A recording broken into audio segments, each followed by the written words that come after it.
dignitaries here present,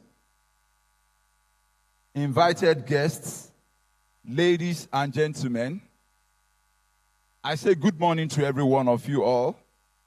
Let me formally welcome you to the 10th Lagos International Climate Change Summit, which has as its theme, accelerating climate finance and championing local adaptation initiatives. Before the arrival of the special guest of honor, the governor of Lagos State,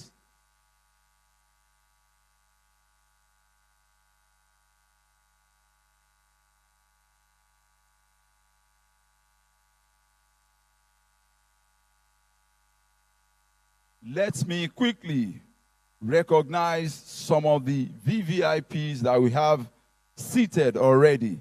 Let me, with your kind permission, welcome the man who ruled Lagos State and had a brighter, rewarding future.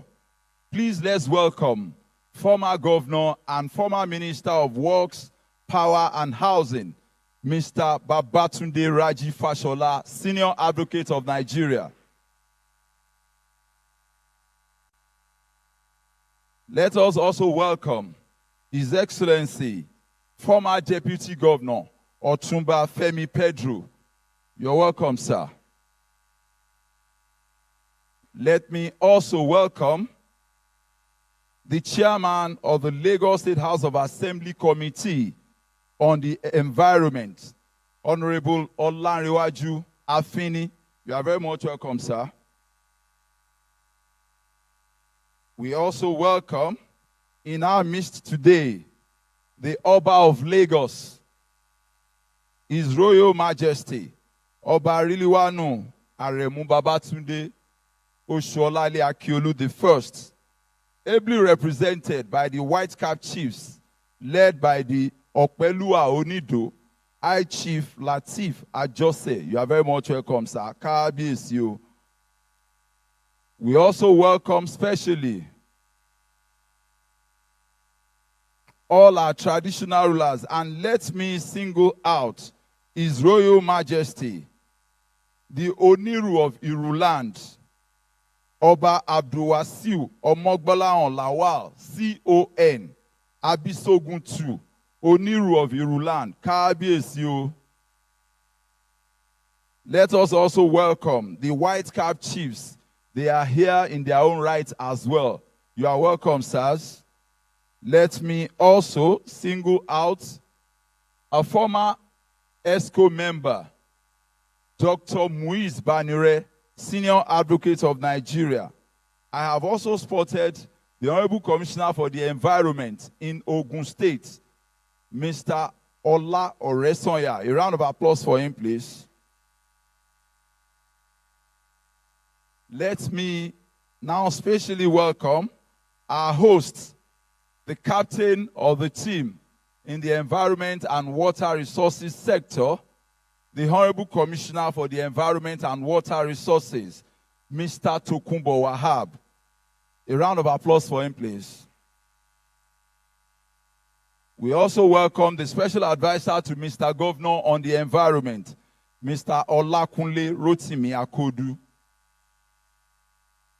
Let us also welcome the body of permanent secretaries, and especially the Permanent Secretary, Office of Environmental Services, Gaji Omobolaji Tajuddin.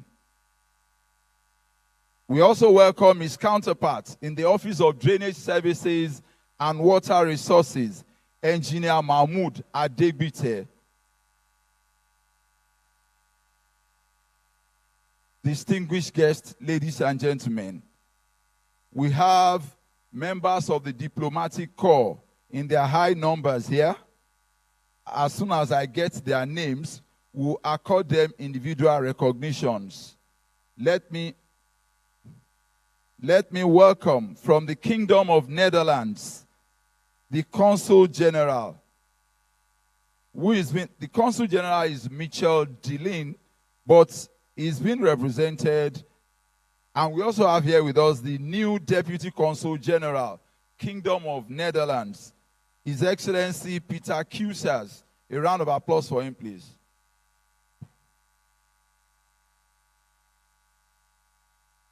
Let me also specially welcome some of our retired permanent secretaries who served at one time or the other in the Ministry of the Environment. Dr. Mrs. Titi Anibaba, you are very much welcome, ma. Mrs. Afun is also a retired permanent secretary in the Ministry of the Environment. You are welcome, ma. Mrs. Belinda Odeneye, also retired in the Ministry of the Environment. You are welcome.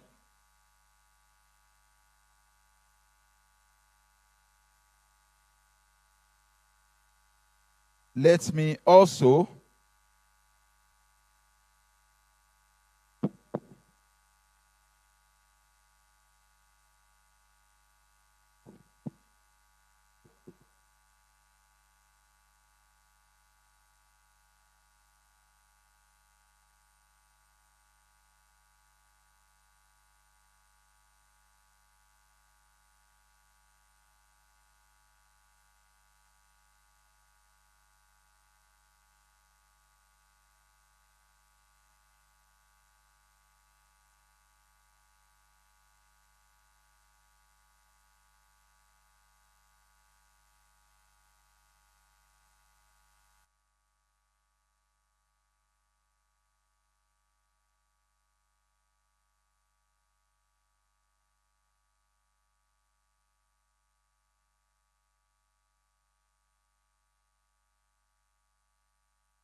Excellencies, distinguished guests, ladies and gentlemen, let's welcome from Osun State, the Governor of Osun State, His Excellency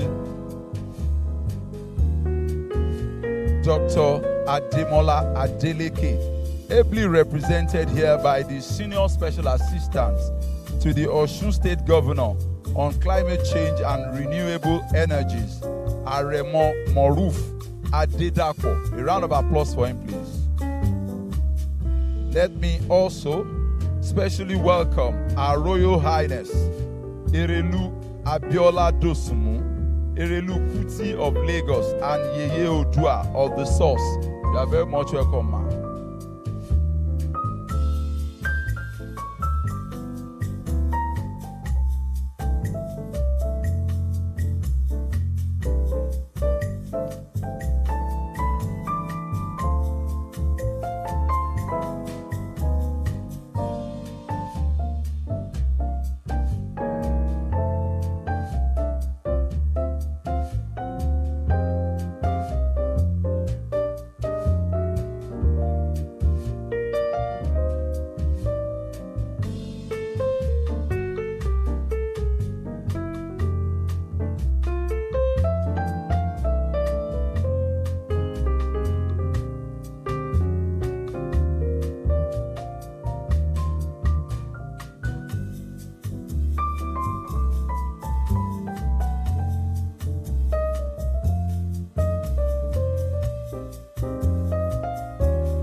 distinguished guests, ladies and gentlemen, let me also welcome our proud supporters and sponsors.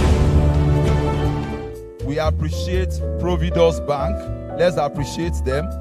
We appreciate Access Bank, MTN Nigeria, IHS Towers of Strength, 7-Up Bottling Company, EnvironmentNG.com, and Food and Beverage Recycling Alliance. Thank you very much for supporting this program.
Excellencies, distinguished guests, ladies and gentlemen, once again, the theme for the 10th Lagos International Climate Change Summit is accelerating climate finance and championing local adaptation initiatives. The question we can ask is, what is climate financing? Climate financing refers to the flow of financial resources from various sources to activities that reduce greenhouse gas emissions or support the adaptation to the impact of climate change. It is a critical element in the global response to climate change as it enables countries to implement their nationally determined contributions under the Paris Agreement. There are various sources of climate financing, including public finance, which is provided by governments through budget allocations, taxes, and other instruments. We also have private finance, which is provided by companies, investors, and financial institutions through investments, loans, and other instruments. The third is international finance, which is provided by multilateral development banks, climate funds, and other international institutions. Distinguished guests, ladies and gentlemen, let me also inform you that climate financing supports various sectors, including renewable energy, under which we have solar, wind, hydro, and other forms of renewable energy. It also includes energy efficiency, which is about improving the energy efficiency of buildings, industries, and transportation. Also under it is sustainable land use, under which we have forest conservation, reforestation, and sustainable agriculture practices. Distinguished guests, ladies and gentlemen, mobilizing climate financing requires a combination of policy, regulatory, and financial innovations. All these and more are what we will deal with in the next 3 days at the 10th Lagos International Climate Change Summit. And I promise you, it will be a very, very robust and rewarding experience. Please, can we give ourselves a round of applause once again?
Lagos is at a turning point, and addressing the climate change challenge is a top priority. As a highly vulnerable coastal state with a growing population, the Lagos State government initiated the International Climate Change Summit in 2009 to serve as a platform for discussion, knowledge sharing, co-creation, and forging a common agenda on issues relating to climate mitigation, resilience, adaptation, finance, and sustainability. Over the years, the summit has achieved significant milestones, from pioneering agreements on reducing greenhouse gas emissions in 2012 to fostering partnerships for renewable energy initiatives in 2015, and the launch of a cutting-edge facility dedicated to promoting innovation in 2020. This summit has been a catalyst for progress in the quest for a resilient and sustainable future. Since 2009, the summit has welcomed over 10,000 participants, 30 nationalities, and 270 speakers. The outcome of the summit over the years is evident in research and development programs initiated, 8 flagships, and over £25 million value in investment. The Ministry of the Environment and Water Resources has signed up to £50 million UK Climate Action Implementation Program. 2024 marks the milestone 10th edition of the summit, building upon the successes of the past, harnessing the momentum of the present, and unlocking the potentials of the future. Over the next few days, the lineup of thoughtfully selected experts, speakers, panelists, and presenters will showcase techniques and facilitate conversations to uncover funding opportunities and promote local innovations and initiatives. The journey continues.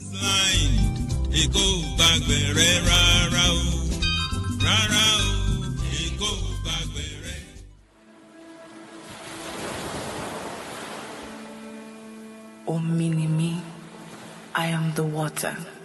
Every day I flow within your seas, in your rivers, in your lakes and oceans. And when it rains, I ought to flow still, in your drainages, your gutters, and in your canals. But you hold me back.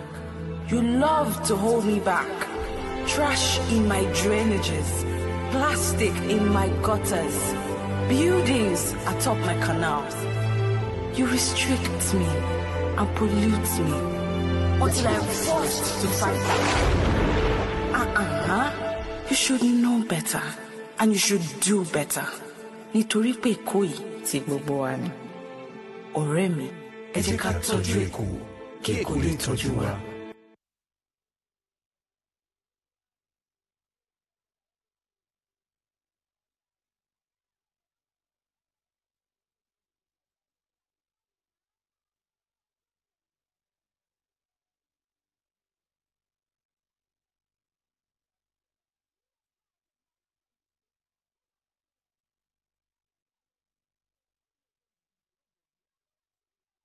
Look inside my nose. Is it people that are causing things for us?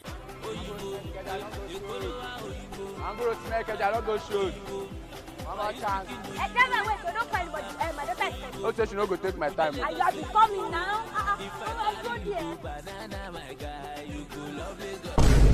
What did you just do? Mama, what did happen there now? Did you just throw out a nylon from this place? Go back and pick it. What? That place where I dustbin. Oh, where do you expect me to keep it? There's no dustbin. No, come and shook inside my nose. Shook inside my nose. Is it people that are causing things for us in this Nigeria? You don't know that thing that I throw outside now is damaging our earth and our system and body and soul. They are just throwing it up and down, up and down. That thing that you throw, that small something now, it can block drainage. It will block drainage. That water will not come. That flood will be everywhere. And Mama, government, government, you people are causing flood for us. You are shouting now. Madam, is this small thing that I threw away now is going to block drainage? Very good, my brother. I'm glad you asked me. If you throw this one today, meet I throw that out tomorrow. I throw it. When you finish, you will see hip like this in front of drainage. So Mama block here. Because of this small thing, I the matter long like this. Because I did not open my mouth and talk to you too, Abi. Are you not supposed to hang just me on this side? You are not sweating like Lagos Christmas goats in this Lagos. Who want to solve the climate issue in Nigeria, in Lagos, if you are acting like this? Answer me. There's no tree in Lagos again. Let's firewood jollof rice.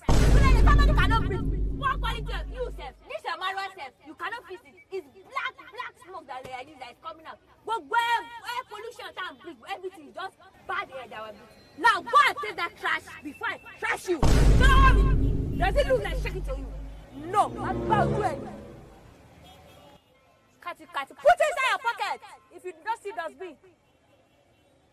You say I should not insult you. I will insult you. We have entered rainy season now. Rainy season now, why you?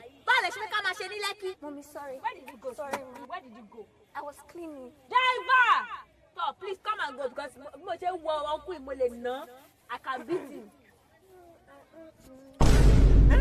Madam, tell her when she go pick up. No. Tell her when she go pick up. No, they spoil Nigeria. Keep Lagos clean. I don't remember. What kind of rubbish? I've been shit. Someone in bad you just disgrace. Oh, yeah, come back. I said, come back.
Your Excellencies,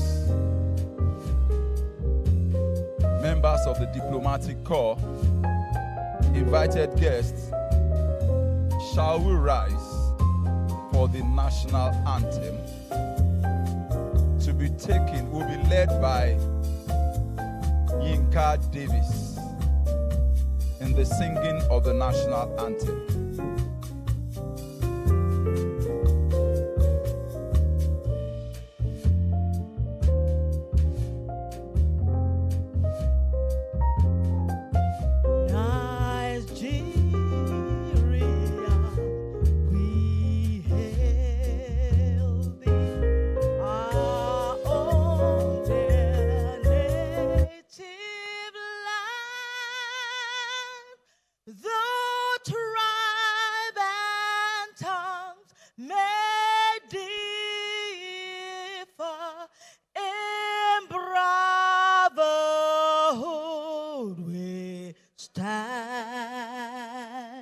Nigerians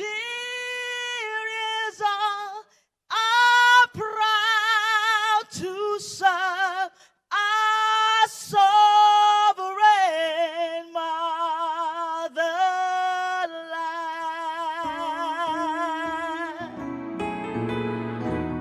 Thank you very much. The pledge. I pledge to Nigeria, my country, to be faithful, loyal, and honest, to serve Nigeria with all my strength, to defend our unity and uphold our honor and glory. So help me God. You may be seated. Your Excellency, former Governor of Lagos State, Mr. Babatunde Raji Fashola, Senior Advocate of Nigeria. Your Excellency, former Deputy Governor, Otumba Olufemi Pedro. The Governor of Osun State, Dr. Ademola Adeleke, ably represented by the Senior Special Assistant on Climate Change and Renewable Energy, Engineer Maruf Adedapo. The Oba of Lagos, Oba Rilwanu Aremu Babatunde Osholale Akiolu I, ably represented by the White Cap Chiefs, led by the Okpelua Onido, High Chief Latif Ajose. Honorable members of the Lagos State House of Assembly, especially the Chairman, House Committee on the Environment, Honorable Olanrewaju Afini, as well as the Chairman of the House Committee on Environment Parastatals, Honorable Adebola Shabi. Members of the Lagos State Executive Council, especially the Honorable Commissioner for the Environment and Water Resources, Tokunbo Wahab. The Special Advisor to Mr. Governor on the Environment, Mr. Olakunle Rotimi Akodu. Ogun State Commissioner for the Environment, Dr. Ola Oresoya.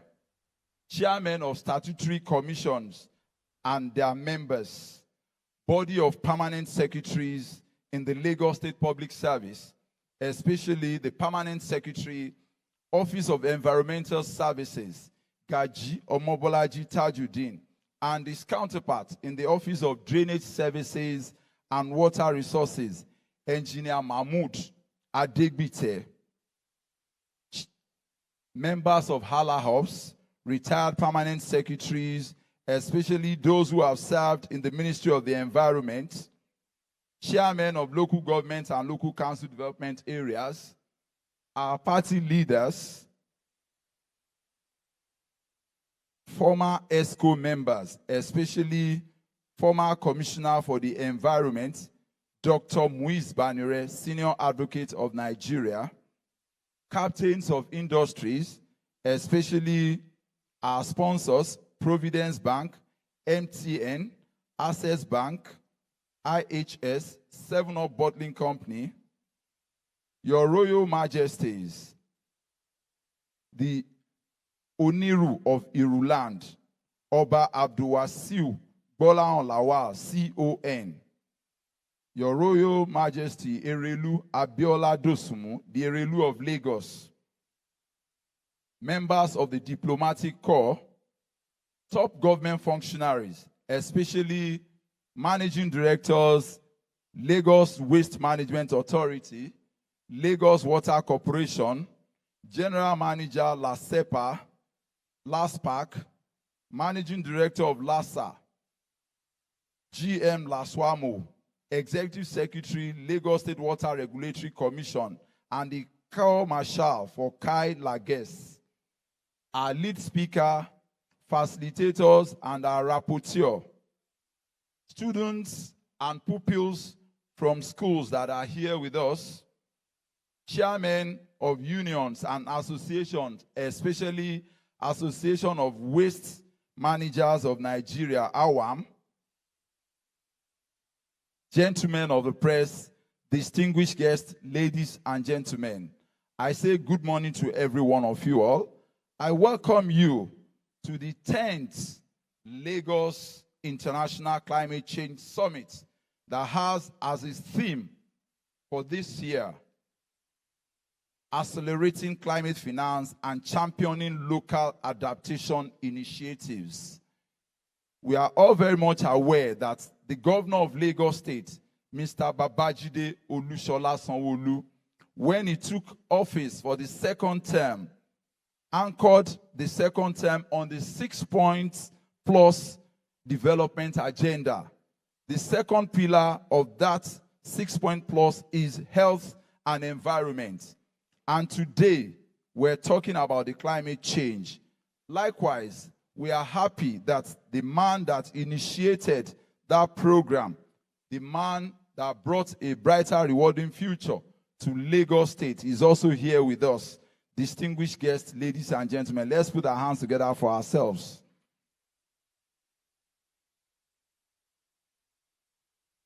With your kind permission, sir, let me now invite the man that Mr. Governor has entrusted with the portfolio of managing the environment and water resources. He is not only an environmentalist, he is a trained lawyer, someone many would like to describe as Mr. Enforcer. He's also a man with a very analytical mind. Please put your hands together as I invite Tokunbo Wahab to please welcome every one of us all to this gathering.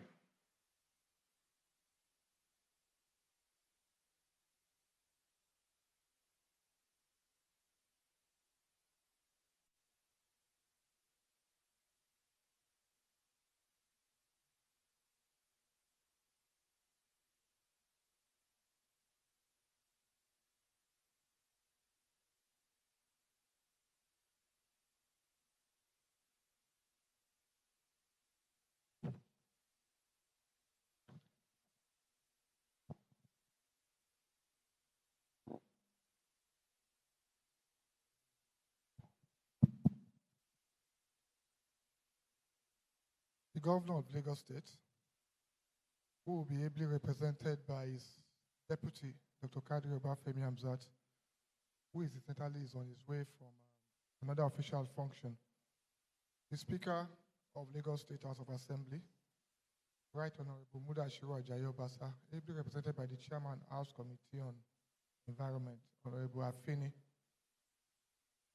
The former governor of Lagos State, His Excellency, Mr. Babatunde Raji Fashola, Senior Advocate of Nigeria, former Deputy Governor of Lagos State, His Excellency Otumba Femi Pedro, members of the Lagos State House of Assembly here present, especially the Chairman of the House Committee on Environment, Honorable Larewaju Afini, and the Chairman, House Committee on Environmental Parastatals, Honorable Engineer Adebola Shabi, members of the Diplomatic Corps, the Oba of Lagos, ably represented by White Cap chiefs and other royal fathers here present, especially my Egbon and the royal father of Iru and Victoria Island, Kabiyesi Omogbolahan Lawal, CON.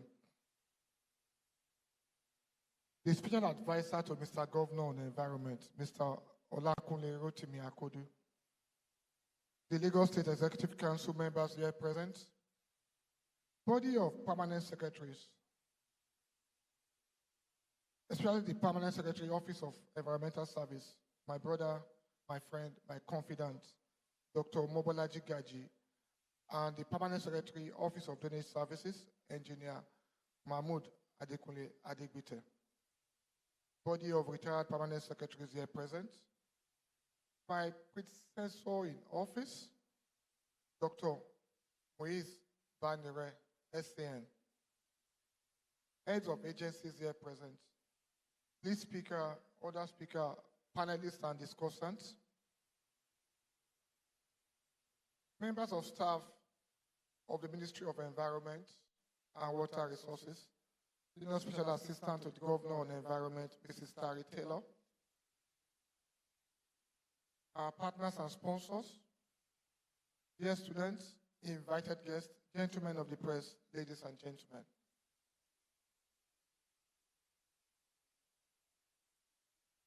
It's with a profound sense of duty and privilege that I welcome you to the landmark 10th Lagos International Climate Change Summit. It's an honor to stand before you as we embark on this pivotal gathering, reflecting on the remarkable journey we've undertaken over the past decade. From the inaugural summit to this momentous occasion, celebrating a decade of climate change summits, we have witnessed a transformative shift in global consciousness towards climate action.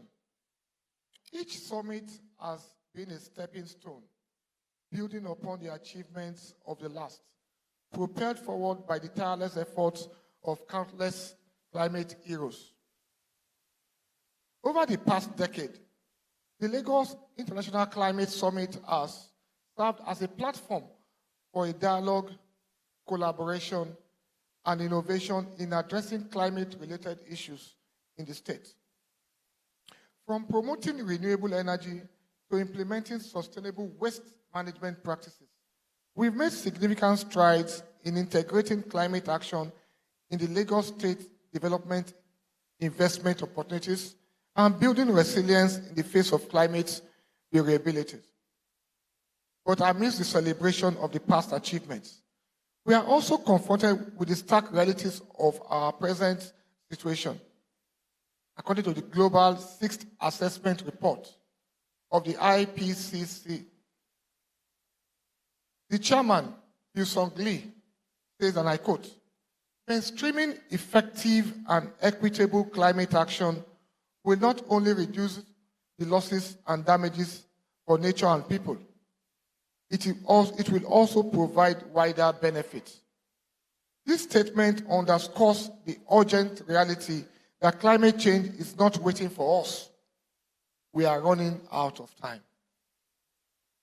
The solution to this lies in climate resilient development, which involves integrating measures to adapt to climate change with actions to reduce or avoid greenhouse gas emissions in ways that provide wider benefits.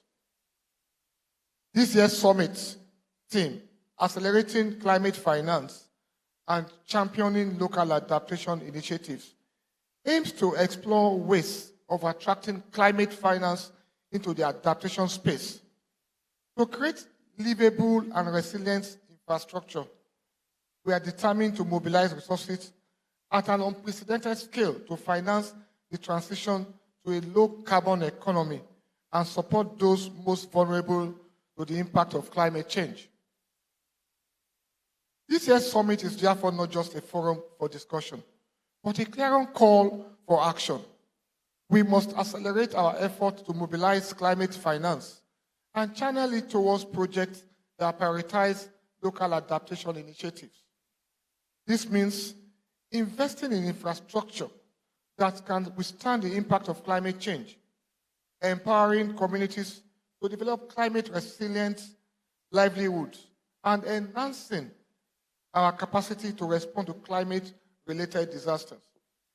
Furthermore, We must champion the voices of those most affected by climate change, particularly vulnerable communities who often bear the brunt of its consequences. We must embrace knowledge, experience, and perspectives as valuable resource to shape effective adaptation strategies that are grounded in local realities. As we embark on this 3-day journey of deliberation and collaboration, let us remain steadfast in our commitment to safeguarding our planet for future generations. Together, we can turn the tide against climate change and build a more sustainable, equitable, and resilient future for all. Once again, I extend my warmest welcome to each and every one of you. May our discussions be fruitful, our actions impactful, and our resolve unwavering. Thank you.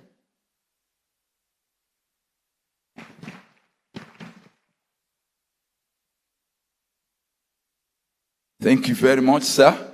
May I request that we give him another round of applause? Your Excellencies, former Governor of Lagos State, former Deputy Governor, all other courtesies duly extended. Next on the program lineup, let us sit back and watch a short documentary and photo exhibition before we move on to the next item on the program. Lagos is at a turning point, and addressing the climate change challenge is a top priority.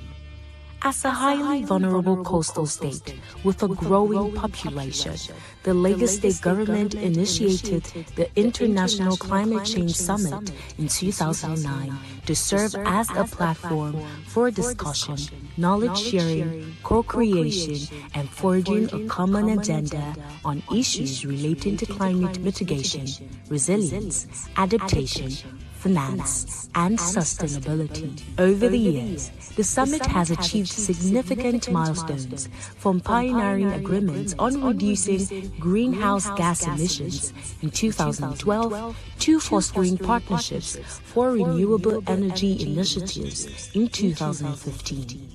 And the launch of a cutting-edge facility dedicated to promoting innovation in 2020. This summit has been a catalyst for progress in the quest for a resilient and sustainable future. Since 2009, the summit has welcomed over 10,000 participants, 30 nationalities, and 270 speakers. The outcome of the summit over the years is evident in research and development programs initiated, 8 flagships, and over £25 million value in investment. The Ministry of the Environment and Water Resources has signed up to £50 million UK Climate Action Implementation Program. 2024 marks the milestone 10th edition of the summit, building upon the successes of the past, harnessing the momentum of the present, and unlocking the potentials of the future. Over the next few days, the lineup of thoughtfully selected experts, speakers, panelists, and presenters will showcase techniques and facilitate conversations to uncover funding opportunities and promote local innovations and initiatives. The journey continues.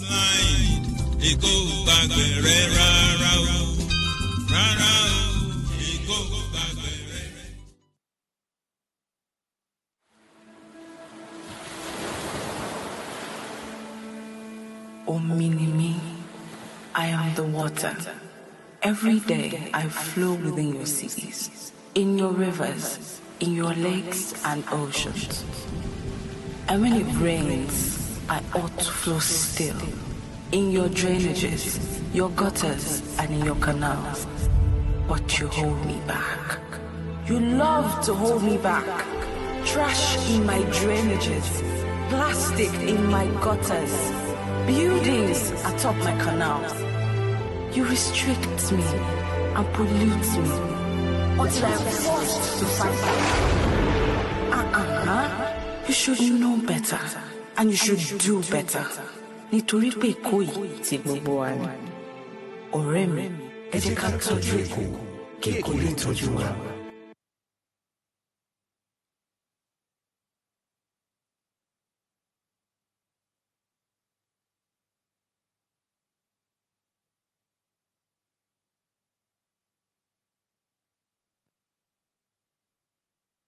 Your Excellencies, distinguished guests, ladies and gentlemen, let me also, with your kind indulgence, welcome the Deputy Consul General of the Netherlands, Miss Leonie van der Stijl. She's here with us. A round of applause for her, please. We'll take some goodwill messages. Let me welcome from the Consul from the Netherlands, the Consul General, Kingdom of Netherlands, His Excellency Michel Dillon, for his goodwill message. Let's appreciate him, please.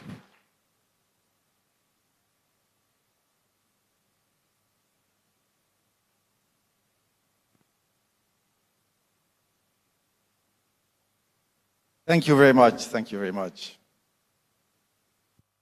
Good morning, ladies and gentlemen. Great to see all of you here present. Your Excellency, the Executive Governor of Lagos State, ably represented, the Honorable Commissioners, Special Advisors, former Governors, Royal Fathers, and I would like to stand on existing protocol. It seems I have two microphones. Should I use both, or is one enough? I'll use both. Climate change is real. And I think it reflects of the vision of former governor to have started the organizing of these type of events, Lagos International Climate Summit, in a time when some people might have thought, well, climate change is something for activists, climate change is something for people who have the time to worry about that, but the rest of us is just trying to cope. But times have changed, and although the rest is still trying to cope, climate change is real, and if we don't act upon it now, the cost of inaction are quite high. And I see that that green sign over there, a better climate for all Lagosians. And I think all of us in this room, including myself, we are all Lagosians. And we claim that we need and we want a better climate, a better environment. And what are we facing in Lagos State? We face sea level rising, we face temperature rise, we face flooding, and not just from the ocean, but also from the lagoon. I think the last floodings we had were when the level of water in the lagoon rose so much, coming from the rivers, that the outskirts were underwater. Coastal erosion. We talk about Eco-Atlantic and how that, with such technology, by the way, but how that protected Victoria Island. Yeah, wonderful, but look what happens down the coast. You protect one side, but nature has its way, and then more of the coast is being eaten, so it requires continuous attention. And then just flooding when it rains very heavily. We saw that. I really liked the documentary that was shown. Even without a focus on climate change, places flood because gutters are blocked by plastic, by whatever is thrown in there. Many houses in Lekki, for example, will flood because they are built on a lower space, below sea level, even without climate change. That is a problem. The beauty of this is that all these things can be solved. The beauty of this is that if you look at Lagos and you look at the Netherlands, you will find similarities.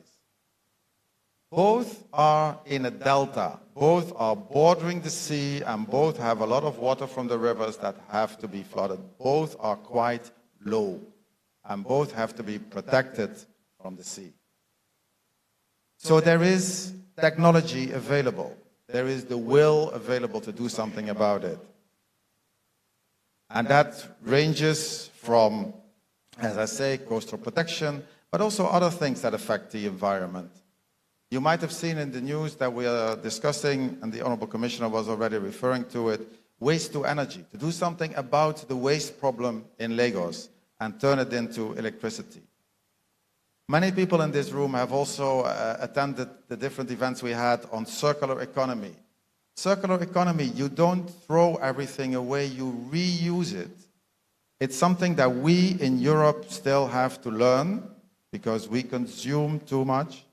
It's something that happens actually in Nigeria, where we can learn from here how you reuse and reuse products, but where we also want to join forces in making that more professional than it is done now. Talking about climate change, of course, you cannot be blind to electricity and, let's say, CO2 emissions. Solar. We see solar in Lagos. We see solar in many places. New solar panels are being put almost everywhere, but more can be done. And we also stand here to work with you together on that.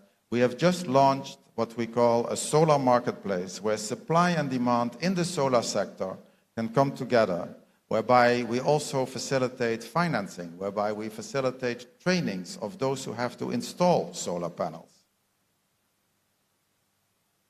Plastic, recycling, it never ends. There's so many things we can do for a better climate, and so many things we can do together. I'm very happy to see that the theme of the conference is also focused on finance.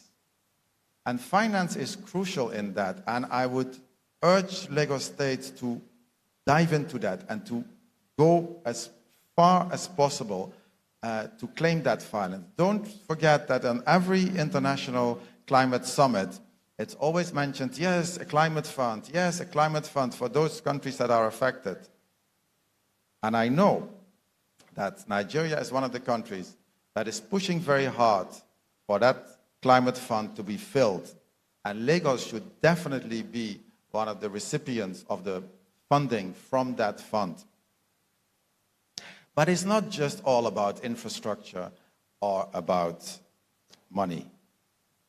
You might have also seen that recently we worked together with a group of very young, dynamic, motivated Nigerians to do something about education, because it's also something in the mind.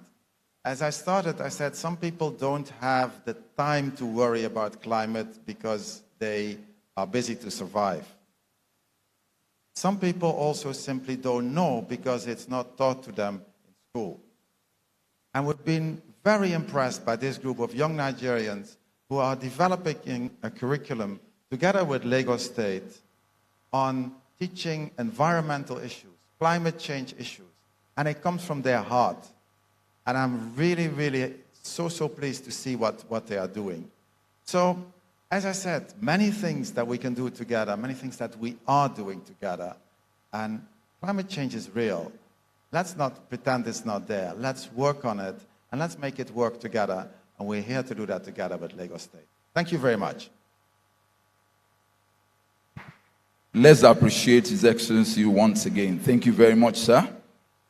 Your Excellencies, all courtesies duly extended. Let me also welcome one of our special guests, Manager, African Urban Agenda, Regional Office for Africa, UN Habitat, Dr. Omo Odumbaku. You are very much welcome. Let's appreciate that, please. Next, for a goodwill message, okay, let me also welcome a member of the Committee on Environment and a member of the Lagos State House of Assembly, Honorable Desmond Elliott. Thanks for coming. We'll take a goodwill message from the Deputy Managing Director of Providus Bank. He is being represented here today by Mr. Lanre Ogundari.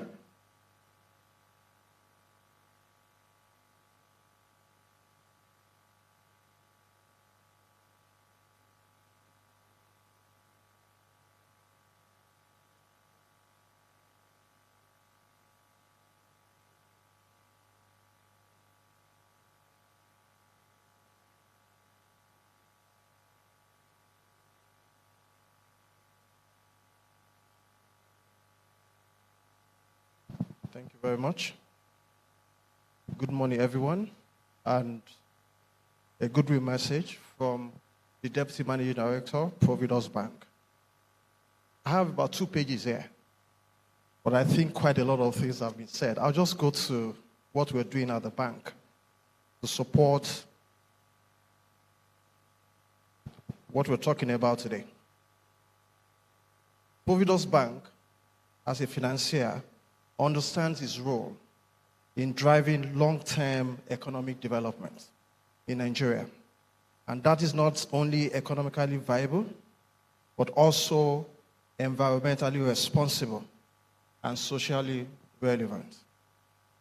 The business activities of our customers as a bank is funded in a bid to improve the economy that can have potential, the economy in a way that all activities that can have potential negative impact on the environment are fully not considered.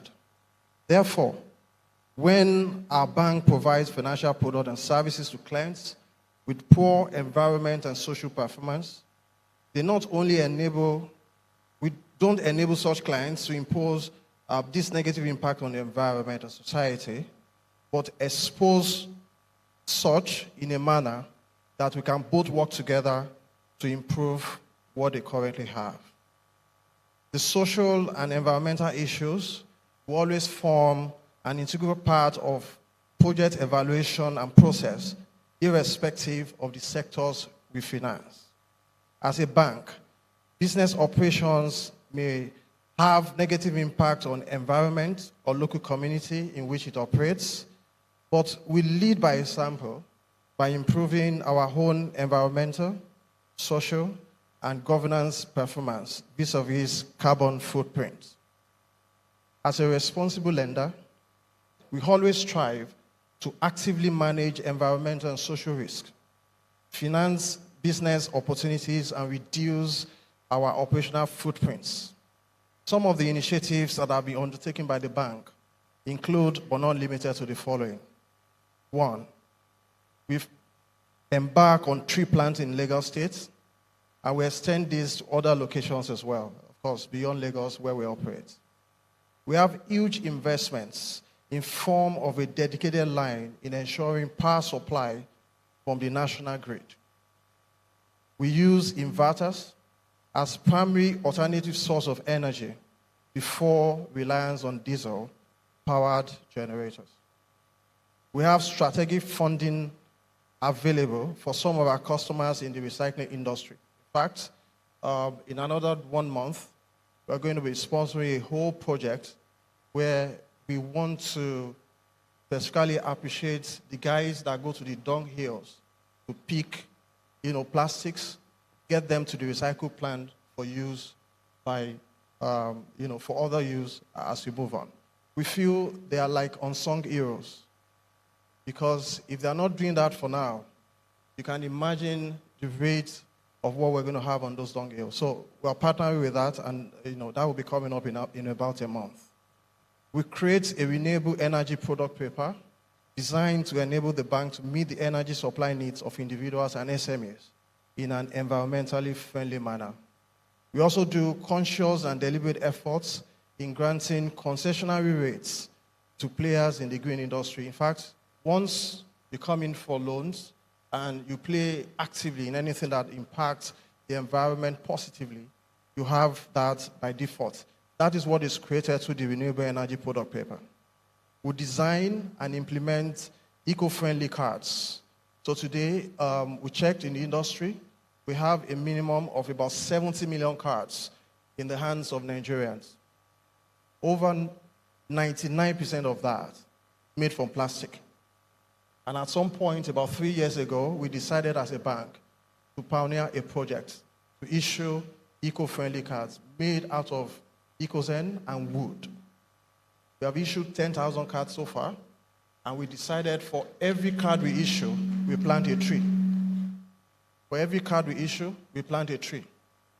This has been ongoing. We just rolled out the next phase of another 100,000 cards. What that will mean is that we're going to plant the next 100,000 trees in another 1 year. Partnership with Nigeria Climate Innovation Center, NCIC, on the green business initiatives. So the reality of a green economy in Nigeria is now more evident, and we must not stop there.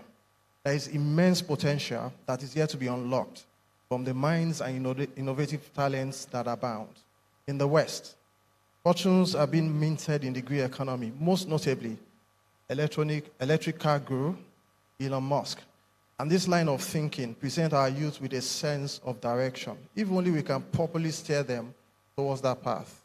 Sending out the message, play your path. You are not too small to make a difference.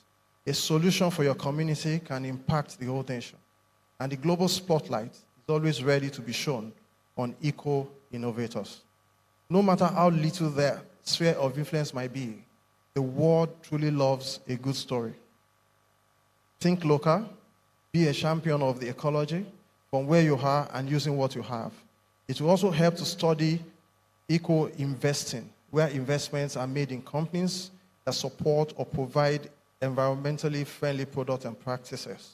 You can also attract investments from venture capital and private equity across the globe, especially ESG, that's environmental, social, and corporate governance. Focus funds such as the Sequoia Capital and BlackRock. As we continue on the journey to manage global warming, I will leave you with these two sayings. Small acts, when multiplied by millions of people, can transform the world. And finally, the best time to plant a tree was 20 years ago. The second best time is now. Thank you very much. Thank you very much, sir. Your Excellencies, distinguished guests, ladies and gentlemen. Next on the lineup for Goodwill Message, I will respectfully invite the Chairman, Lagos State House of Assembly Committee on the Environment, Honorable Olanrewaju Afini. A round of applause for him, please.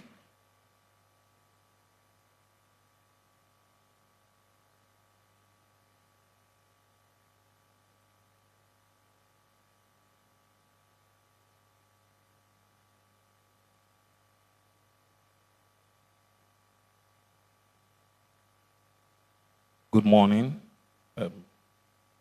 Governor of Lagos State, to be represented by his deputy, Dr. Kadri Obafemi Hamzat, the former governor of Lagos State, and former deputy governor here present, our royal fathers. I greet you all. At this point, let me rely on the well-established protocol. Speaking to the matter today, a lot has been said about climate change being real, and it definitely has its adverse effects. And these adverse effects on human and environment in general should be of concern to those placed in charge of orderliness. To be effective in this regard is to be proactive in both the study and the cause and the effects of the subject matter. And this is something that we are doing very well in Lagos with the abled men, round pegs and round holes, in charge of the Ministry of Environment, and Honorable Barrister Tokunbo Wahab and all his predecessors in office. They have been doing their bit, especially with a lot of funding constraints.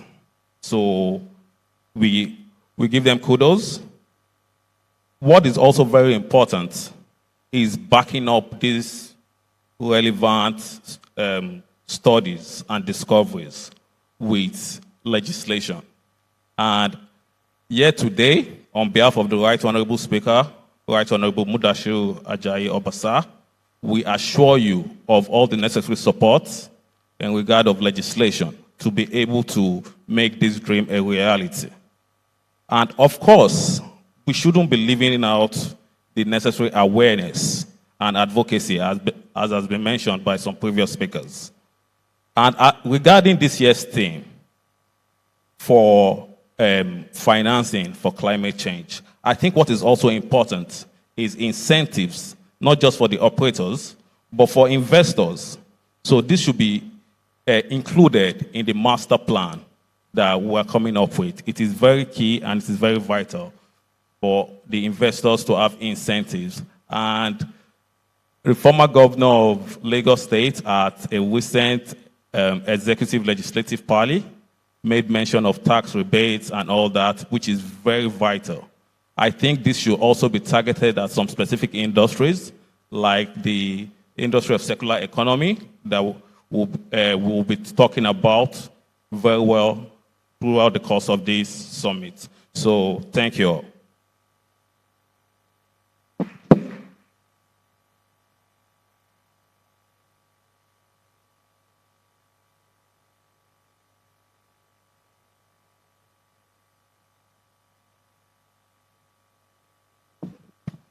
Thank you very much, sir. Let me also quickly invite for another goodwill message the manager, African Urban Agenda in the Regional Office for Africa for UN Habitat, Dr. Omo Odumbaku.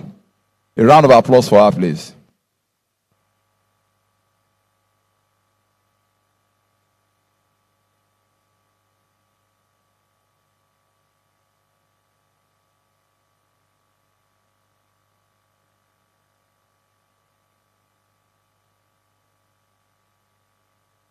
Distinguished guests, ladies and gentlemen, please let's rise to welcome the governor of Lagos State, Mr. Babajide Olushola Sanwo-Olu, ably represented by his deputy, Dr. Kadri Obafemi Hamzat. A round of applause for him, please.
The governor of Lagos State, ably represented by his deputy, Dr. Obafemi Hamzat, the Honorable Commissioner, Mr. Tokunbo Wahab, my mentor and exemplary leader, His Excellency Babatunde Raju Fashola, the Permanent Secretary, Mr. Mobolaji Gaji, esteemed colleagues, ladies and gentlemen, good morning.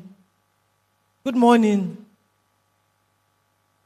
It is with distinct pleasure that I join you today at the 10th Lagos International Climate Change Summit. I'd like to first extend warm greetings on behalf of UN Habitat.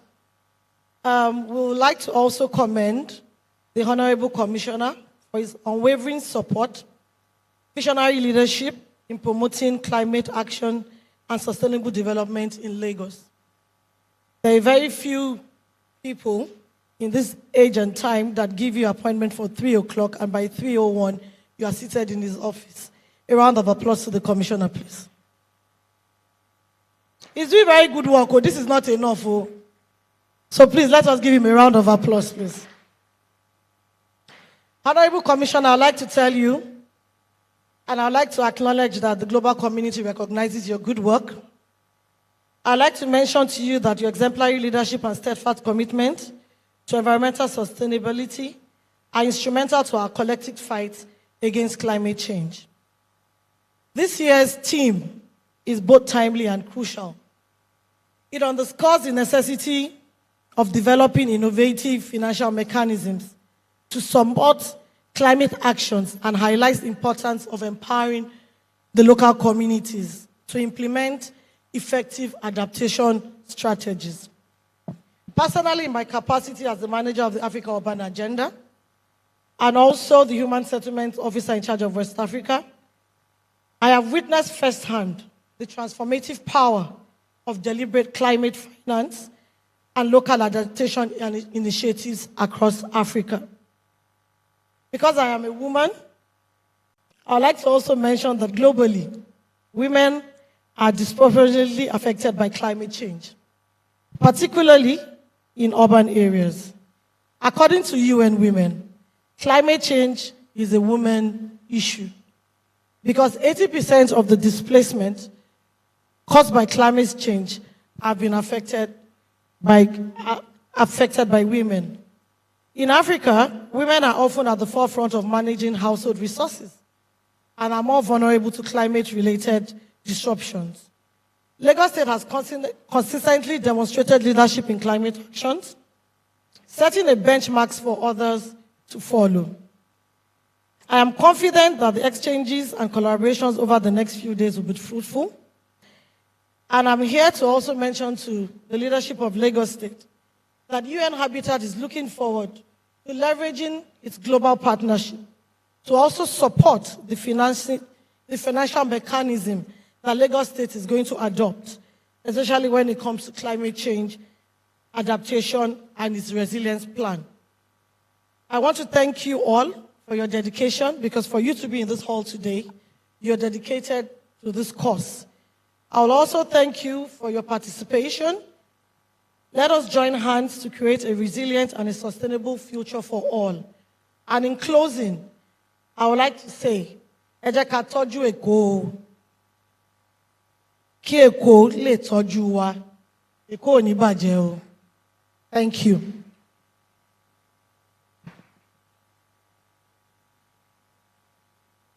Please, let's appreciate her. Thank you very much, ma. The governor of Lagos State, Mr. Babajide Olushola Sanwo-Olu, ably represented by his deputy, Dr. Kadri Obafemi Hamzat, Your Excellency, former Governor Babatunde Raji Fashola, Senior Advocate of Nigeria, former Deputy Governor Otumba Femi Pedro, all other courtesies duly extended. We'll take just one more goodwill message, and that will be coming from Osun State, the representative of the governor of Osun State, Dr. Ademola Adeleke. Please, let's welcome the Senior Special Assistant on Climate Change and Renewable Energy, Engineer Maruf Adedapo.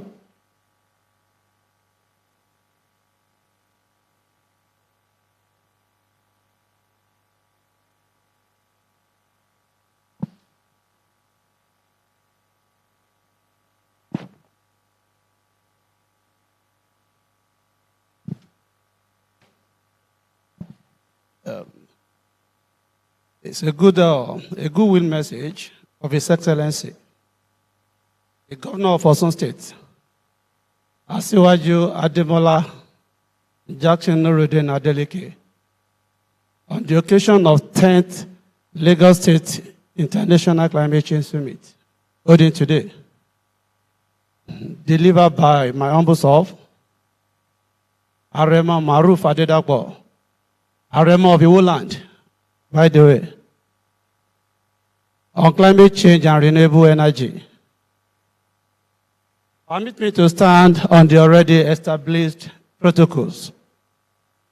I am glad to be part of this great event, and I felt so greatly honored to add my voice on the subject matters, the global phenomenon called climate change. And at this junction, it's worthy of note to say a little about what we are doing on the climate change matter in Osun State.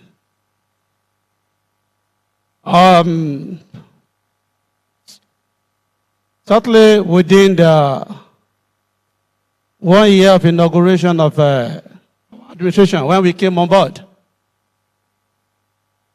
when we are most needed to contribute our quota in the environmental space globally. And to say more, having the personality of Governor Adeleke has really helped us a lot in driving so fast the climate change agenda far ahead in the Committee of Subnationals in Nigeria today. In bracket, except Lagos State.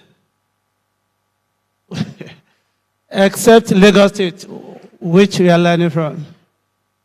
So, shortly after the inauguration of His Excellency in November 2022, the following actions were taken are directed by the governor. First, the composition of Governor's Climate Change Advisory Council in the state. Second, appointment of climate change political head. So the first of its kind in Osun State administration, that's the SSA standing in front of you.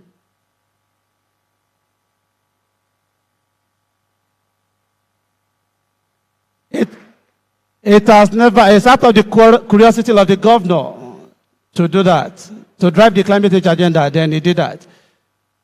Development of climate change action plan and policy in the state, for Osun State, is directed.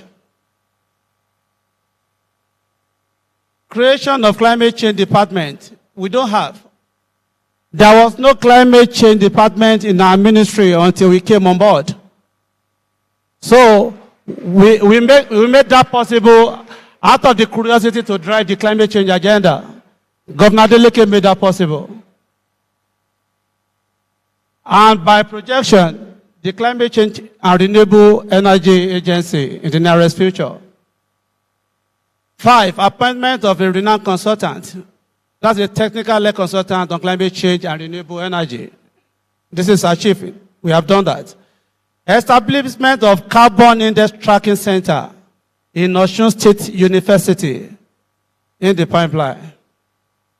On the strength of the above, the Governor's Climate Change Advisory Council, ably driven by the State Honorable Commissioner for Environment and the State Climate Council Advisory Chairman, several activities have been carried out in order to achieve the taller agenda of Mr. Governor for the great benefit of the good people of our dear state, Osun. Below are the activities being aggressively handled by the Governor's Advisory Council in conjunction with the State Ministry of Environment to mitigate and adapt to negative effects of climate change. 1, sensitization and public awareness / enlightenment on climate change phenomenon. Most recently, Osun Secondary School Awareness Tour, featuring on several radio programs and all, organized by the Office of the Honorable Commissioner of Environment. 2, conduct and measurement of carbon footprint of Osun State. That's baseline assessment. It's right ongoing in the state. 3, implementing energy transition policy. The state secretariat in Osun State as a pilot first for energy transition project, shifting from fossil fuel-based energy sources to the clean alternative energy. It's right ongoing in Osun State. 4, currently we are developing our subnational, that's Benia Transparency Report / national communication to be submitted to UNFCCC, United Nations Framework Convention on Climate Change, through the National Council on Climate Change in Abuja. We are developing that currently. We are working on it. 5, strong collaboration with NCCC for investment, partnership, and interventions. We are collaborating with Federal Ministry of Environment for land degradation neutrality in the state.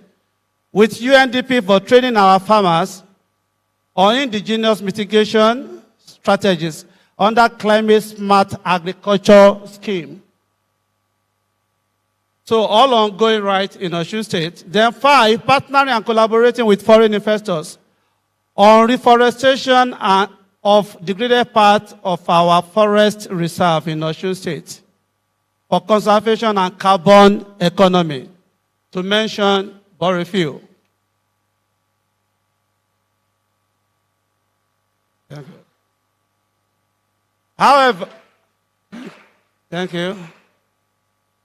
However, on the today theme, accelerating climate finance and championing local adaptation initiative, it is indeed a very great matter to be discussed, and no other time is better for it than now. I know at the end of this summit,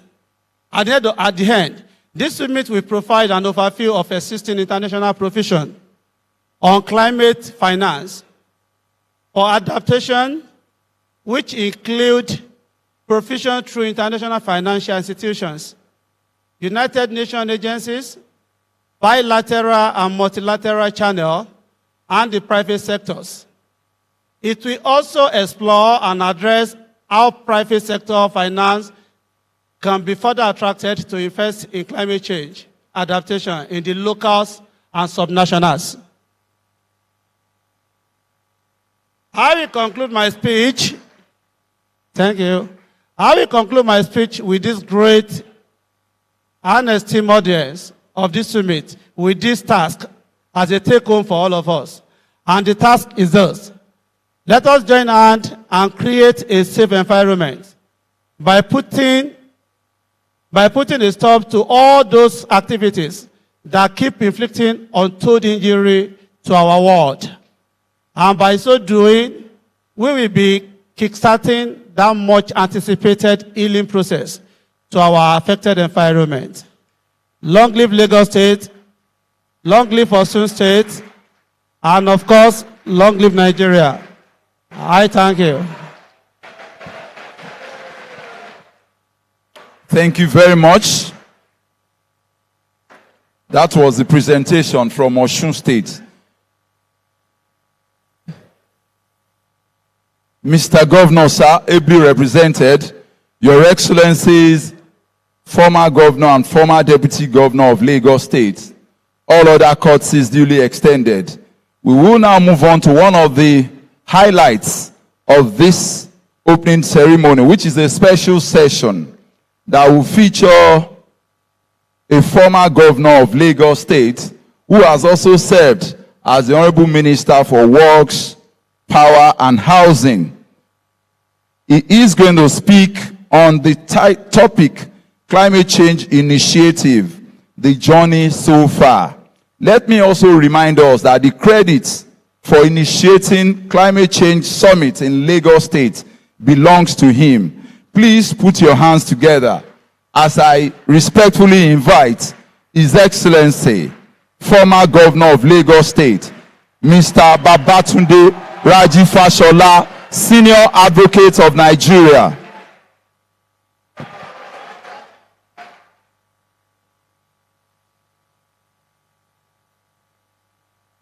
Hey!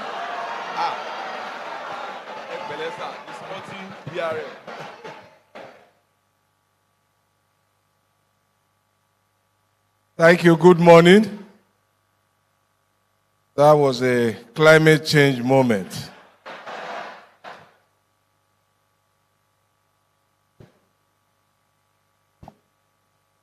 Your Excellency, the Deputy Governor of Lagos State, representing the Governor who has sent a very profound apology through the former Deputy Governor, Mr. Femi Pedro, about the urgency of having to attend to another event. Distinguished ladies and gentlemen, climate enthusiasts, let me say that when the duo of Tokunbo Wahab, the very energetic Honorable Commissioner for the Environment and Water Resources in Lagos State, and his equally formidable Permanent Secretary, Dr. Omobolaji Gaji, called on me to intervene at this year's Climate Change Summit, I was overcome with pleasant, nostalgic memories.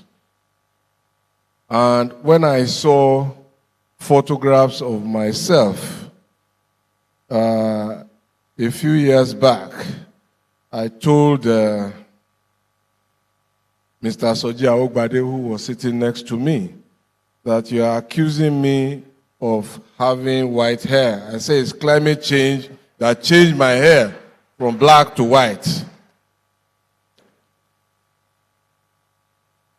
But those nostalgic memories also recall the selfless public servants who served valiantly as our vanguard and as our soldiers in the Ministry of Environment then and their collaborative ministries. And I am happy to see, as I recall them, people like Dr. Muiz Banire, SAN, Mr. Tunji Bello, Engineer Mrs. Titiani Baba, Mrs. Afun, Engineer Bumi Santos, now of blessed memory, Engineer Muhyiddin Akinsoya. I was also reflecting on the work done by Mr. Ayo Resoya, only to be led into the room by him this morning in a different portfolio, but that is the spread of Lagos. I recall the work done by Akim Akpatira, Shayo Balogun, Shayo Holloway, and of course, Olumuyiwa Koka of blessed memory, as we struggle to provide water supply across our state. There are so many people I cannot recall, but through these people, I ask that we all give a very, very big round of applause to all of the public servants who were our climate ambassadors and environmental vanguard. I recall also the work of many predecessors before our own time, from the colonial government to the government of Mobolaji Johnson, and also to the government of then Governor Bola Tinubu, now President, as they battled with the provision of infrastructure to manage water supply from the famous McGregor Canal to the Eco-Atlantic project. These are all efforts to ensure that Lagos was not overwhelmed by flood water and waters from the lagoons and creeks, which incidentally are also the source of economic prosperity. And when you hear as Kabiyesi, Oniru, and members of the ilk will say, it means that prosperity has come from the waters. And Erelu acknowledges that as well. But the waters are both a threat and also an opportunity. And I must recall with nostalgia the 29th day of March 2009, when I stood in a hall similar to this to convene the first of this International Climate Change Summit. And I say that 15 years or so after, it has endured. And it has endured because those who came after us have kept it going. And a very, very big commendation for the governments of Akinwumi Ambode and also Babajide Sanwo-Olu for running with the idea. On behalf of the people of Lagos State and many Nigerians who call our small island city-state their home, I must thank you all very much for sustaining the idea of this summit. And I will come shortly to the issue of sustainability. But the point I just want to make about it is that there are ideas beyond brick and mortar that have a most enduring legacy on any people or any community. And the idea underpinning the inaugural summit was that this historic island city-state will not surrender to the ravages of nature, some of which are triggered by human conduct, and some of which happen in places that are so far away from here. There are some, of course, that are local. And the fact that that idea has endured means that we are joined together in the resoluteness to confront the ravages of nature. And I am happy to say that this idea has been shared with our international partners at many climate change summits attended by many levels of government officials, whether it was a summit in New York with the Clinton Global Initiative, where we became a member of the C40 cities, or whether it was at the summit in Rio or the summit in California. And those summits have helped to project our state as the leading light of climate and environmental issues, not only for this country, but for the sub-region and perhaps the continent at the time. And we must not lose that leadership role. And I believe that the convocation of this summit this year is a reassertion of the leadership role that we have played on the continent in promoting the awareness about the opportunities as well as the challenges that come with climate change. Importantly, I wish to state that the idea has showed that this is a place to innovate, not a place to experiment. And this is very important. The faculty that is here is very clear in what the pathways should be. So we are not fluffing around looking for answers. We know what we want to do. And we have set that tone a long time ago. And this will take me inevitably to the financing issues. And just to then put things in context about some of the things that we said at the inaugural summit, which have come up already in some of the goodwill messages, they reinforce the view that we are not experimenting. We are adapting, and we are mitigating, and we are innovative in that way.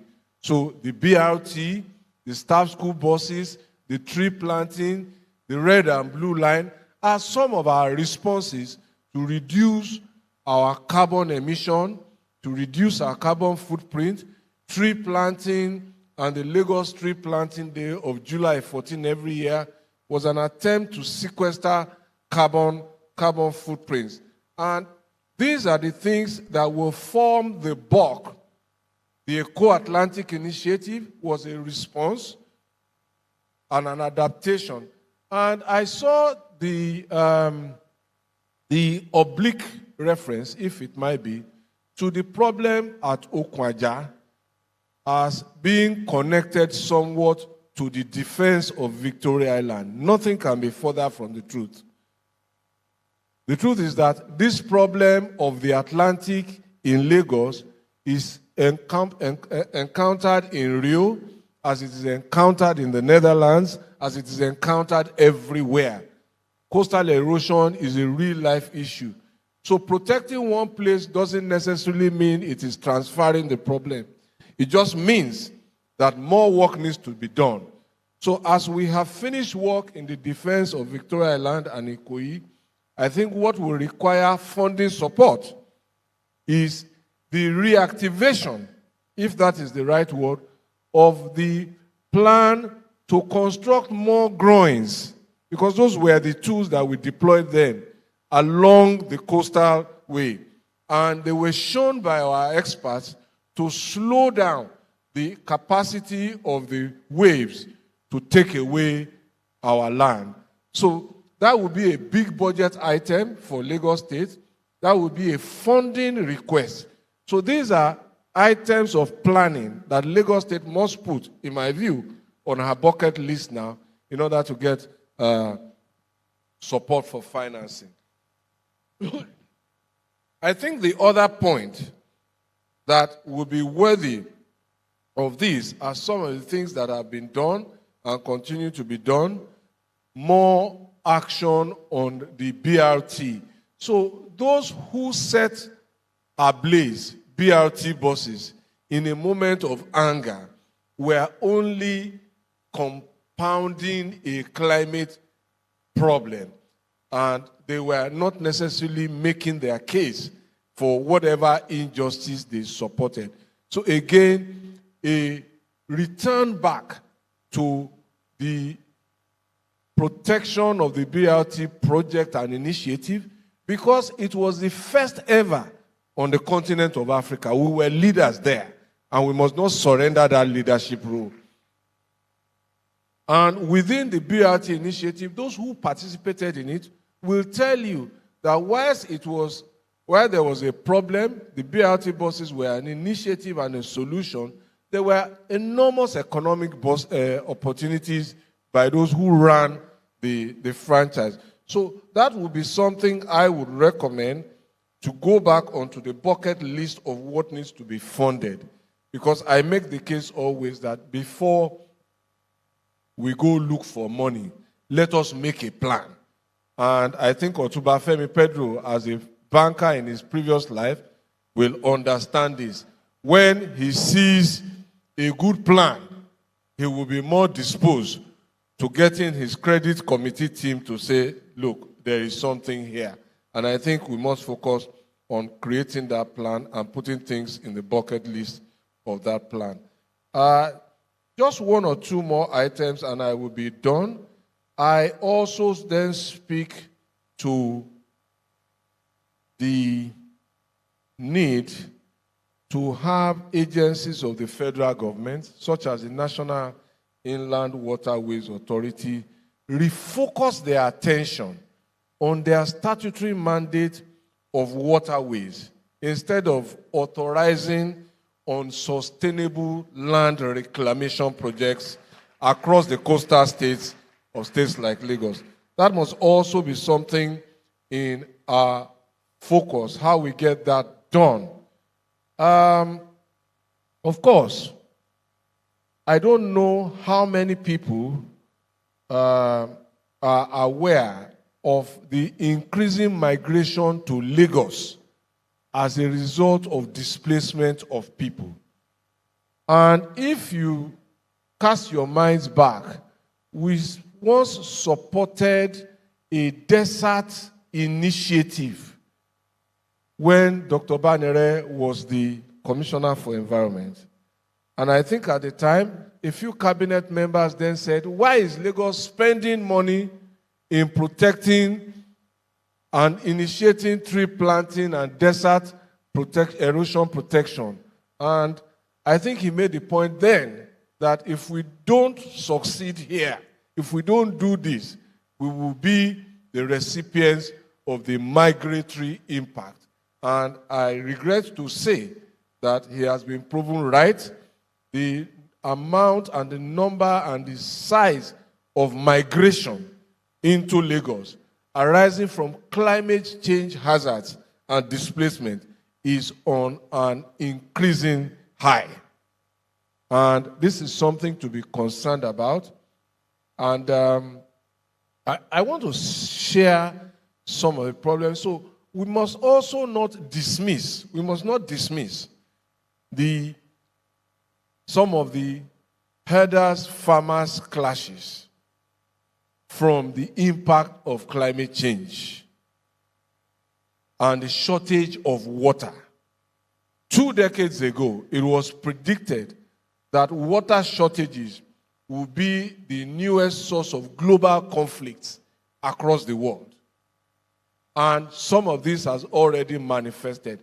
Animals, just like human beings, require water. Cattle, from which we get our beef, average cows require about 40 liters of water per day, depending on their age, their size, and their status, whether they are lactating, in which case they are producing milk for their own offspring. If they don't get the water, they will move. You can't stop them. Their cousins in the wild move in search of water. But because we have no domestic impact on those ones, we don't pay attention to it.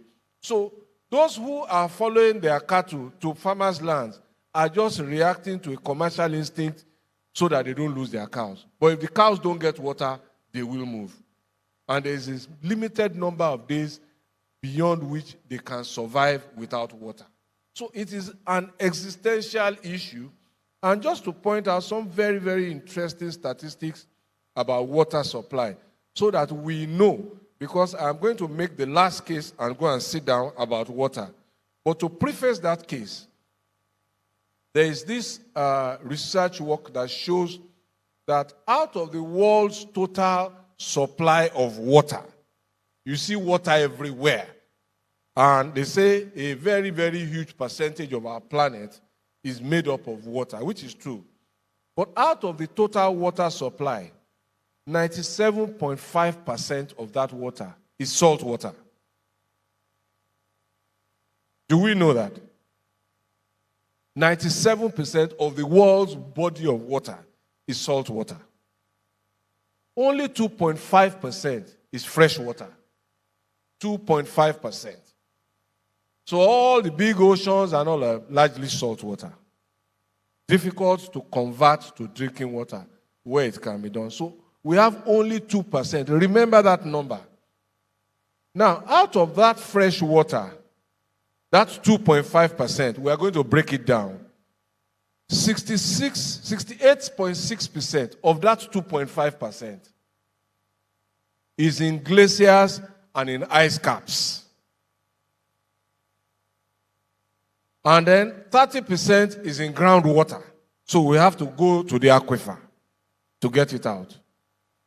So the surface water that we can quickly get is just 1.3% of 2.5%. Yes, scary, but that's our reality. 1.3% of 2.5%. So and then that surface water, that 1.3%, the numbers just make it really horrendously frightening. That 1.3%, 73% of that is in ice and snow. Are you still following me? And then 20% of that is in lakes. 3.5% is in soil moisture.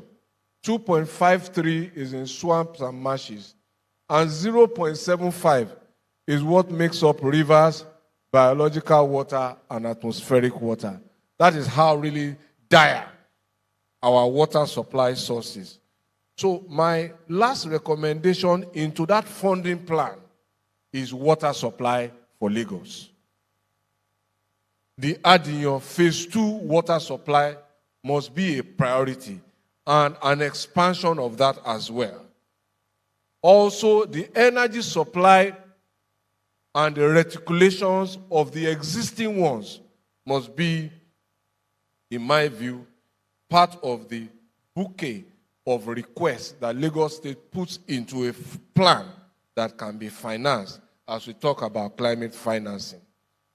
So to you all, the participants from far and near, I beseech you all to rally around the government of Babajide Sanwo-Olu and his team to preserve this precious island city-state by building resilience around her evolution that will be our legacy to many generations to come. And I therefore wish us all a very fruitful deliberations with very enduring outcomes. Thank you for your attention. Please, let's make it very, very resounding for BRF, Senior Advocate of Nigeria. Sir, may I invite you to please take your seat. Let me also, at this point, respectfully invite the Governor of Lagos State, Mr. Babajide Olusola Sanwo-Olu, ably represented by his deputy, Dr. Kadri Obafemi Hamzat, to please step forward, sir, and take his seat. Let me also invite the Honorable Commissioner for the Environment and Water Resources to join them. This session has just 15 minutes and it will be moderated by a former Deputy Vice Chancellor, University of Lagos, Professor Babajide Alo. A round of applause for them, please.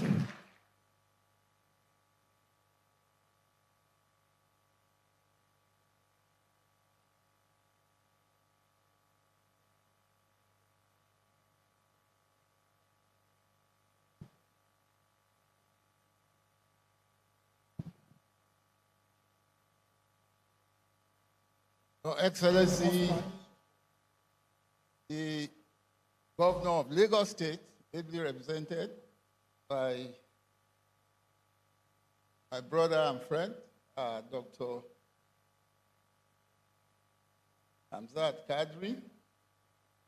Your Excellency, the former Governor of Lagos State, only BRF of the universe. Please give him a round of applause. Sir Babatunde Raji Fashola, SAN. The Honorable Commissioner for Environment and Water Resources, EW, Mr. Tokubo Wahab. Distinguished ladies and gentlemen, all other protocols duly observed.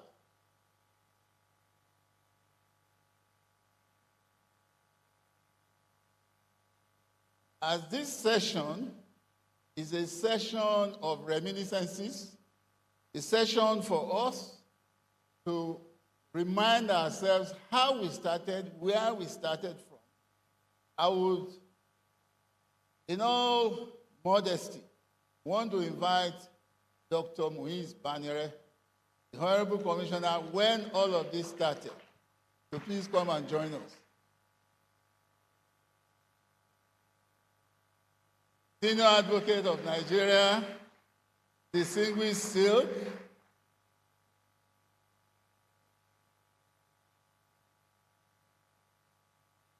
I want to say very quickly, we have 15 minutes and we'll try to manage the time so that we'll be able to have it in 15 minutes.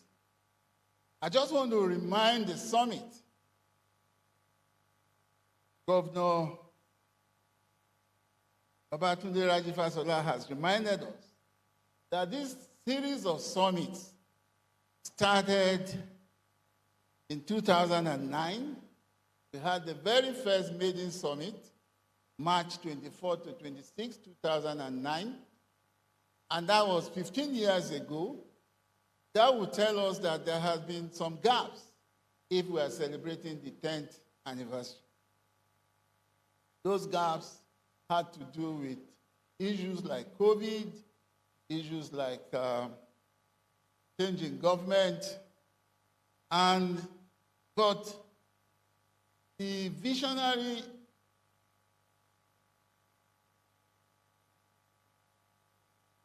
Governor Babatunde Raji Fashola started it off 2 years after being sworn in as governor of this state. I believe he got sworn in 2007, And immediately he observed the necessity for a climate change summit series. So in 2009, got started. The next one, the third, the fourth, the fifth, all went on serially in 2011, 2012, 2013, and 2014 under his administration without any break. I want to say clearly that I will not do the reminiscences. We have sitting up front distinguished gentlemen who can do the reminiscences.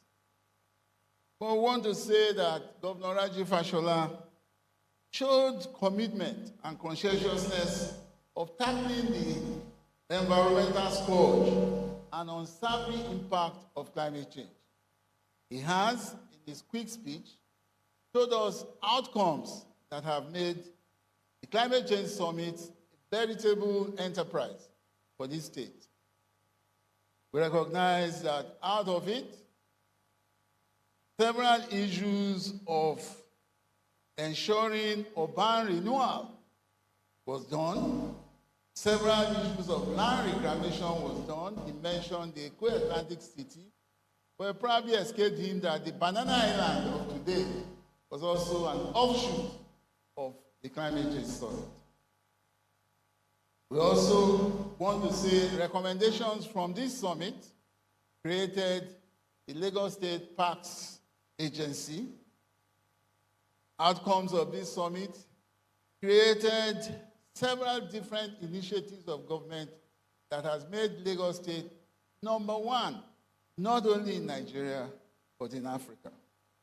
So, distinguished ladies and gentlemen, I will say that we would move immediately now to invite each of our panelists who are up front to say a few words, reminiscences, to say how it all started and whatever impacts seem to have brought out of journey so far. And without much ado, I don't know whether I want to invite Governor Fashola again. He has already spoken. But maybe he has some words to add again on this panel. Please go ahead. I think I will yield the floor to the other panelists. I think I've taken enough time. And seeing that we are constrained to about 15 minutes, as you say, I think that they should have a go. I would want to thank you and say very clearly that we do know that all the outcomes, we started off looking for mitigation measures when all of these series of summits started. Then we moved on to adaptation. And then we moved on to finance, which is what we are doing today. Financing, as he has also said, is key to sound climate adaptation. But he has admonished us that we must come up with clear, definite projects that would assist us to have bankable projects for financing purposes. And I see you had turned attention to former Deputy Governor, His Excellency Femi Pedro, that don't worry, out of this summit, we are planning an investment forum at which bankable projects will be developed. So be sure that the advice from former Governor Fashola is already taken on board. Because we really need to enhance climate adaptation measures for this state, for the country. I would want to invite Dr. Banire next. Then after him, Deputy Governor, then our Honorable Commissioner, round it up. Dr. Banire, please have the floor.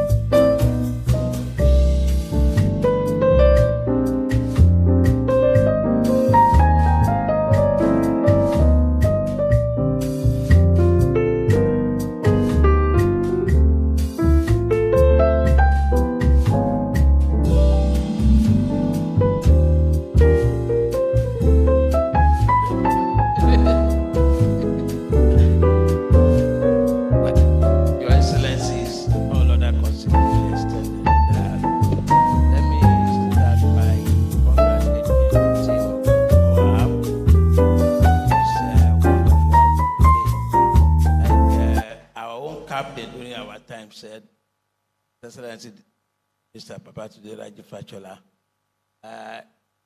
one is in the midst of people of like mind, particularly on environmental issues, remember with nostalgia what had transpired in the past.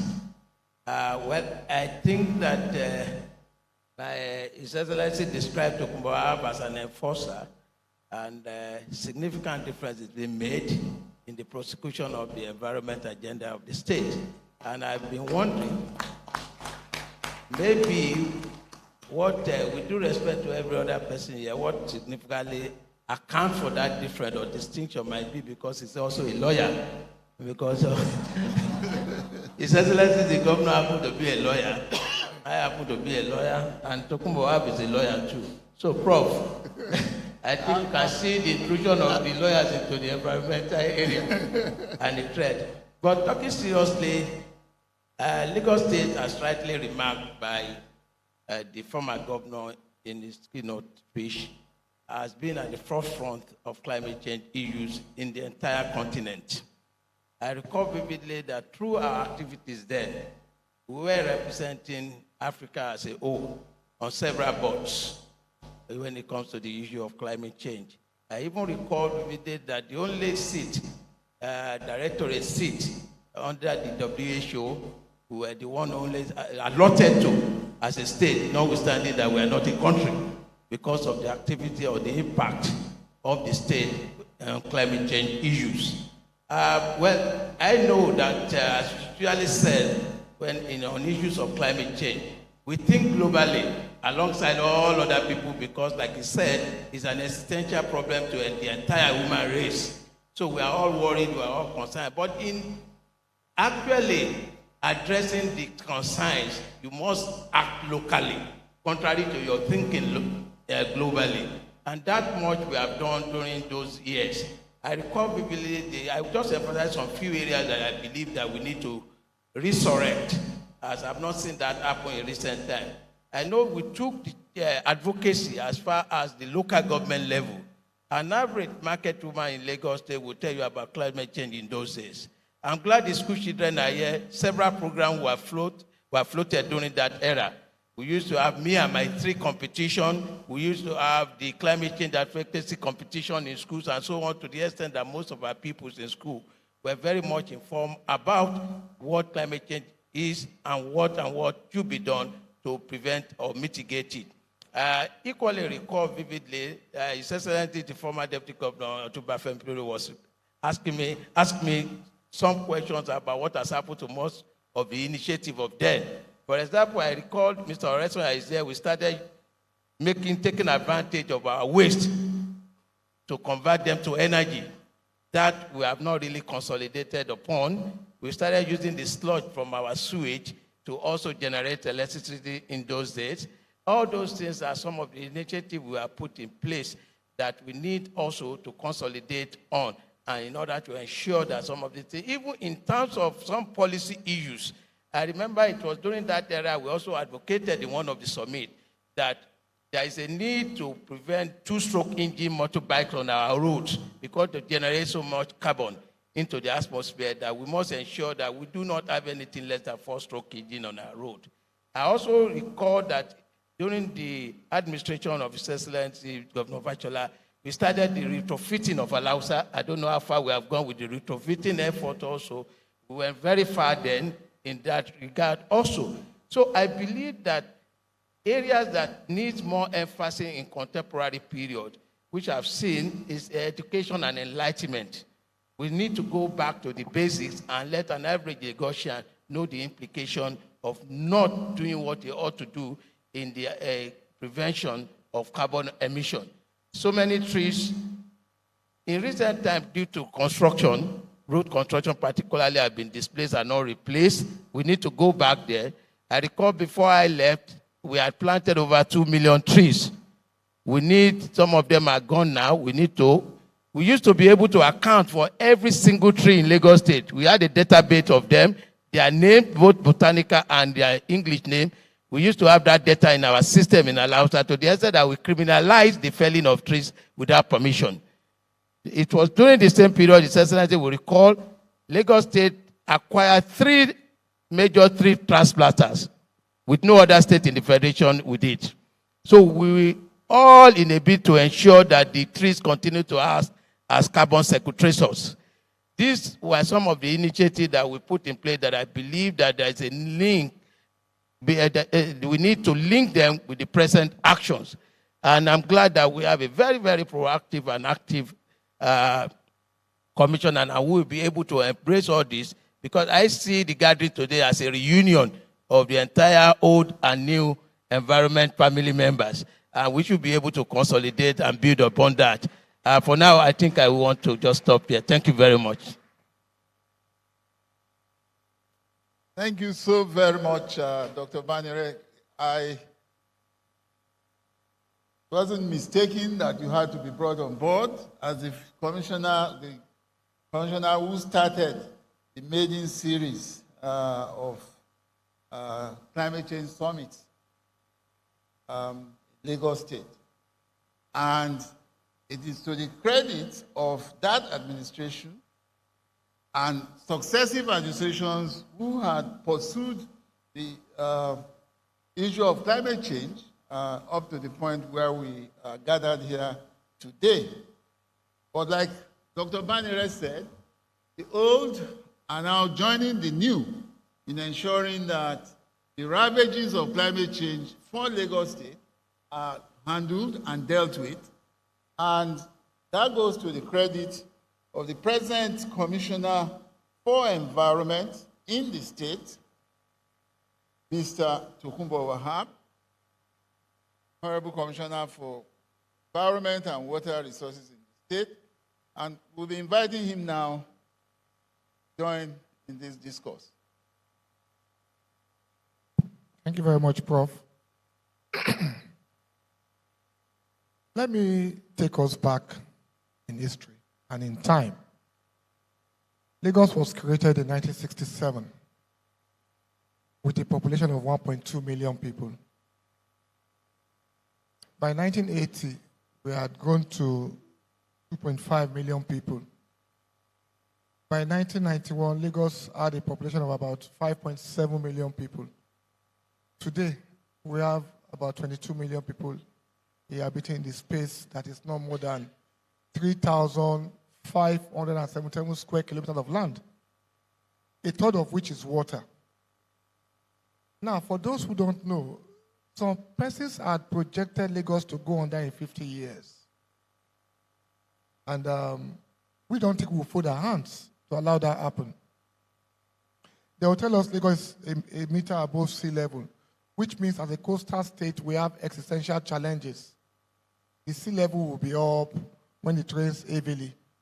And then people that are brazen and badly behaved don't want to obey the laws of the land. They will build to block water channels. And we hope our citizens a duty to remove those contraventions. That is a bridge between the past and the new.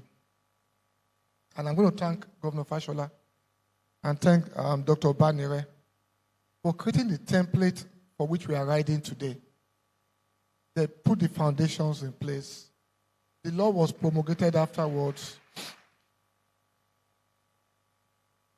And I'm going to thank the governor, Mr. Babajide Olusola Sanwo-Olu, and his deputy, Dr. Kadri Obafemi Hamzat, for insisting that we cannot allow people to take the laws into their hands.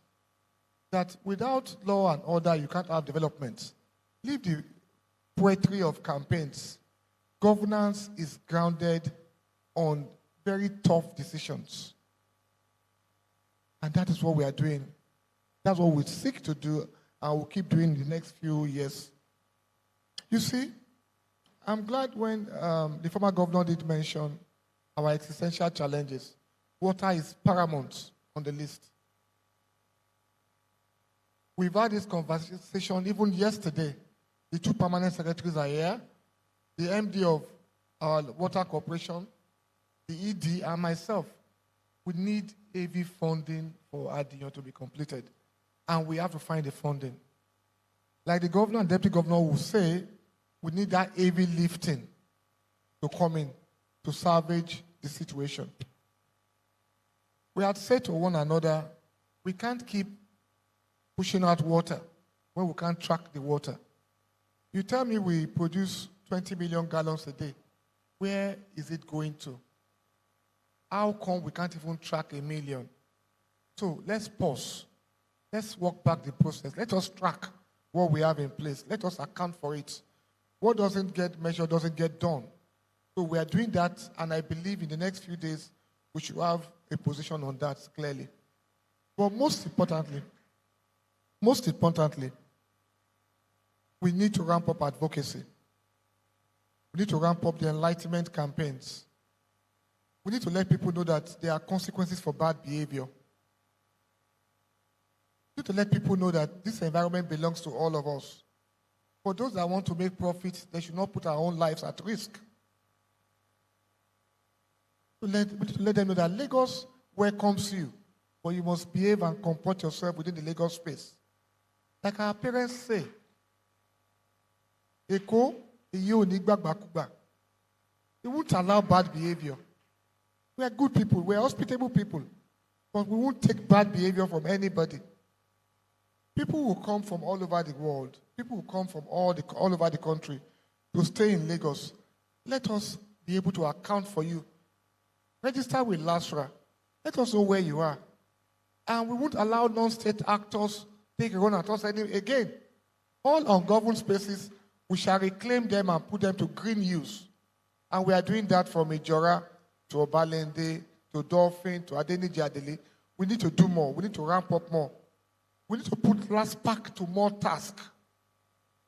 For our solid municipal waste, I'm glad the Dutch Consular General is here, and I'm glad the Deputy Governor is here.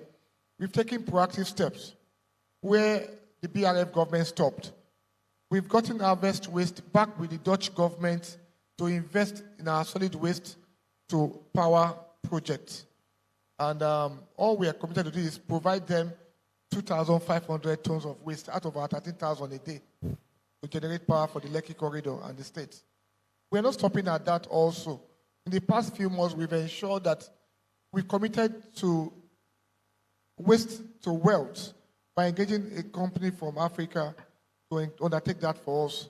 These are things that we will not see the result overnight, like every investment in the environment. But for the low-hanging fruits, we must keep ramping up capacity without dropping the ball. Thank you very much. Thank you very much, Honorable Commissioner for Environment. And you made one key point that we need to appreciate the government of His Excellency Babatunde Raji Fashola, as well as Dr. Banyere, for creating a framework. I think part of that framework is like keeping small me to have facilitated 9 of the 10 summits gathered here today for. At this juncture, and we want to actually acknowledge our governor, our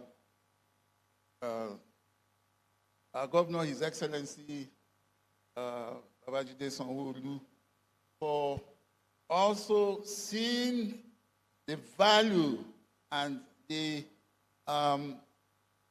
effects and impacts that the Lagos State Climate Change Summits have been having nationally and globally. In fact, we see what is happening at the federal level now, that our president is saying Lagos moved forward because of the summits. And therefore, several changes are happening at the federal level in the climate change space that we give accolades to. I will now invite the Deputy Governor, representing the Governor, to also give an intervention on these reminiscences and how the present government indeed has joined in and supported this initiative, for which we give a lot of praise to. Your Excellency, sir. Thank you very much, Prof. Let me acknowledge the former governor of Lagos State, my boss, Governor Fashola, because the troublemaker in our team there, Dr. Badere, Dr. Banire will take governor's phone and come and put it in my pocket. So that when they are looking for it, they will say it's Femi Hamzat that stole it. So it's a troublesome man. Thank you very much for coming. And then, of course, General Commissioner. Distinguished ladies and gentlemen, good morning, everybody. Well, I think that we understand in Lagos that climate change is real. As you know, around the world, there are world leaders that don't even believe in it. But we know it is real. So when you have a section of Australia, the size of Germany, that got flooded, we saw what happened in Belgium about 4 years ago. We saw what happened recently in Dubai. We saw what happened in Kenya. And we saw what happened even in Texas, which is supposed to be a semi-desert. So where people died because of flooding. So we know, even our situation in Lagos, where we all said 2 meters below sea level on average. So we know our challenges. And that's why there are many initiatives that Lagos State government has set up, outside even of environment.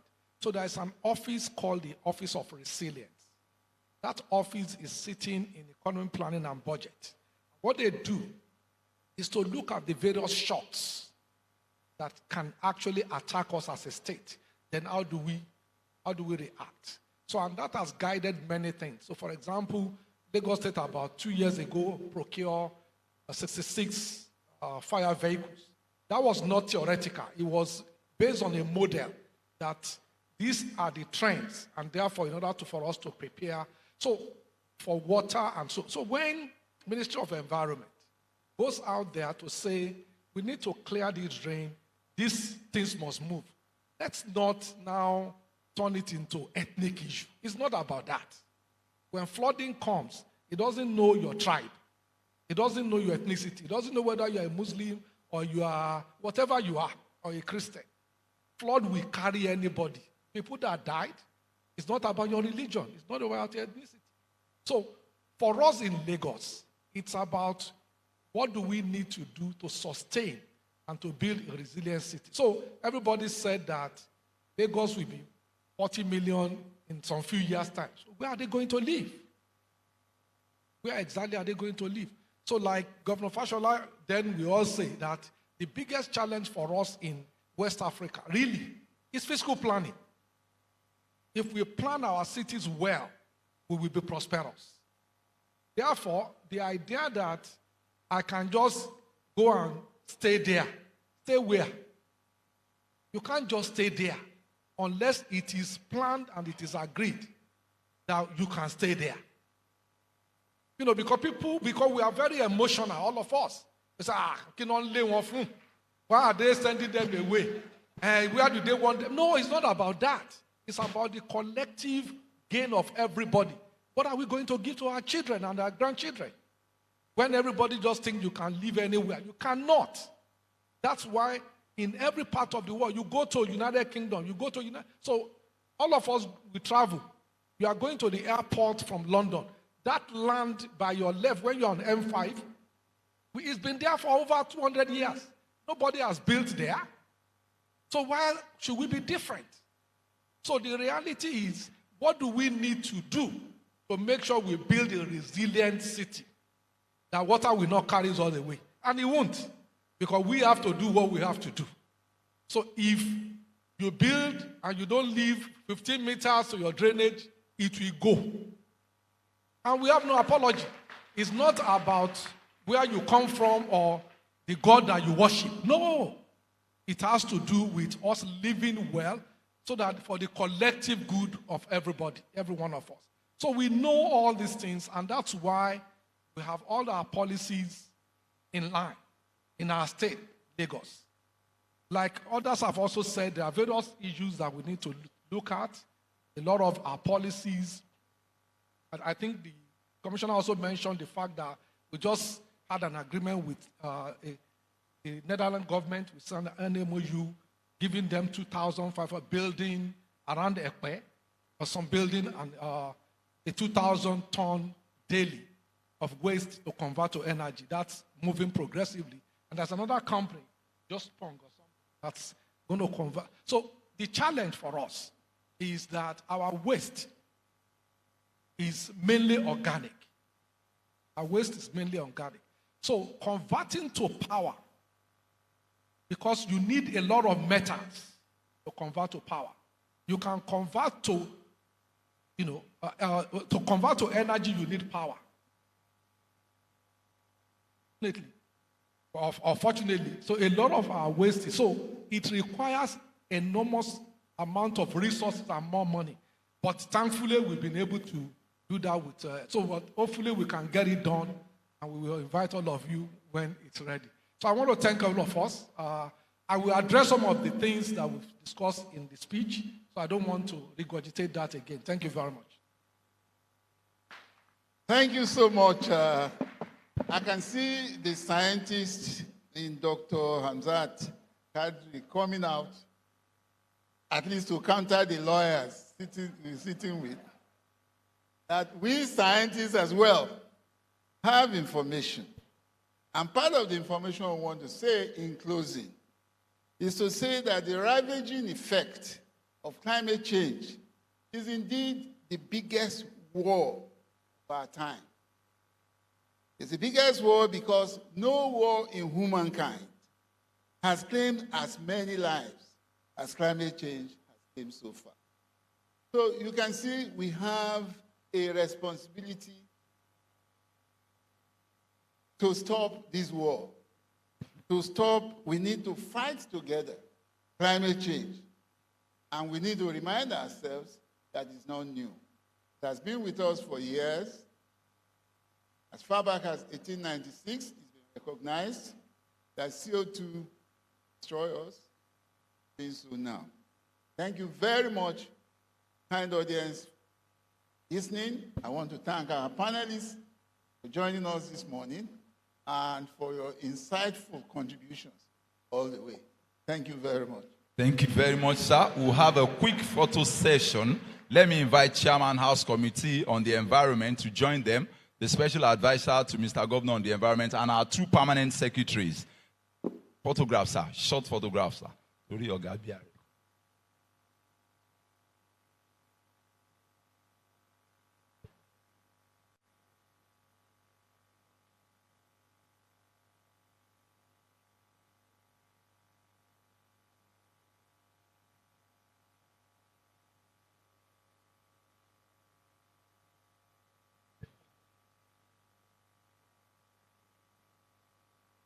Immediately after this, we'll go on to take the lead paper presentation.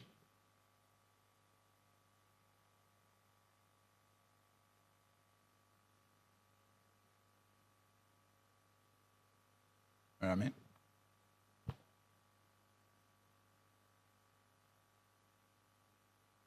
Thank you very much, sir. Let's give them another resounding round of applause.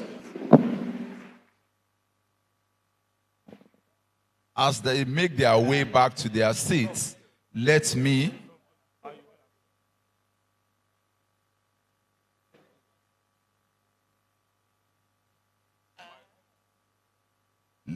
now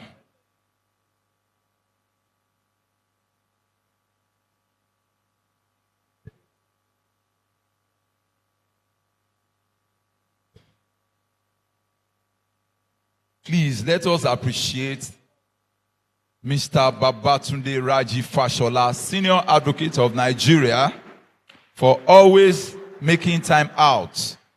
Thank you very much, sir.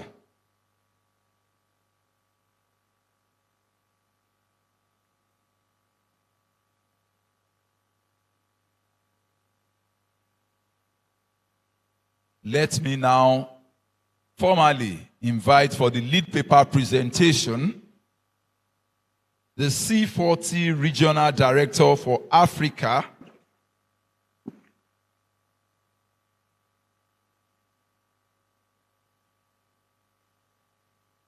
I'll do a little of our biography.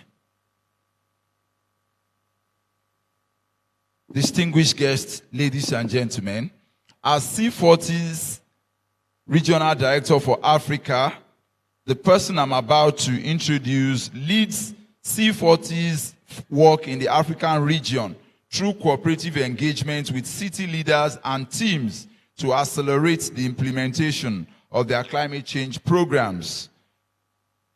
She is a sustainability enthusiast with over 26 years experience in areas such as environmental sustainability, international diplomacy, government, local, regional, and national, as well as industry associations.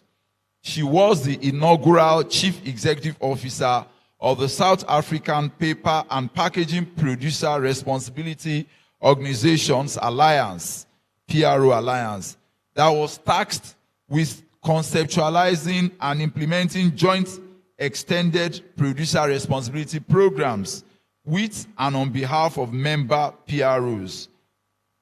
She has as her other executive role, was as the Chief Executive Officer of the Green Building Council of South Africa, where she led the green transformation of the built environment sector through numerous green building certification tools and programs. She also served as the chairperson of the World Green Building Council's Africa Regional Network, with a key role of coordinating, consolidating, and stimulating the development of green building councils across the Africa.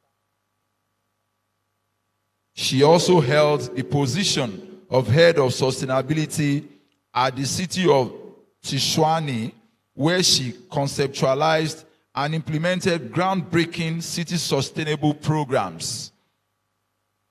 Her tenure at the National Environment allowed her to develop and refine her environmental developmental skills through her leadership roles in the then United Nations Commission on Sustainable Development Processes, which included the Rio Plus 20 in 2012.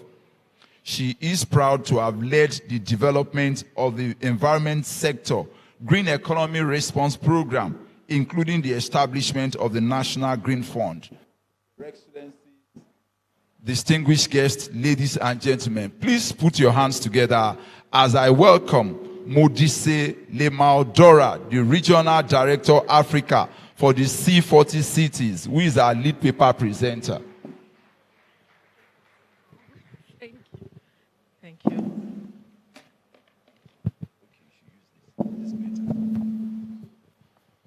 Thank you very much, Mr. Program Director. As the Governor of Lagos State in absentia and ably represented by Deputy Governor Dr. Kadri Obafemi Hamzat, Honorable former Governor in absentia who has just stepped out, and Honorable Deputy Governor, the Royal House, Commissioners, the members of the Diplomatic Corps, and all established protocol observed, I greet you. Thank you very much for this opportunity. I am conscious of the fact that we are running behind schedule, so I will do my best to move with speed on this presentation. I'm quite honored to be following the panel that was just before us that talked to the leadership role of the Lagos State on climate change matters in terms of local governments and what the local governments can do, not only in the African region, but globally. Just a quick 2 minutes to introduce myself for those who do not know C40 cities. It is a network of mayors of nearly, it's now actually we've hit 100 worldwide, mayors of world leading cities or metropoles who really took a commitment to climate action. C40 started in 2005, and as it was mentioned here, Lagos was literally the first African country to be part of the C40. Yes, so that is a great achievement in that Lagos has really led the plight of African cities and efforts to really show that cities can do more in terms of climate action, but then also noting that cities are more impacted. So today we are sitting at about 100 cities. In Africa, we are sitting at 13 cities, and we will max out at 15 major cities. So C40 is very conscious that we want to work with major cities where mayors, governors commit to ambitious action and therefore lead and replicate actions throughout their countries where they exist.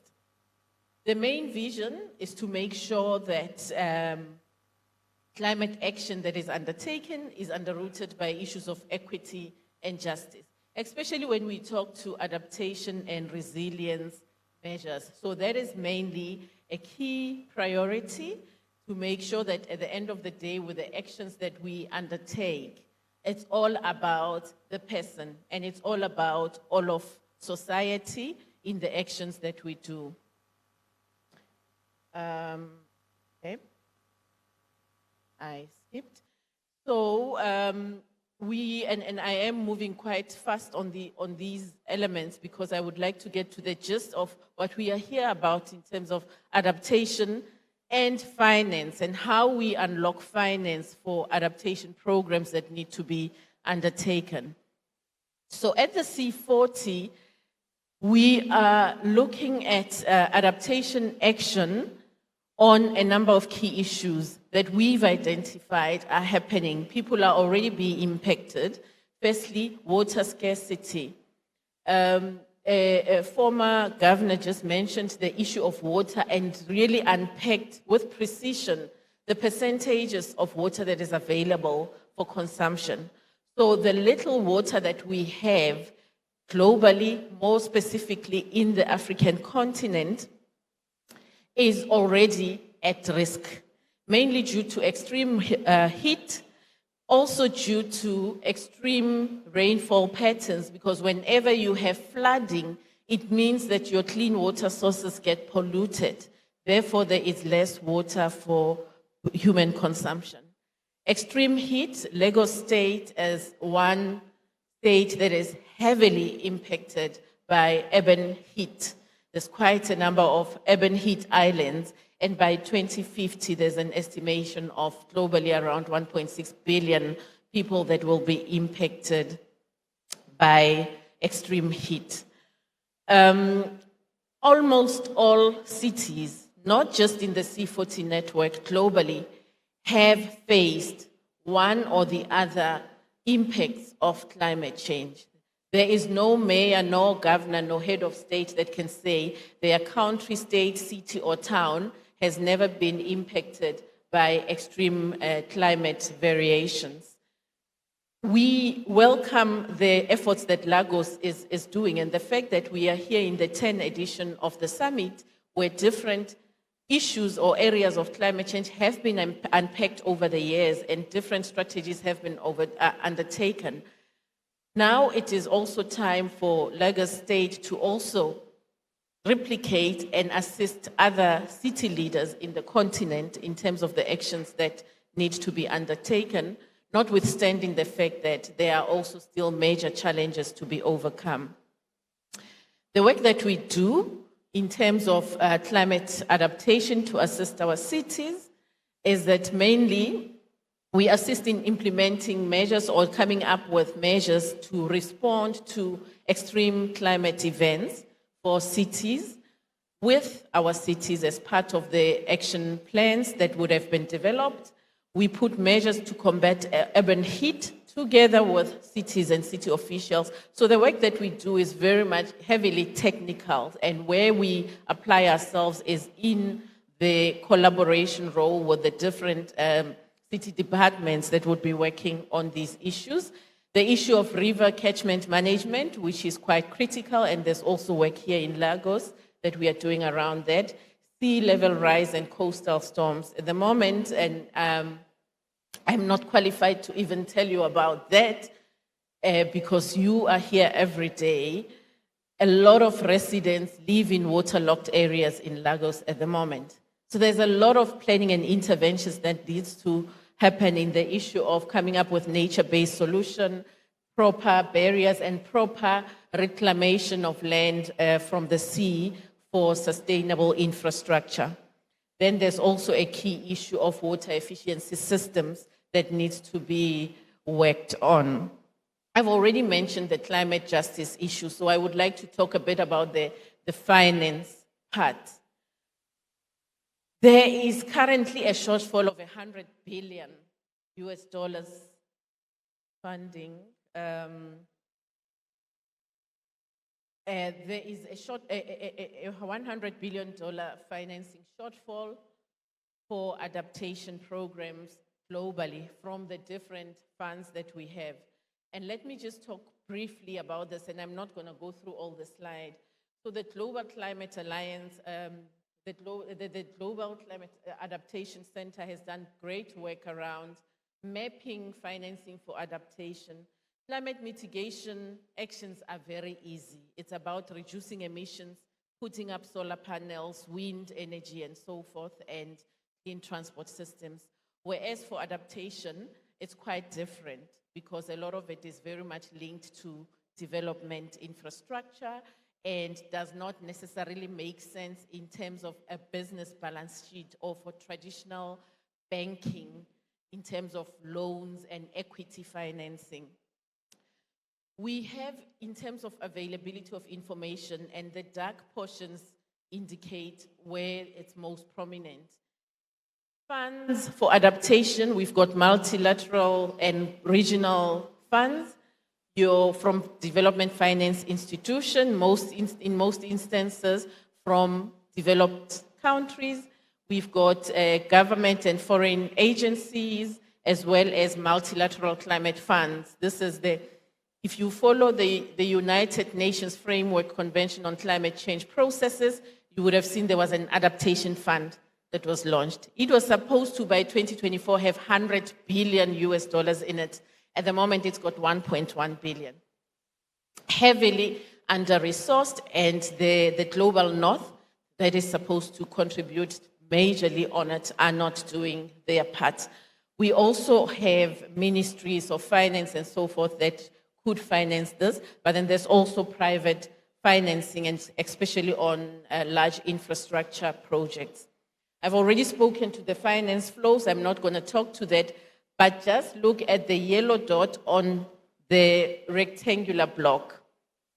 Less than 3% of institutional investors for climate resilience fund, less than 3% of funds comes from the private sector.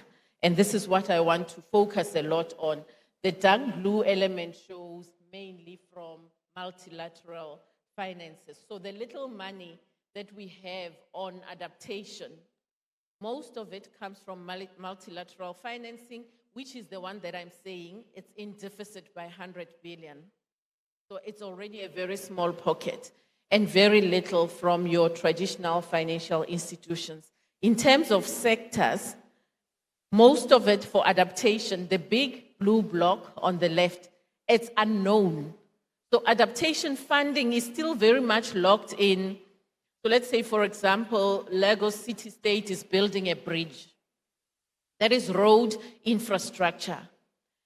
Then there is a very thin line on when do you say that road infrastructure as infrastructure to render the state resilient to the impacts of climate change.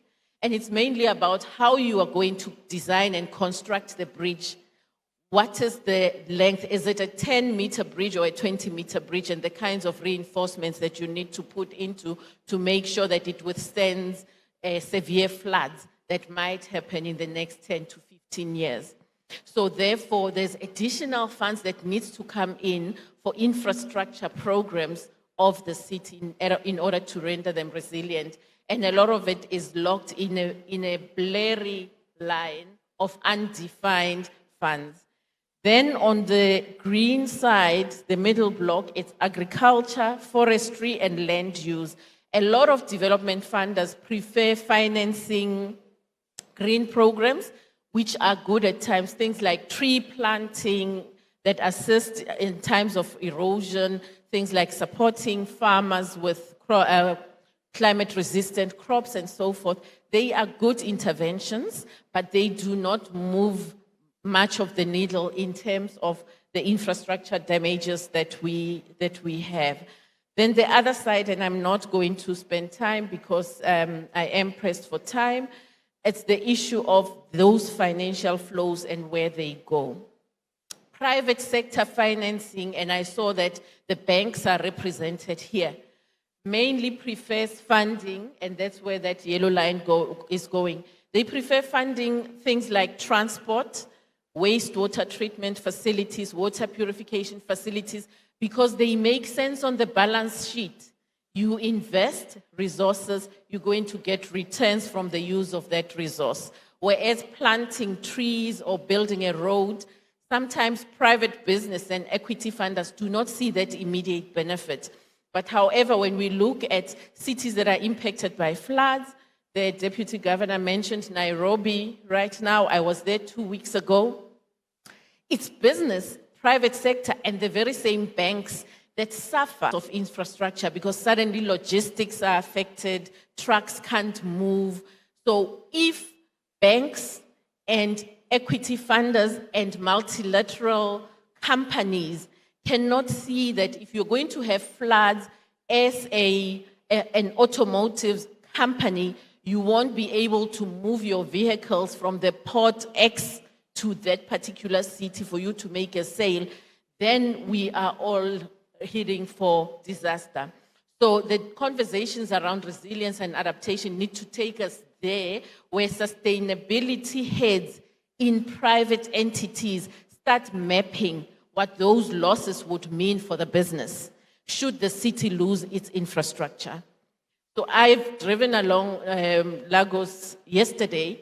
There's a lot of new road infrastructure. If that highway gets blown away by a major storm, God forbid, what would happen to business?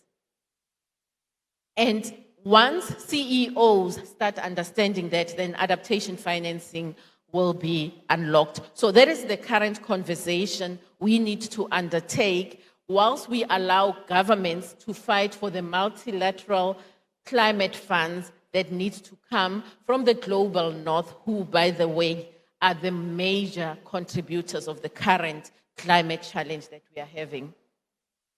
Okay, now I am concluding just to say that, and I'm not going to talk to this because my colleague is presenting tomorrow on what C40 is doing in terms of leveraging on the numbers that we have to work with our cities in project preparation in order to match cities and projects with potential funders to make sure that those major resilience infrastructure are done. So in conclusion, I have about 5 key considerations that I wanted to highlight. Firstly, in terms of climate change adaptation financing, there's a lot of uncertain and evolving environmental and economic conditions. We do not know when the next disaster is going to hit and its severity, the amount of temperatures or heat that we are going to experience. Therefore, it makes planning very difficult. As a result, we need to always, as multi-stakeholders, plan for the worst case scenario. The second issue is identifying innovative financial resources through partnerships per project and being able to partner and link with specific people that would have done that. And that also links to the pilot projects that would have been done. What we do at the C40 is if the governor of Lagos identifies monorail as a priority, within the network of 100 megacities, we will find someone. Maybe New York City has implemented it or California, and we twin the cities to then make sure that we learn from each other on processes we undertake. The issue around policy and regulation, which was mentioned earlier, incentives. Much as I've said, we need to have this conversation with the private sector, private bankers, equity funders, and so forth. It needs to make business sense. Therefore, regulations must allow for that to happen. Incentives are very important for business. So if business is going to invest on major infrastructure, the government needs to provide the necessary incentives for them to continue to do so. And different financial models, I've already mentioned. Then lastly, as addressing the role of collaboration and stakeholder engagement on the work that we do. We can never do it alone. So as the C40, we come in very strongly on the project preparation side, where we are able to leverage even resources for your feasibility studies and preparation of projects, and then get to a point of saying, how do we bring in potential funders for the major funds that we need for implementation? So an example of a good program we've just implemented now with the Lagos officials is the use of biodigesters or creation of biogas for energy in the markets. And we are now already starting with a fruit market here in Lagos, where, and I am told, I was there yesterday, that it's the largest fruit market in Lagos. I went, it's very hot. Secondly, the post-harvest losses are on another level because there is no refrigeration. So you look at those traders, they are losing so much every day. And with the loss means you have a lot of organic waste because they are throwing away tons and tons of fruits every day. So we are installing then a biodigester on site, building on-site refrigeration facility. Suddenly the losses are less, so that's a food security issue. The issue of heat, because you could even feel the increased heat as you go into the market due to the gas that's produced from there. So you are solving a number of problems. And as we do that as C40, we look forward to the city saying, okay, we will replicate this. And that also gives us the power to then beef it up, the proposal, and go to the funders and say, we have done it successfully in one market, therefore we need more funds to then do it throughout the Lagos state, then to the next, then the other cities within the African region will learn, and then we do it next. So it's all about catalyzing and taking advantage of the strength in numbers that we have to get projects going. We will do smaller pilot demonstrations, but then we would need bigger funders to come in with the equity financing that's needed for resources and for the implementation to be undertaken. So really, in short, what we've seen is that the agency in mobilizing resources has grown. So we have made progress, I think, in the climate change resilience space. The commitment of multiple stakeholders is even shown just by the mixture of the audience that we have today, that different stakeholders are indeed committed to the work that we need to do. There is still a large deficit in the financing space, and if we continue to take those leadership spaces to make sure that the finance comes in, we need to do so. This last word is to the Honorable Governor, as represented by the Deputy Governor, saying that Lagos should never lose that leadership role in the global climate change space. So, Honorable Deputy Governor, we need your voice in the global climate change space. As the C40, we will push for those spaces for you to be there so that you give the space and the leadership for the African region such that we are able to unlock these funds. Thank you very much. Thank you very much. Can we make it more resounding for Dora Modise, C40 Regional Director for Africa? Your Excellencies, Mr. Governor, sir, ably represented, we have come to the high point of this program, the 10th Lagos International Climate Change Summit, as I now respectfully invite for his address the Governor of Lagos State, Mr. Babajide Olushola Sanwo-Olu, ably represented by his able and capable deputy, Dr. Kadri Obafemi Hamzat. Please, let's appreciate him.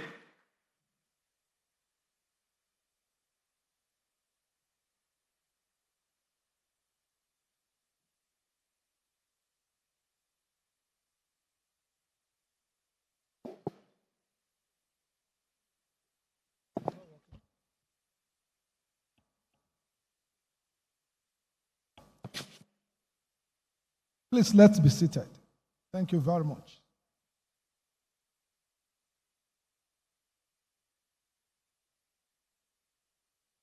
Osun State Governor, His Excellency Mr. Ademola Adeleke, ably represented by the Senior Special Assistant on Climate Change and Renewable Energy, Aremo Maruf Adedapo. Thank you very much for your presence.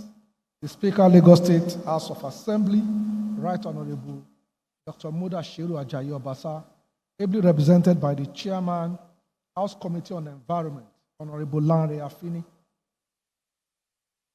former Governor of Lagos State, His Excellency Mr. Abajide Babatunde Fashola, Senior Advocate of Nigeria, other members of the Lagos State House of Assembly that are here, members of the State Executive Council, especially the Honorary Commissioner for Environment and Water Resources, Mr. Tokunbo Wahab, and the Special Advisor on Environment, Mr. Olakunle Rotimi Akodu, the Honorary Commissioner for Environment, Ogun State, Mr. Ola Oresoya, one of our donated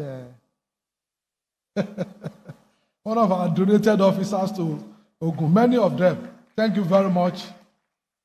Thank you very, very much. I told the governor yesterday that he should be paying us some fee for retainership. Thank you very, very much. Honorable members of the diplomatic community that are present here, the Consul General, Kingdom of Netherlands, Mr. Michael Deleen, the Deputy Consul General, Kingdom of Netherlands, Mr. Peter Kwesa, the Deputy Consul General, Kingdom of Netherlands, Head Economic Department, Leonie van der Steel. Thank you very, very much. Body of permanent secretaries that are present here, a lot of them, especially Permanent Secretary Office of Environmental Services, Mr. Gaji or Mobalaji Tajuddin. And of course, the Permanent Secretary Office of Drainage Services, Engineer Mahmoud Adegbite. Thank you very much.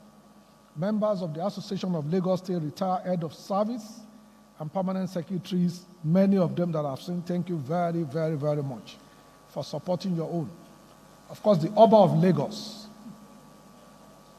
Alailua, His Royal Majesty Oba Rilwan Akiolu, ably represented by Apelua of Lagos, and of course, His Royal Majesty Oba Omogbola Abdulwasiu Lawal Oniru of Iruland. Kabiesi, thank you very, very much. The White Cap Chiefs of Lagos and other traditional chiefs that are here, the Relu of Lagos, thank you very much, ma. Other guest speakers and panelists, and of course, our paper presenter, thank you very much for that very insightful presentation. Distinguished invited guests, gentlemen of the press, ladies and gentlemen. First of all, let me apologize for coming a bit late. It was due to change in program. I was coming from other part of Lagos, from another program. The governor was supposed to be here. Unfortunately, their timing changed. They were supposed to go somewhere at 2. They called them that it's now 11. So he has to quickly rush. And they were going with all the business leaders in Lagos. So sorry. So I have to rush from that place to come back here. So sorry for that lateness. So distinguished ladies and gentlemen, it's honorable delegates, it is a great honor and commitment that I stand before you to declare this landmark event as we celebrate a decade of climate change summits, as we gather to discuss and strategize on pressing issues of climate change.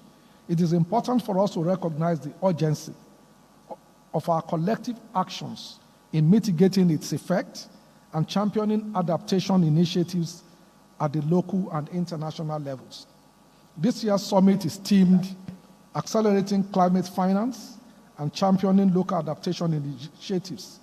This resonates very deeply with the efforts and commitments of Lagos State government in combating climate change. We understand that it is not a distant threat, but a present reality that requires immediate and concerted effort. We can all see what is happening around various parts of the world. We are made to understand that the world actually recorded the warmest temperature ever since records were taken this year. So the challenges are real. So Lagos State stands at the threshold of Israel. We are driven not by what some people call challenges, but what we consider our great attributes. As a city of aquatic splendor, we are vulnerable to climate vagaries. We stand tall among the communities of nations because we must do all that we need to do to defy the odds. Several years ago, the atmospheric elements threatened to take Victoria Island from us. And for those of us that know Victoria Island, that town is about 600 hectares of land where businesses and people actually live, contributing enormously to the GDP of our state. As a government, under the Governor Asiwaju Bola Ahmed Tinubu and of course Governor Babatunde Raji Fashola, we tamed the raging sea by constructing groins, as stated by him, to actually make sure that we reduce the veracity of the ocean and use it as a way to collect and harness sand, out of which today is rising the Eco-Atlantic City, restoring Victoria Island and revitalizing the surrounding businesses. To say we are resilient is really an understatement. Lagos has and will continue to take significant steps towards reducing our carbon footprint and emissions. We have undertaken studies to determine our carbon emission profile and have identified significant pathways to achieve zero emissions by 2050. We must be forward-looking, and we are. In 2007, we aligned ourselves with like-minded bodies on climate change action. The then governor and then now President of the Federal Republic of Nigeria, Asiwaju Bola Ahmed Tinubu, GCFR, signed Lagos up with the C40 City Climate Leadership Group. We've listened to our presenter that Lagos was actually the first city to do such. A network of world mega cities committed to addressing climate change. Our understanding from our presentation is there are now about 100 cities in that network. That union, as we can see, have yielded many benefits in terms of climate actions. Today, we've listened to the eloquent presentation by Ms. Dora Modisi, the Regional Director of C40 cities. So Lagos is grateful for our ongoing relationship and collaboration. Let's now fast forward to the government of Babatunde Raji Fashola administration. The Lagos International Climate Change Summit was inaugurated. It was under his stewardship that Lagos State Parks and Gardens Agency, LASPAC, became institutionalized, and July 14 of each year adopted a statewide tree planting day. Our target then was to plant 10 million trees. My understanding is we are now at 5.6 million. We also saw the implementation of a multi-modal transport system with the rollout of the Bus Rapid Transit BRT system, first of a kind in Nigeria at the time, and at the time, the first in West African region. This system has significantly improved the health and safety of Lagosians by reducing the number of unregulated minibuses that we call downfalls, optimizing the public transport fleet, introducing more efficient vehicles, alleviating congestion, and boosting public confidence in public transportation. These advancements have collectively reduced emissions from transportation by about 15%. In 2015, the Committee of Nations in Paris, France, reached a landmark agreement to keep global temperature rise by 1.5 degrees Celsius. With nations setting their nationally determined contributions, Lagos State swiftly responded by developing its 5-year climate action plan, outlining goals and strategy for emission reduction and adaptation to achieve the 1.5 degrees Celsius target. Distinguished ladies and gentlemen, we have blazed the trail under our transportation policies and initiatives with the unveiling of the first Nigerian electric car named Hyundai Kona in November 2020. By this initiative, we intend to replace 50% of our public transportation fleet with electric vehicles by 2030.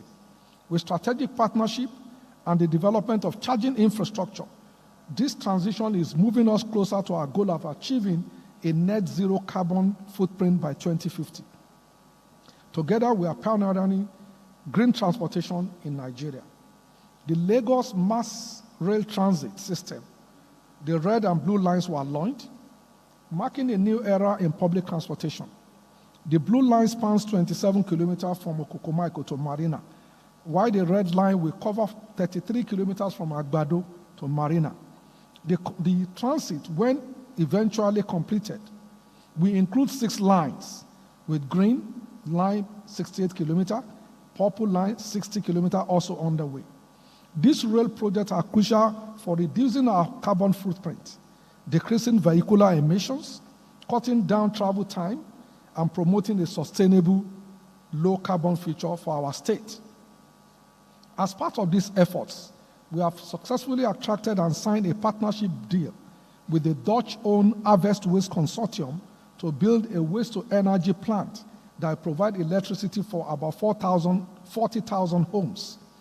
This initiative diverts or converts 2,250 tons of waste daily from our dump sites and transform it into 60 to 70 megawatts of electricity. Additionally, we have entered into an agreement with Josbon Group of Company to manage our organic waste stream. Our aim is to convert about 45% of our waste into useful compost, promoting green jobs and sustainable organic farming. Distinguished guests, in December 2023, the governor led a team to the Conference of Parties in Dubai to showcase the Lagos dream and highlight the potential of our city. At various fora, he has also spoken about the spirit of Lagos and the resilience of his people. I vividly remember the global community being amazed by our well-articulated plans and programs under climate resilience. Today, we are delighted to unveil 2 important documents to guide our climate change journey. The first being the Lagos State Climate and Adaptation Plan, and of course the second, the Lagos State Climate Mainstreaming Strategy and an Action Plan. These documents outline our strategic objective to reducing emissions and adapt to climate changes. While we have made commendable progress in our climate action endeavor, the journey ahead demands greater collaboration, innovation, and ambition. To our esteemed partners and sponsors, your contributions have made significant impacts on the climate resilience journey in our state. Therefore, we'd like to extend enormous gratitude to the C40 Cities Leadership Group, United Nations Development Program UNDP, United Nations Industrial Development Organization UNIDO, African Development Bank AFDB, members of the diplomatic community, the French Development Agency AFD, Providence Bank, IHS Tower, 7-Up Bottling Company, Ohando Clean Energy, Dangote Group, and many others for their unwavering support. We must say thank you very much, as you have supported us at various periods in our journey for climate change actions.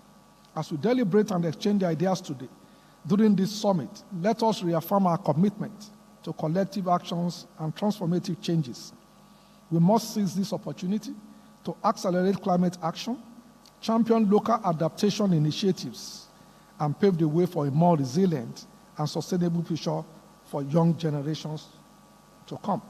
Together, we can rise to the challenge of climate change and build a better world for all of us. I must thank you very much for your attention and for your patience. Thank you very much.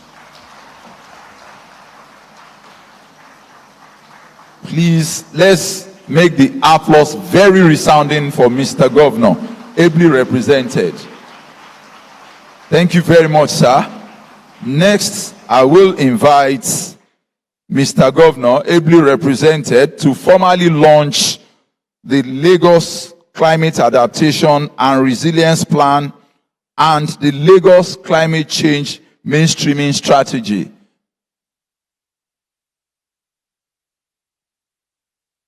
Let me invite Mr. Governor, sir, to be joined by the Honorable Commissioner, Chairman House Committee on the Environment, the Special Advisor, the 2 permanent secretaries, the members of the diplomatic corps from the Embassy of the Netherlands,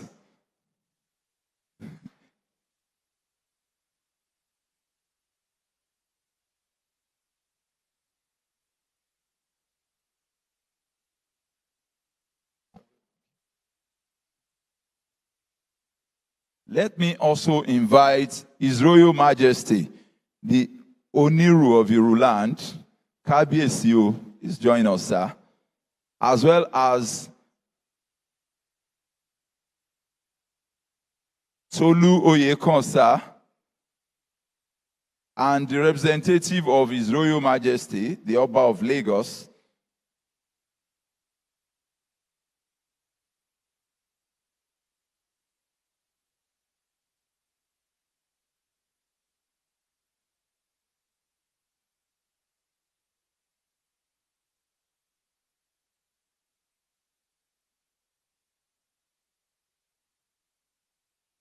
So as part of the efforts to win the war, as claimed by Professor Allo, the war of climate change, that is more devastating than many other wars. As the former governor said, water is being lost, land is being lost, so humanity is threatened. And therefore, as part of our own effort, we have policies and strategies to fight it, unique to our state. And we hope that other states in the country learn from it. So we are revealing these two. We are revealing these two documents as part of the Lagos State Climate Adaptation and Resilience Plan. And then, of course, the Lagos State Climate Change Mainstreaming Strategy and Action Plan. So this, for us, is the way forward for all our MDAs, Ministry, Department, Agency, on what to do to make sure that we protect Lagos from climate change. Thank you very much. Congratulations, Lagos. Once again, let's appreciate Lagos State Government for securing another first with the launch of the Lagos Climate Adaptation and Resilience Plan and Lagos Climate Change Mainstreaming Strategy. Photographers.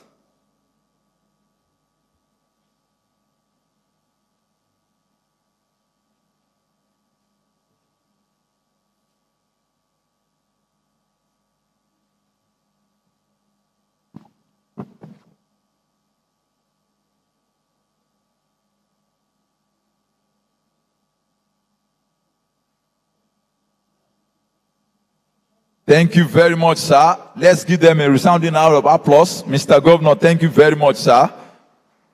Members of the diplomatic corps, we appreciate you. Alailua, thank you very much, sir. Next, I will now invite, for the vote of thanks, the Permanent Secretary, Office of Environmental Services in the Ministry of the Environment and Water Resources, Gaji Omobolaji Tajuddin. A round of applause for him, please.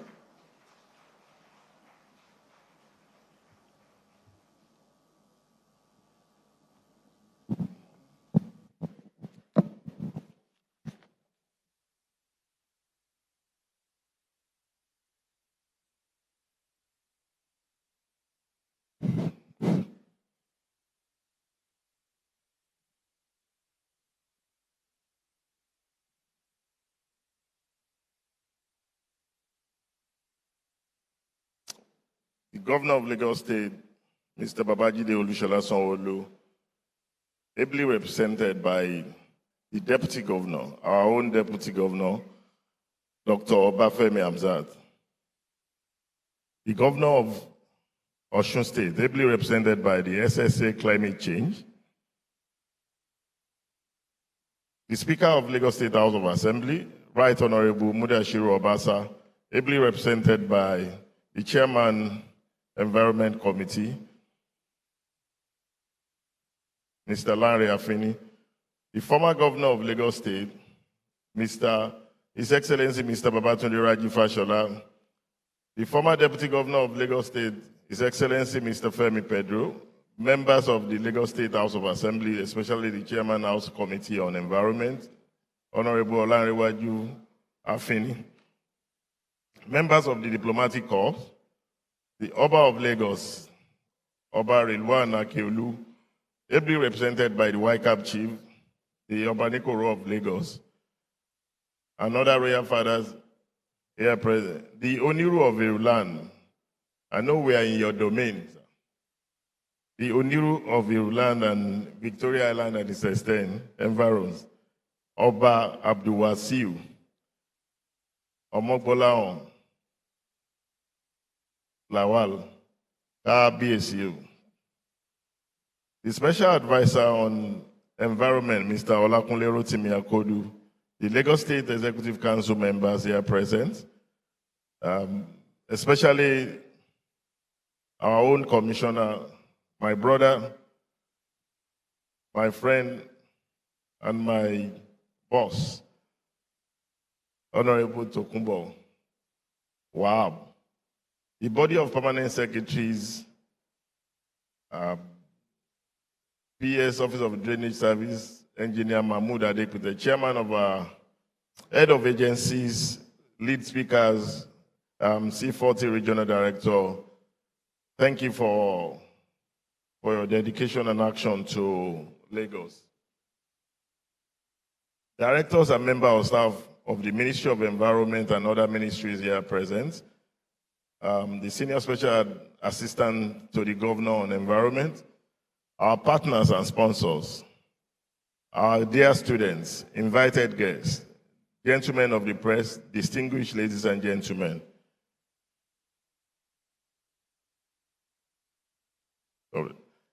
On behalf of the Ministry of Environment and Water Resources, it is a privilege to deliver the vote of thanks at the 10th International Climate Change Summit. This gathering brings together visionary minds and provides opportunity for game-changing ideas and initiatives to tackle the present issue of climate change. Over the next few days, we will witness inspiring conversations, innovative solutions, and a collective resolve to drive meaningful actions at addressing the challenges of climate change. As we go into these sessions, we are more determined than ever in our quest for a sustainable future.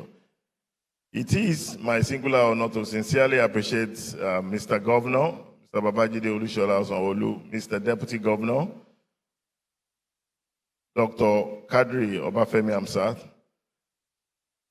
for their keynote address, their devotion, passion, and unwavering pledge in confronting climate change, challenging us to go further and faster in advocating for actions, in tackling the infractions that are associated with it.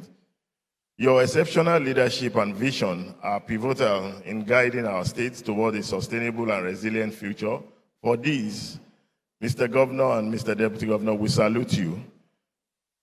And I wish to acknowledge and express our profound gratitude to the ESCO members and the body of permanent secretary who always stand by us and motivate us. We deeply appreciate your presence today.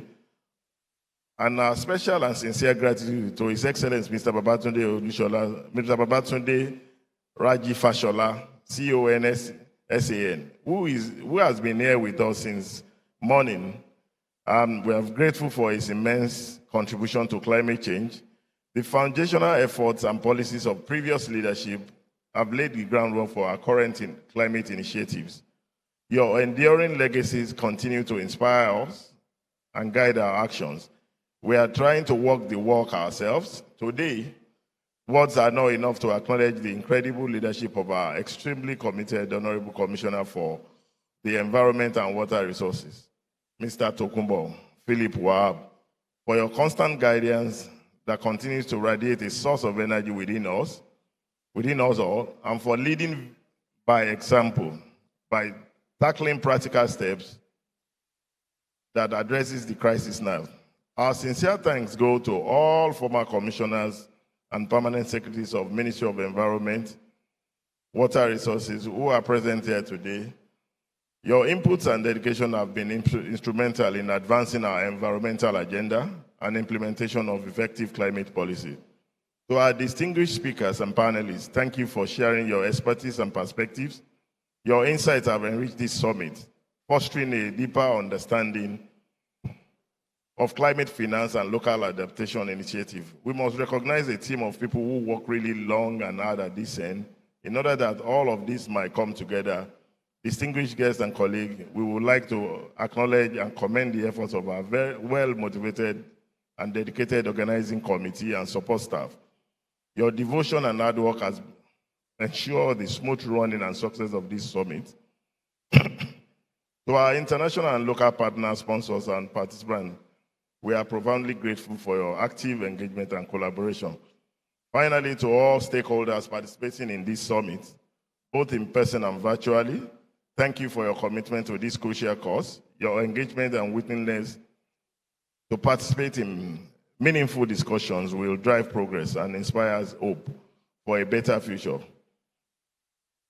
Distinguished ladies and gentlemen, together we can accelerate climate change finance, champion local adaptation initiatives, and build a more resilient and sustainable world for generations to come. Distinguished ladies and gentlemen, enjoy this summit, and thank you very much for listening. Igbega Ìpínlẹ̀ Èkó, Dimonshe Ward.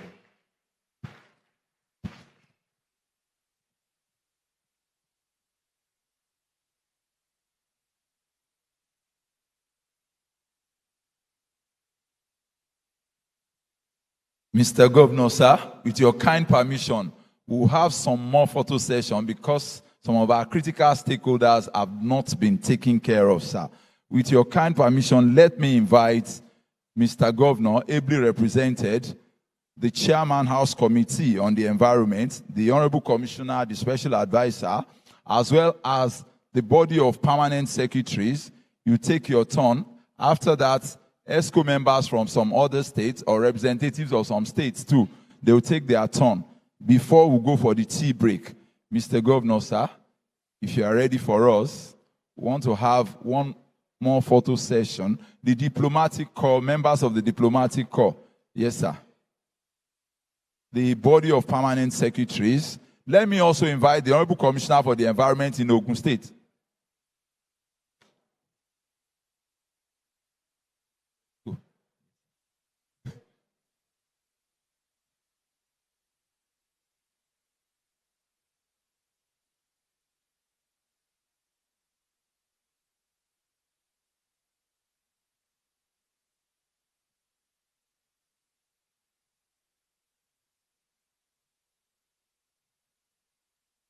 I have only saved the best for the last. Okay. Maybe after them, sir, I will invite members of ESCO to take their turn.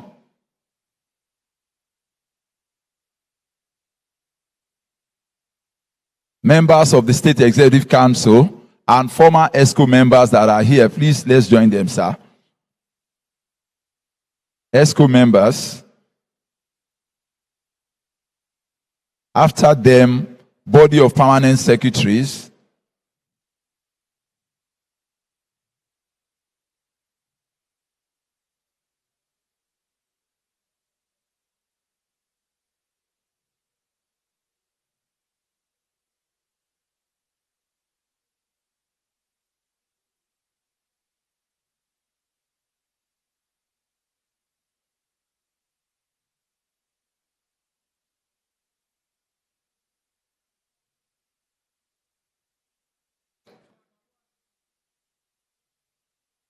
After them, body of permanent secretaries.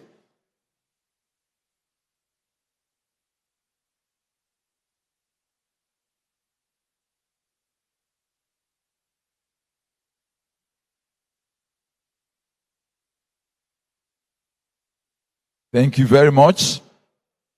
Our sponsors, body of permanent secretaries, I'm sorry. Our sponsors should get ready.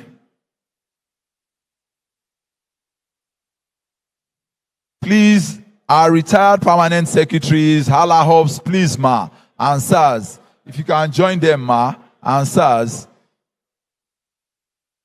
Our retired permanent secretaries, please let's join the body of permanent secretaries.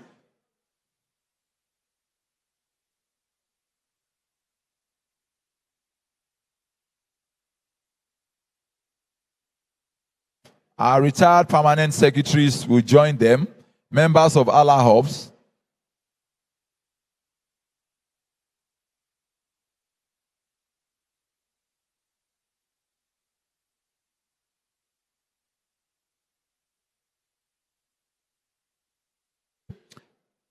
We invite our sponsors, Access Bank, MTN, Providus Bank, IHS, 7-Up Bottling Company, EnvironmentNG.com, the Food and Beverage Recycling Alliance, and all those who have supported this program.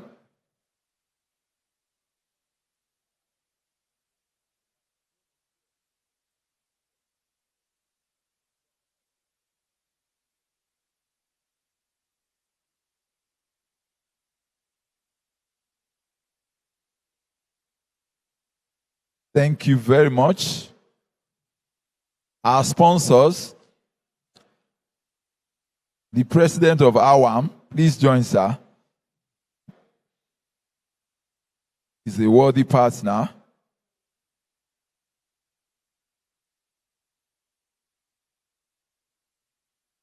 After them, the planning committee. If you are there, let's make it snappy.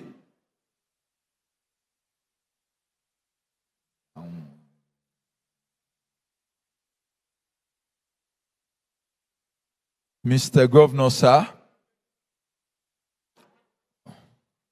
all other courtesies duly extended. We'll be proceeding on a tea break.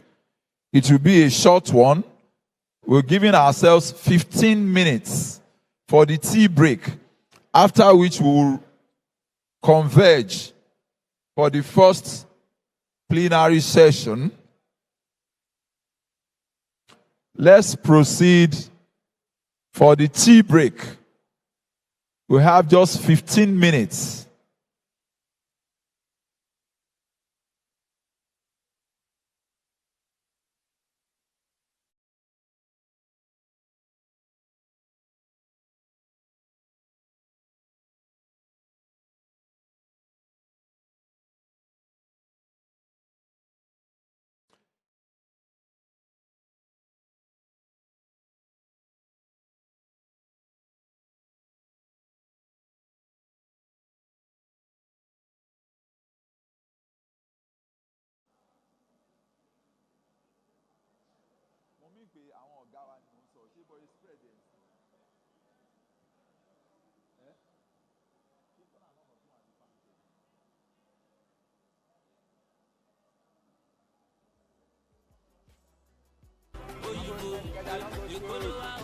I'm going to make a go shoot.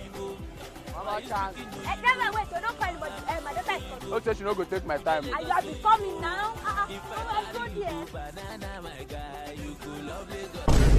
What did you just do? Oh, what did happen there now? Did you just try out a line Esteemed guests, let's proceed on the tea break. After which, shook inside my nose. Shook inside my nose. Is it people that we'll reconvene for the first you know plenary that session. thing that I throw outside now is damaging our health and our system and body and soul. They are just straight up and down, up and down. That thing that you throw, that small something now, it can block drainage. It will block drainage. That water will not come. That flood will be everywhere. And Mama, government shaking government. You people are causing flood for us. You are shouting them. Madam, is this small thing that I threw away that is going to block drainage? Very good, my brother. I'm glad you asked me. If you throw this one today, means I throw that one tomorrow. I throw this. When you finish, you will see heap like this in front of drainage. So Mama block here. Because of this small thing, I the matter long like this. Because I did not open my mouth and talk to you too, Abby. Are you not supposed to hang just me on this side? You are not sweating like Lagos Christmas goats in this Lagos. Who want to solve the climate issue in Nigeria, in Lagos, if you do not, if you are acting like this? Answer me. There's no tree in Lagos again. Firewood jollof rice. Somebody cannot breathe. Poor quality of you, self. This is Marwa self. You cannot fix it. It's black smoke that is coming out. But where air pollution can't breathe, everything is just bad air that will breathe. Now go and take that trash before I trash you. You know what I mean? Does it look like shaking to you? No, I'm about to do it. Put it inside your pocket. If you don't see dustbin. You say I should not insult you. I will insult you. We have entered rainy season now. Rainy season la wa yi. Mommy, sorry. Where did you go? Sorry, Mom. Where did you go? I was cleaning. Driver! So please come and go because I can beat him. Madam, tell her she go pick him. No. Tell her she go pick him. No, they spoil Nigeria. What do you? Keep Lagos clean. No, I don't remember. What kind of rubbish? I've been shit. Someone in bad Johnny, bad you just disgrace. Oh yeah, come back. I said she come back.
I am the earth, the ground. I know the feeling of your feet on me as you go about your day. I feel the weight of your cars driving me, and I feel the soft patter of the rain. I feel it. But I also feel it when you throw your trash and your bins right on top of me. I feel it so much so that I get sick. Sick, dirty, uneven, and so full of dirt that I begin to erode. I break down and I stink. They say, Kakakile oku, ile asha, mi o le ku, ṣùgbọ́n ẹ má jẹ́ kí n ṣá. You should know better, and you should do better. Nítorí pé Èkó yìí wà fún gbogbo wa. Ọ̀rẹ́ mi, ẹ jẹ́ ká tọ́jú Èkó, kí Èkó lè tọ́jú wa.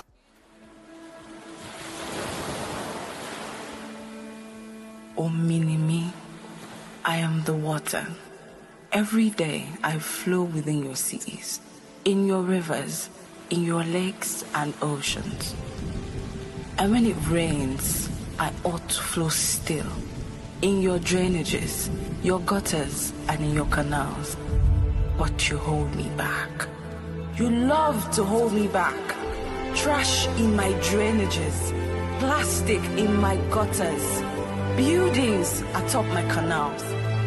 You restrict me and pollute me until I'm forced to fight back. You should know better and you should do better. Nítorí pé Èkó yìí ti gbogbo wa ni. Ọ̀rẹ́ mi, ẹ jẹ́ ká tọ́jú Èkó, kí Èkó lè tọ́jú wa. I'm going to make a dialogue show. Mama chance. Wait, don't find anybody. My daughter is coming. Don't say she no go take my time. And you are becoming now.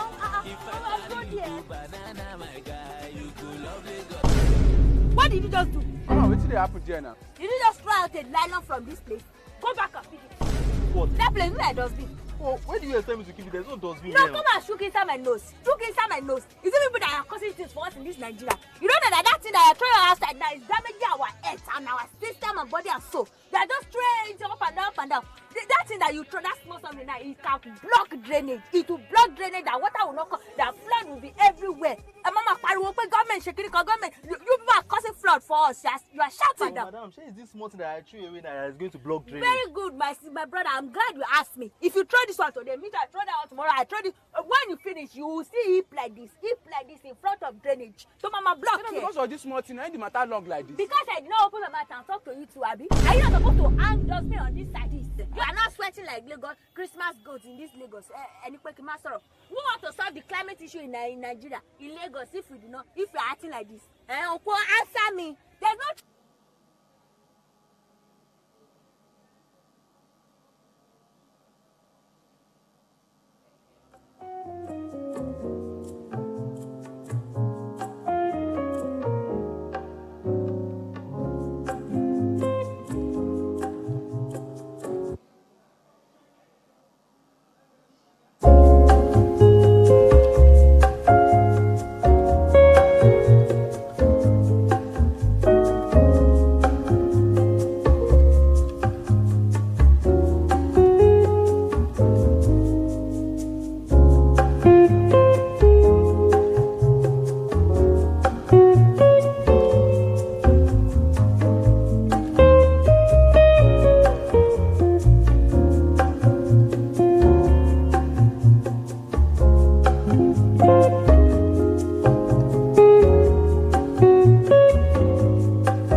on the video that is playing. Okay. The volume has gone down now. Can you hear me?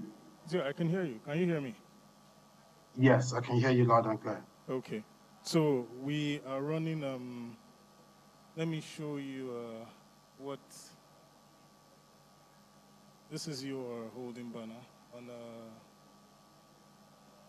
display here. So I want you to probably share your screen so we could test your feed and see if we can send it to the house before you start your presentation. Sorry, say that again. Yeah, your screen, what you're sending, that's your slides, your presentation.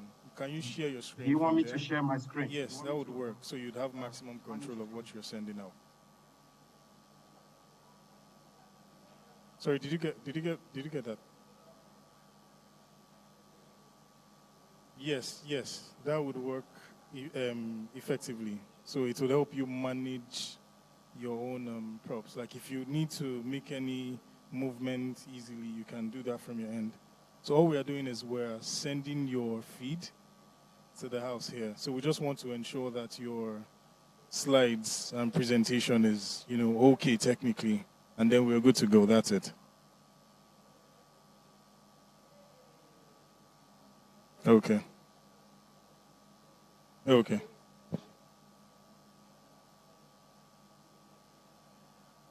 Okay.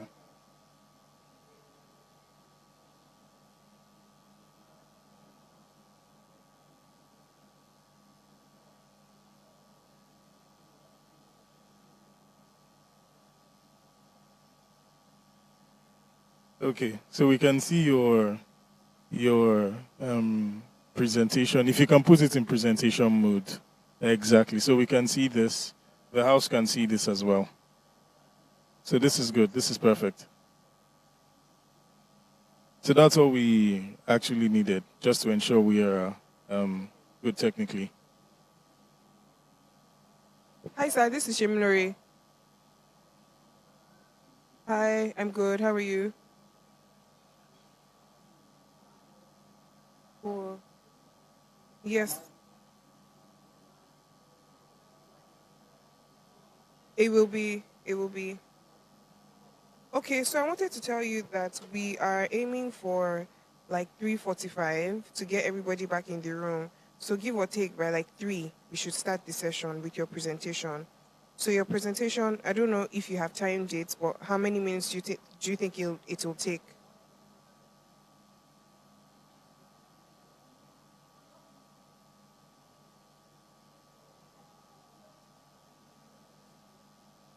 Okay.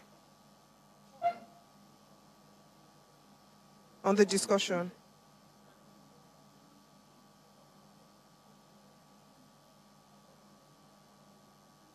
Okay, that's good. So we just again mention to the moderator that you're online so that we ensure that you're also carried along. But I think you should feel free to butt in as is necessary. Okay. Thank you. I will text you as soon as we're ready, but it shouldn't be long. Sorry for the delay. Okay. No worries. Thank you. I think we can end it.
Eh?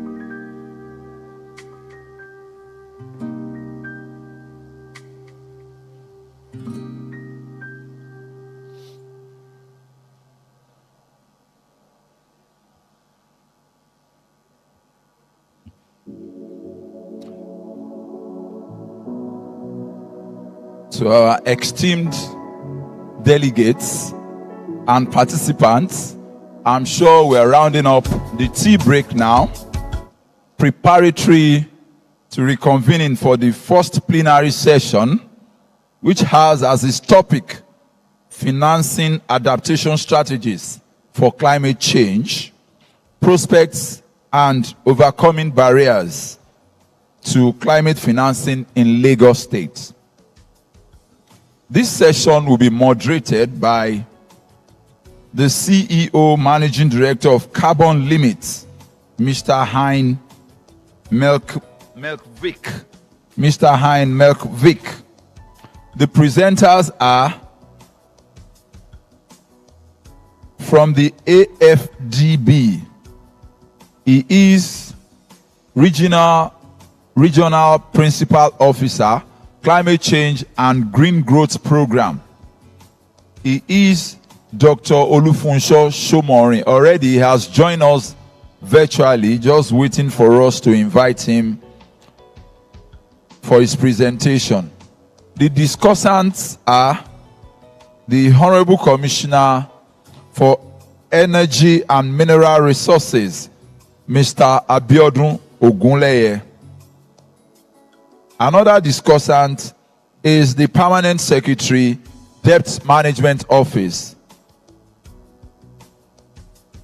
Mrs. Alake Sanusi. She will be represented by the Head of Public Finance, Bond Issuance and Regulatory Matters in the Debt Management Office, Mrs. Omolola Onobulu. Another discussant for this first plenary session is the representative of the Deputy Managing Director of Providus Bank. He is the Group Head Card Business, Mr. Lanre Ogundari. So in about 5 minutes, by when I'm sure majority of us will have returned to the hall, we will start the first plenary session.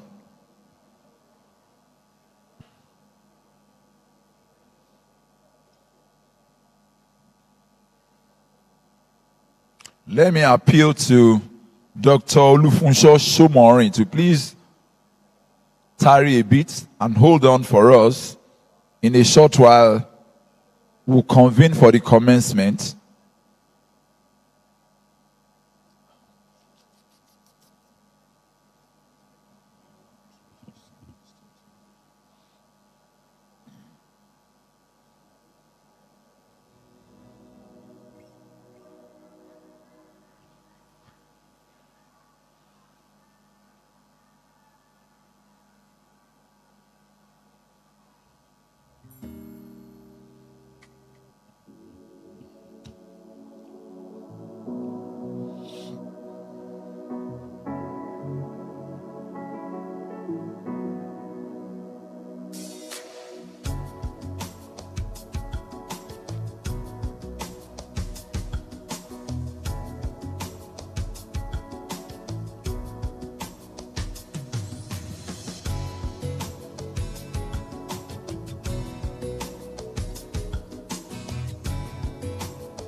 Once again, let me appeal to our delegates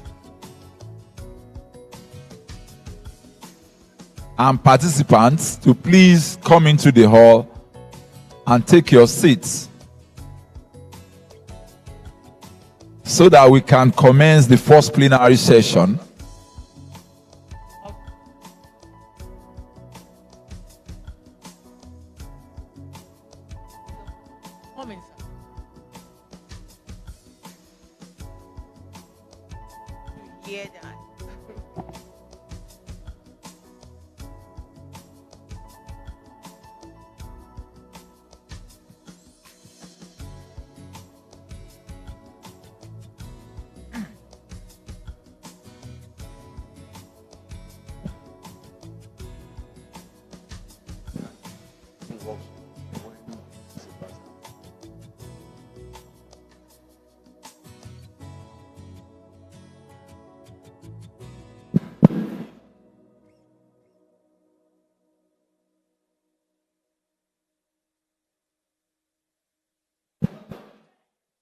Ladies and gentlemen, please, we want to start the afternoon section.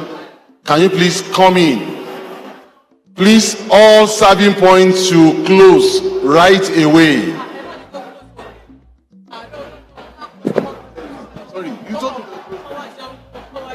Please take your tea break and come inside, please, so that we can finish early and we can close early.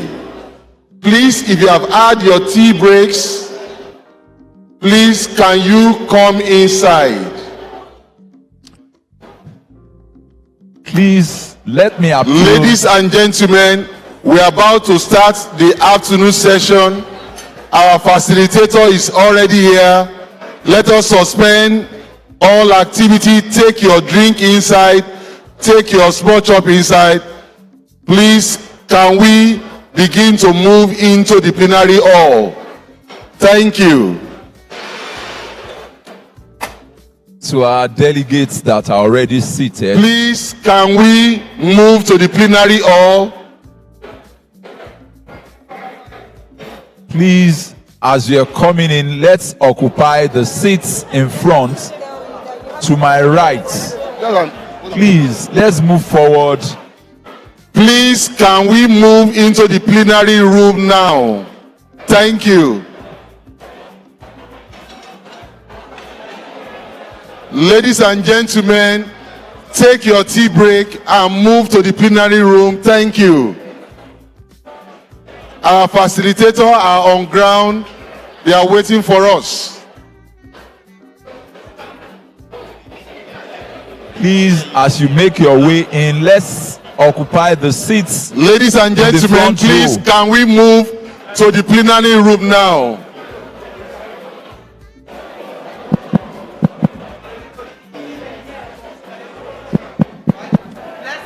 Please, let's sit in front. We have some seats that are vacant. We'll only leave the first 2 rows. Please. Better still, stop the service with your authority. That's everybody knows. That's very clear. We welcome back the Honorable Commissioner for the Environment, Mr. Tokunbo Wahab.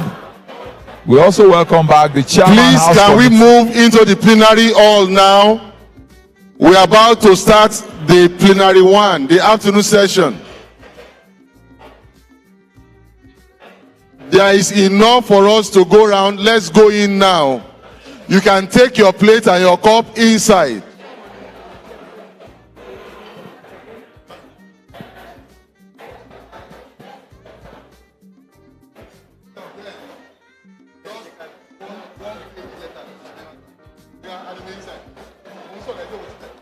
Please, let's occupy the seats in front. We should leave just the first 2 rows.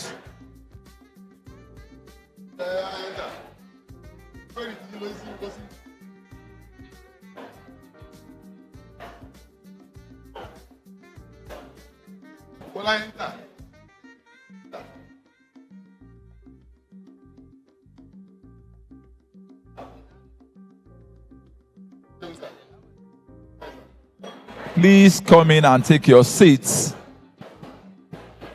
as we go into the first plenary session. The topic is financing adaptation strategies for climate change, prospects and overcoming barriers to climate financing in Lagos State. The moderator will be the CEO Managing Director of Carbon Limits.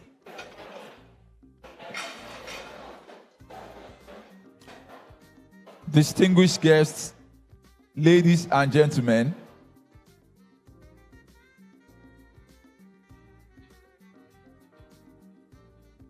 let me once again welcome us back to the afternoon session, which will be kick-started with the first plenary session. The topic is financing adaptation strategies for climate change, prospects and overcoming barriers to climate financing in Lagos State. With your kind permission, let me go on and invite some of the discussants. I will start with the representative of the Deputy Managing Director of Providus Bank, the representative of the Deputy Managing Director of Providus Bank. He is the Group Head, Card Business. Please put your hands together for Mr.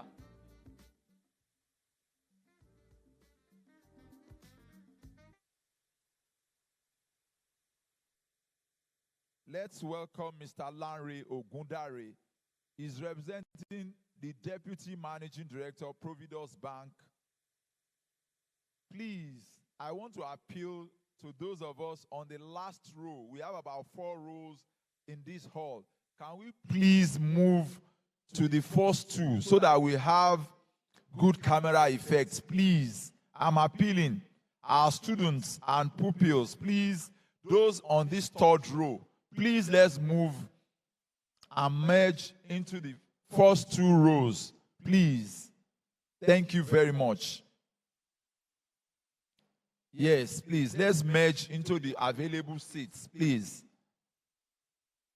We can also take up seats in the 1st and 2nd row.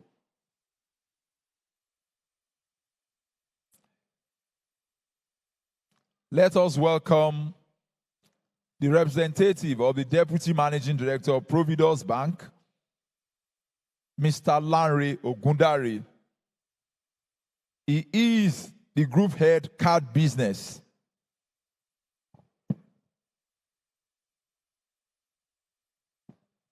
Let me also welcome the Permanent Secretary, Debt Management Office, Mrs. Rukayat Alake Sanusi. She's been ably represented here today by the Head of Public Finance, Bond Issuance and Regulatory Matters, Mrs. Omolola Onobolu. Please let's appreciate her. She's in the hall already. Please let's make it more resounding.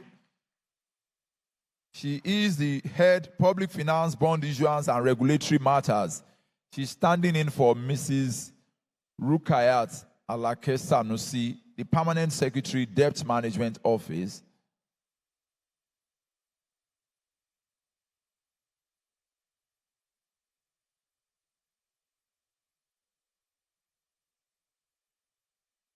Please, let's also welcome another discussant. He is the Honorable Commissioner for Energy and Mineral Resources.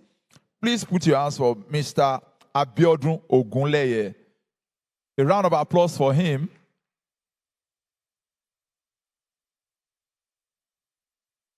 Do we have the representative of the Deputy Managing Director of Providus Bank? Okay. All right. Let's give it up to Mr. Lanre Ogundare. A round of applause for him, please. Those are our 3 discussants. Let me also formally present to you the presenter. He has joined us virtually already. He is the Regional Principal Officer, Climate Change and Green Growth Program, AFGB, Dr. Olufunsho Shomori. Please appreciate him. This session will be moderated by the CEO, Managing Director of Carbon Limits, Hein Melkvik. A round of applause for him, please, as he makes his way here.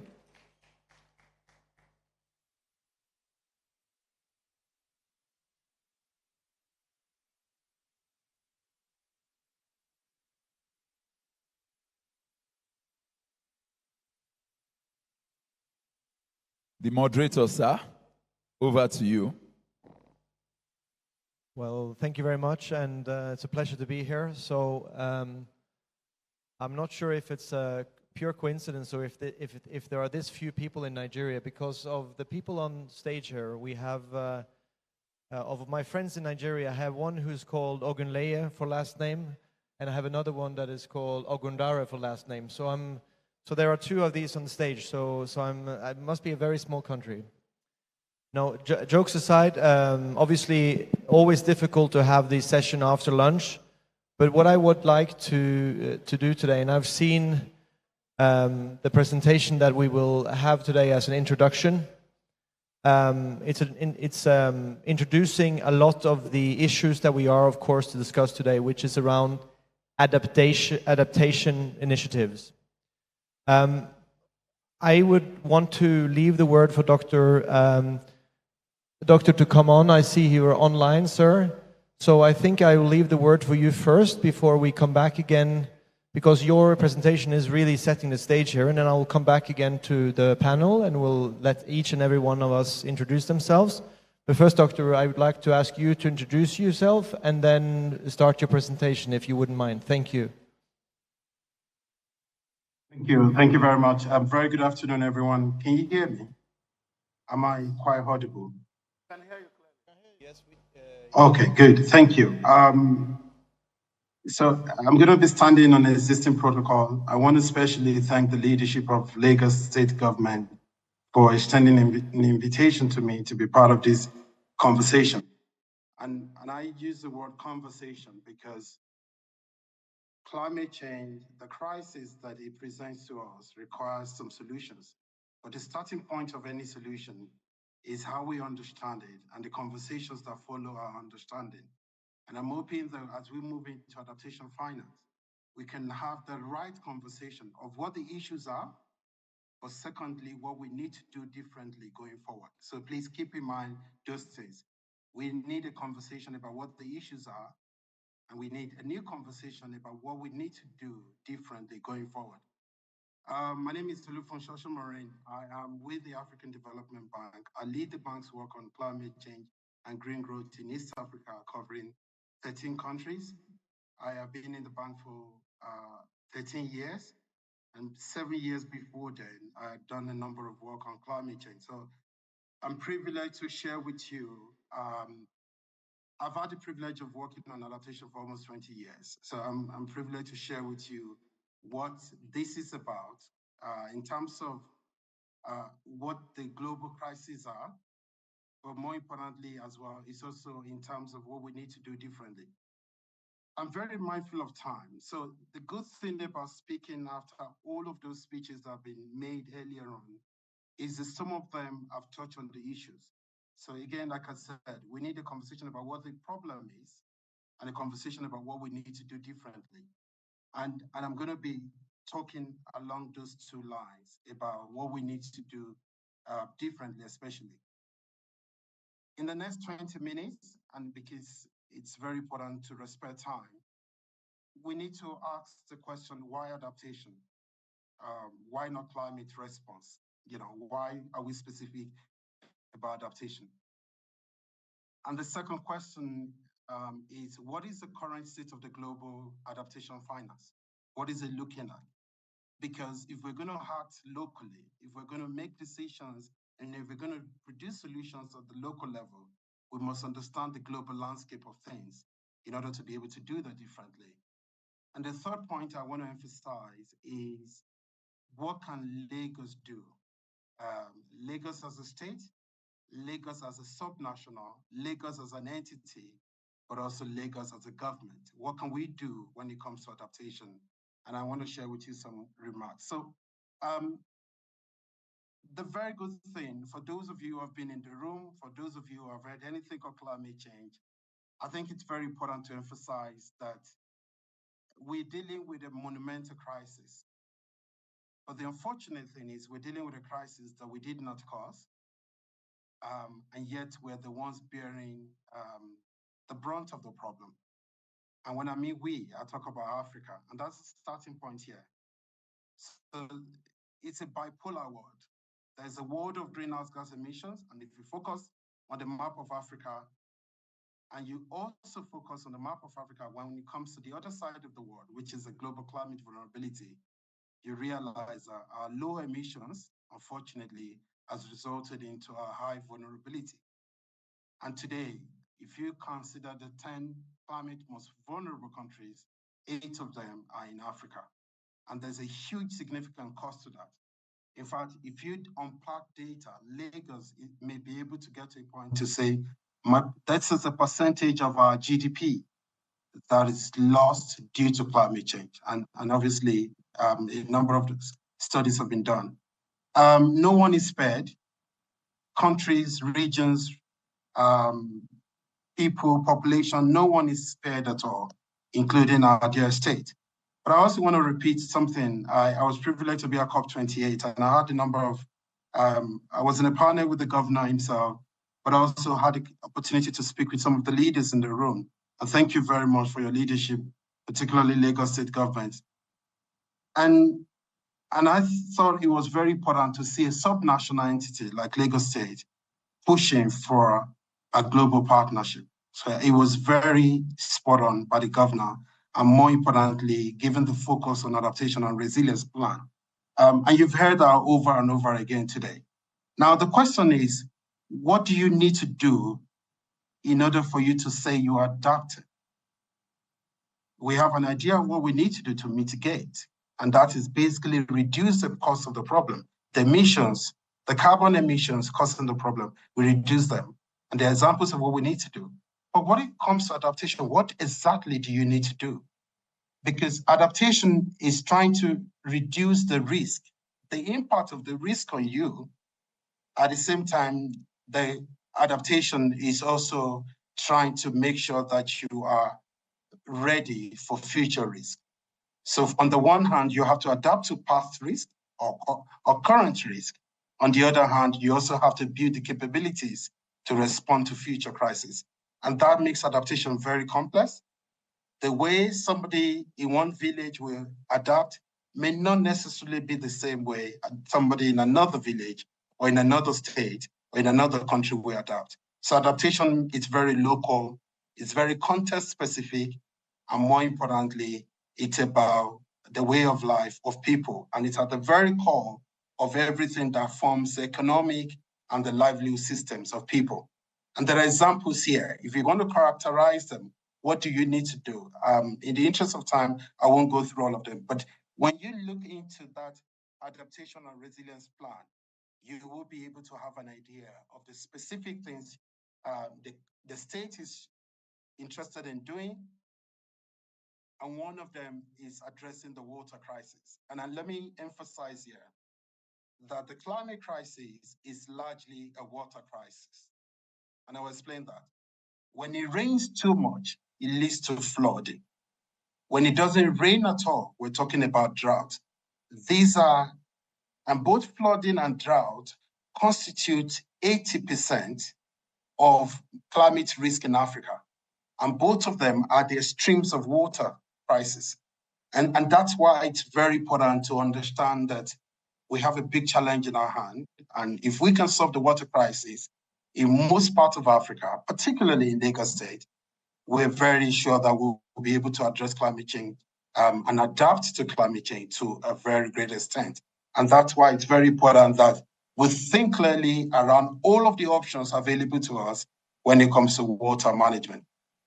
Now, as fancy and as important as all of that is, and in fact, when you look at a lot of our policy documents, we have placed emphasis in Africa on adaptation.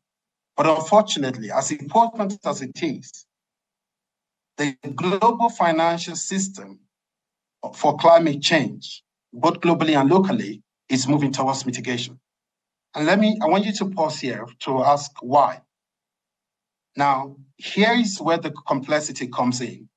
If we consider money to move in the direction of what we place value on, finance flowing in the direction of value, then why is it that we have placed policy value on adaptation, but money is not flowing in the adaptation direction? I want you to reflect on that for a minute. If money moves in the direction of value, if I choose to buy a bottle of water, as opposed to buying a pack of cigarettes, it is because I have placed a value on addressing the problem that the water will solve, as opposed to the problem the cigarette will solve. And every one of us at corporate level, at national level, at individual level, we put finance in the direction of what we place value on. So our policy document, our action plans, all of them are placed value on adaptation. However, money is not moving there. And that is the complexity that I want us to reflect on. And that is where we need to do things differently going forward. So in 2019, 2020, so basically about 4 or 5 years ago, the global climate finance flows, global, it was $632 billion. Only 46 billion went to adaptation. Keep that number in mind. Out of 632, only 46 went to adaptation. Now, 2 years later, 2021 and 2022, in fact, the global climate finance flows doubled. It moved from 632 billion to 1.27 trillion. So don't believe people when they say there's no money. There is a huge money moving in climate change. The problem is it's not moving in the right direction. And guess what? Here's the worst part of it. Adaptation out of $1.3 trillion was only $63 billion globally. And think about that huge disparity. And you can see here what mitigation offers. And I'm going to come back to explain, because if we're going to solve the problem in Lagos, we must understand what are those barriers against adaptation. Now, when you unpack that money, that $1.3 trillion across regions, it even becomes a very sad story, because in sub-Saharan Africa, where Lagos and Nigeria, where we fall in, only $30 billion came to Africa. Only $30 billion. Globally, it's $1.3 trillion. Only $30 billion coming to Africa. Now, if you want to make sense of that, you need to understand that, number one, our region is the most vulnerable. Number two, our region, and I use our region like Africa, constitute 18% of global population, but yet receives only 3% of global finance when it comes to climate finance. And that disparity is really huge. When you compare to China, East Asia, Western Europe, the story is different. But what is the reason why adaptation is not attracting capital? I'm going to tell you, there are multiple reasons, but I'm going to narrow them to one. And please keep this in mind. The difference between mitigation capital or mitigation finance and adaptation finance is private capital. If you have to write it in an equation of complexity, the reason mitigation is succeeding is the same reason adaptation is failing. Because mitigation has huge private capital flowing to it, adaptation does not have private capital. And that is the beginning of our reasoning around doing things differently going forward. Because we need to be able to bring adaptation closer to people who have the capital that we need. The public sector is going to do its part, and we're going to get there. But the pool of the capital, and if I go back to this, red is capital, blue is public. It is only in Africa where you have blue more than red, probably and trans-region as well. In almost every region of the world, the private capital coming from climate change or from climate finance, it's more than the public capital. And that is one of the reasons for adaptation. Now, you can then ask yourself, maybe we need to know what this adaptation capital or adaptation resources have been spent on. They've been spent on waste, water and waste management. The bulk of adaptation money goes to water and waste. And that is why this is very relevant for a state like Lagos, because waste management and water management, in my idea, will form the core pillars of our adaptation plan. And I think that is what the report and that is what the work that Lagos State has been doing over the last few years have really captured. And it's very aligning with the global flow of finance. So if that alignment is there, then we need to be able to do a lot of things. I won't go deep into this. I've explained this. Why is it that it's low in Africa? We've been able to map climate finance across all African countries over a period of time, yet we still see the same problem. Now, is it that we have not been? Now, I wanted to show you here in this slide that we've been able to ask ourselves, for every $1 invested in a different adaptation investment, adaptation action, adaptation strategy, what is the net benefit value return that we get? So, and this is the distribution, because if you look into what is relevant to, let's say, Lagos, protecting the mangroves, the benefits are enormous. It's actually a ratio of 5 to 1. When we come to making water resources more resilient, we're talking about a ratio of 4 to 1. That's a middle line there. And we can actually put that value in economic terms.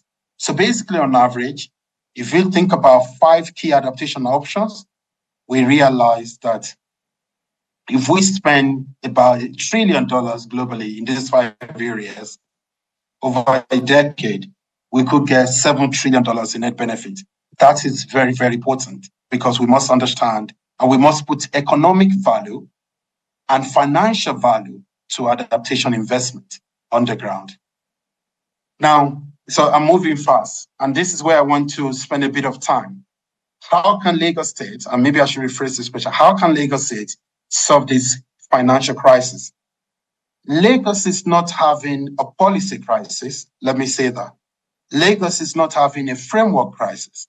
In fact, let me go further. Lagos State is actually not having a leadership crisis. And I really do commend the leadership of this state in all of the work that you've done. I've had the privilege to support a number of countries in my region here in East Africa.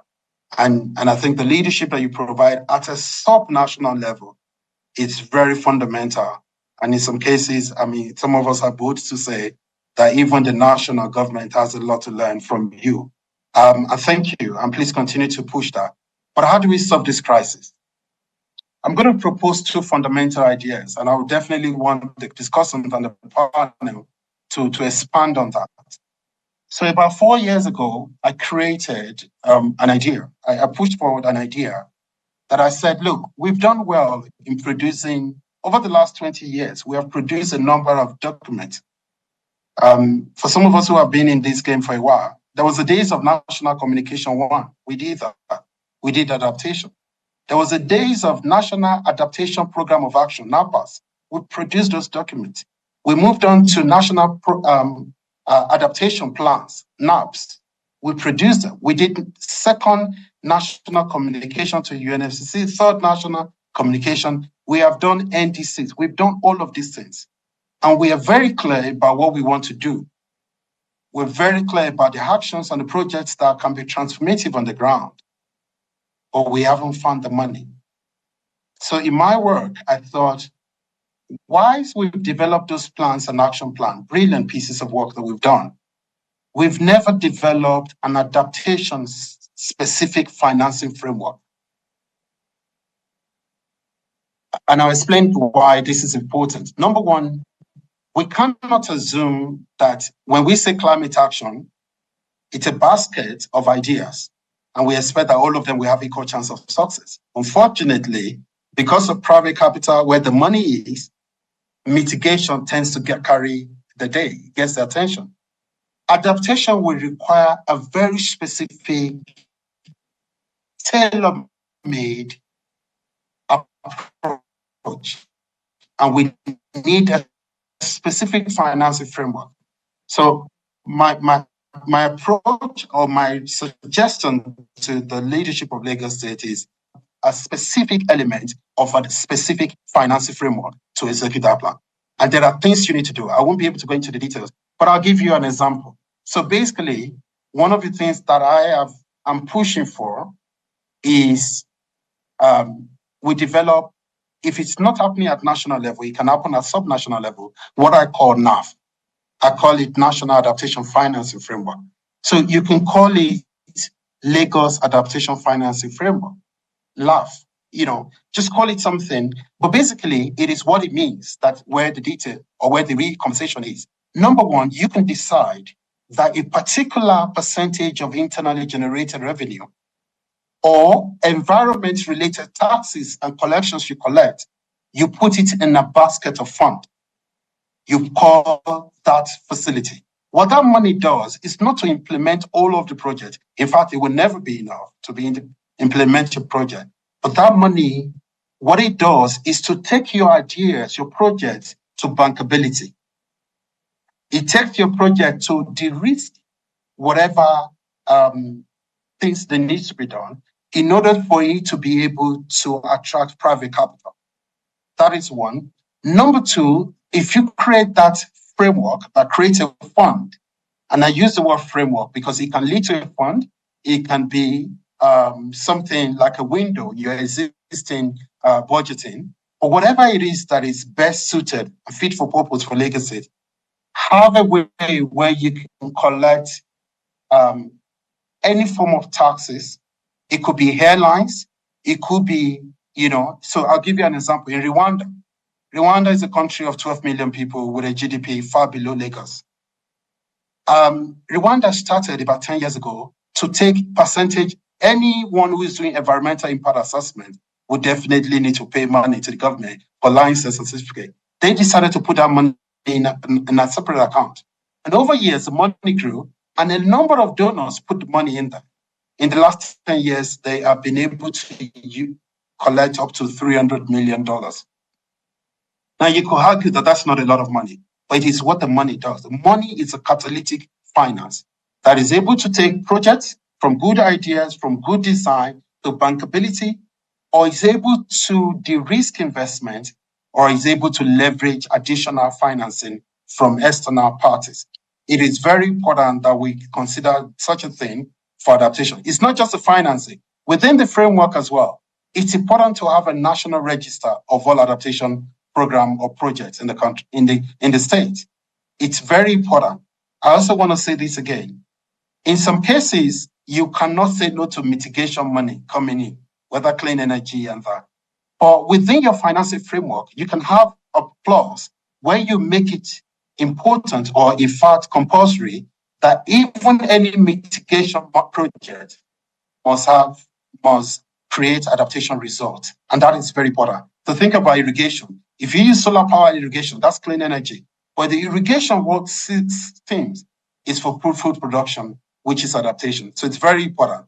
And I put that in a nutshell here. There are key things you need to check and be able to put that. Second layer of what we need to do is we need to be able to bring private capital. Unfortunately, the private capital, it's not, for lack of a better word, it is not a morality capital.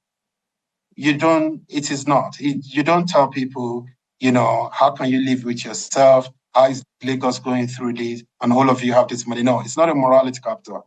It is a capital that responds to opportunities. It's a capital that wants to solve problems, but it's a capital that is also looking for return. However, that risk, whether it's in real or perceived, together with the reward system, we can find a way to blend that together through a blended finance. So starting from the resources that you have, from what I've just explained, creating a fund. I'll tell you here, in Kenya, in fact, Kenya, a country, with a population of 50 million people, has 47 counties. Counties are like states in Nigeria, 47. And most of these counties have created what they call County Climate Change Fund. So 2% of whatever resources come into the county is put into the fund, and they're able to use it to leverage with tax collection and also get development finance and be able to blend that together with banks, private institutions, philanthropic institutions in order to do work on the ground. It is very critical when people say, in fact, that fund coming from you demonstrates value. It demonstrates the law of your skin in the game. It is your equity in a way. It's possible that you're already doing it from your budget, but you are not calling it climate finance. And it's important to probably look around that differently. What do we do with blended finance? What we do with blended finance is we make capital extremely cheap and we make repayment easier. So if you blend the interest rate of normal resources with climate finance resources, you find something very low. And the type of the loan, the tenor of the loan, you find it cheap. You find that concessionality in private capital happening in a way such that a competitively sourced capital is still very competitively cheaper than normal capital. And you have a longer tenor and a longer grace period to pay back. And that is the essence of blending different finances together. If you manage to have up to millions of dollars from your capital and you use that as guarantees, you can be able to mobilize resources. Now, there are a number of players in the adaptation field when it comes to finance. I think it's important to recognize the roles that banks can play. And I'm happy that some of the banks have supported this conversation we're having. There are roles that banks can play. And I think some of this conversation up to now, it's very important. With there are new ideas coming up on carbon market, but for me, it's very important that we look into how do we make better business and economic case for adaptation projects. If we're building water, there are people who will tell us that water is basic human right. We should not be paying for it. But we also have to ask ourselves, would that be possible for sustainability?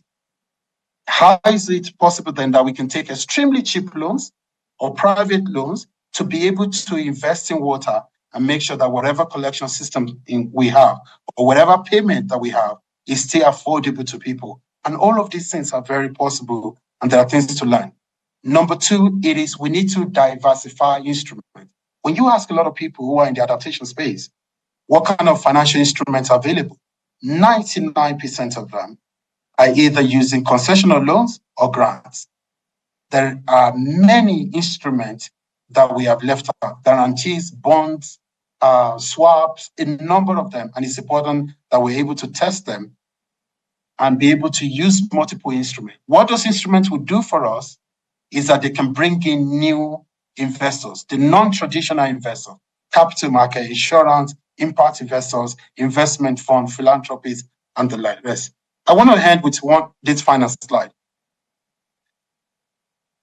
Again, let me commend the leadership of Lagos State. You have my absolute respect and admiration for what you're doing. But I also want us to look into how we frame this conversation. Should we look at adaptation as a challenge, or should we look at it as an opportunity to do things differently? Because how we frame issues will determine the level of agency and the level of support we provide for it. Second thing, whatever money we spend on adaptation, whether national from the state budget or private people, should we consider it a cost or should we frame it as an investment? Now, you can tell me, but they're both money.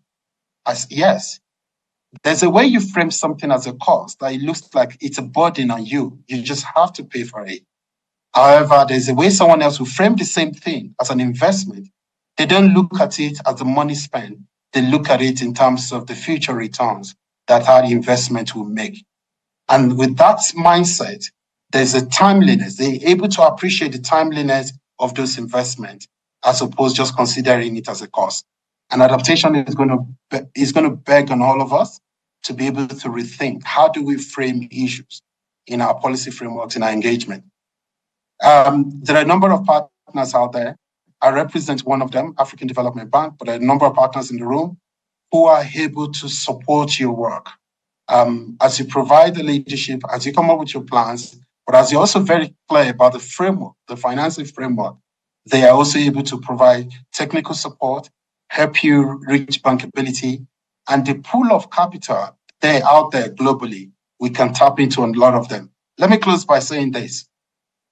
In the world of today, that we need billions, if not trillions of dollars, we don't have the luxury to knock on one door at a time for resources to come to us. We have to have multiple hands knocking on multiple doors at the same time.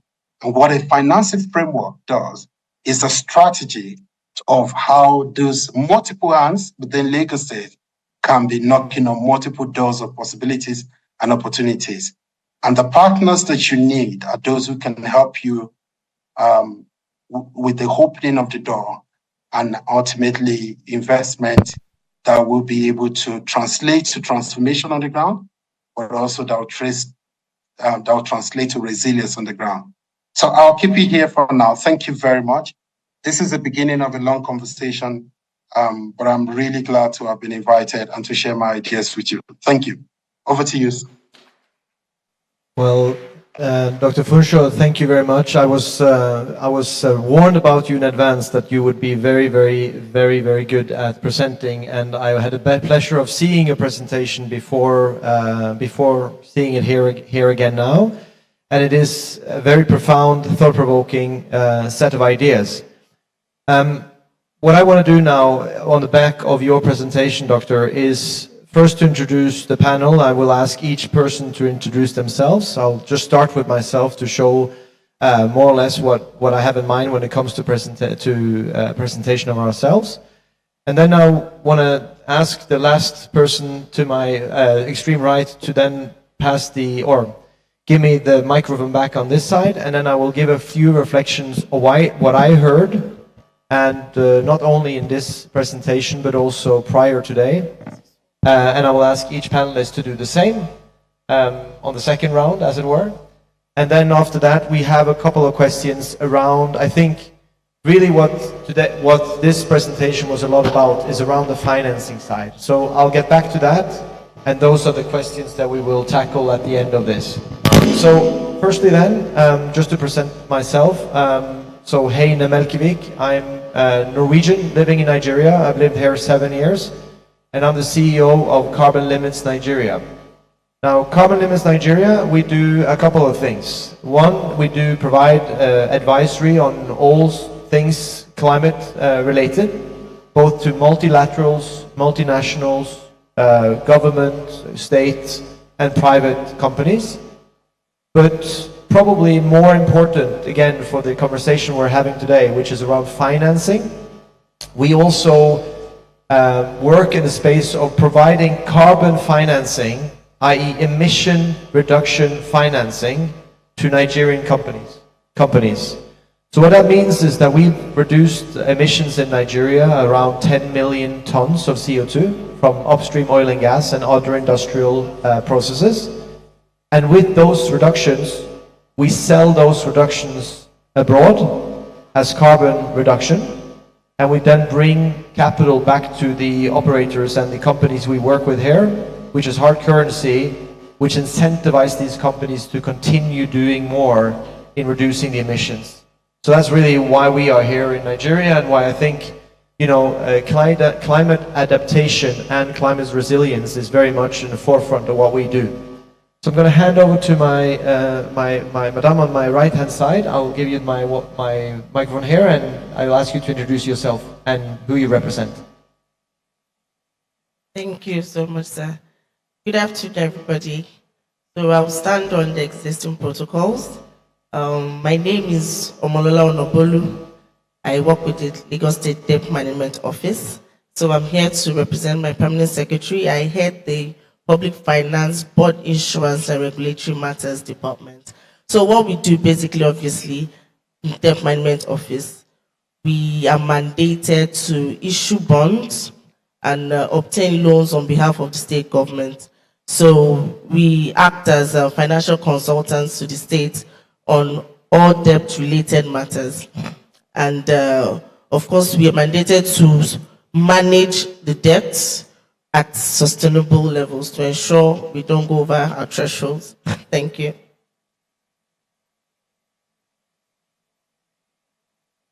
Good afternoon, everyone. I'm Biodun Ogunle.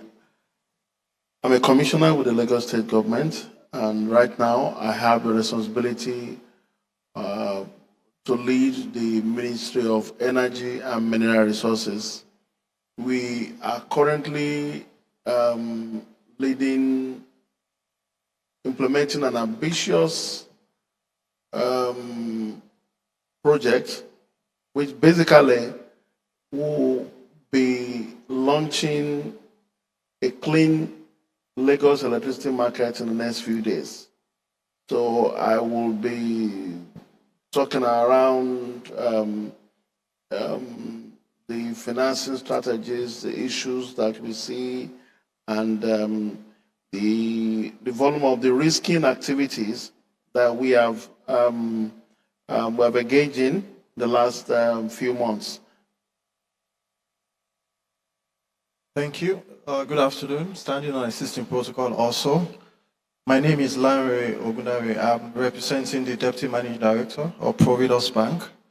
Providus Bank is a commercial bank in Nigeria with special focus on the commercial banking side of things, corporate banking, especially for the premium customers and towards the retail end of the market.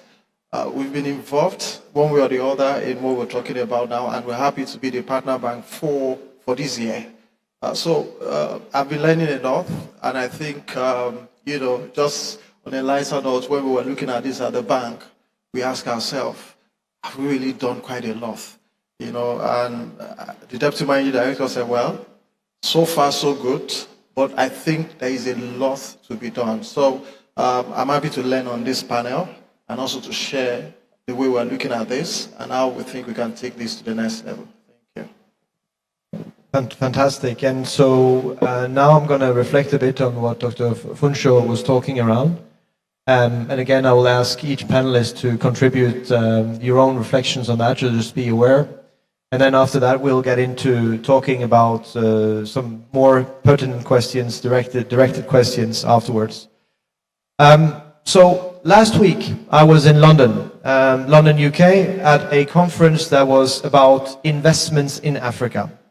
So in that conference, you had the African Development Bank, you had African Bank, you had AFC, you had large commercial banks, you have insurance companies, which is of course all from this, call it commercial financial side of things.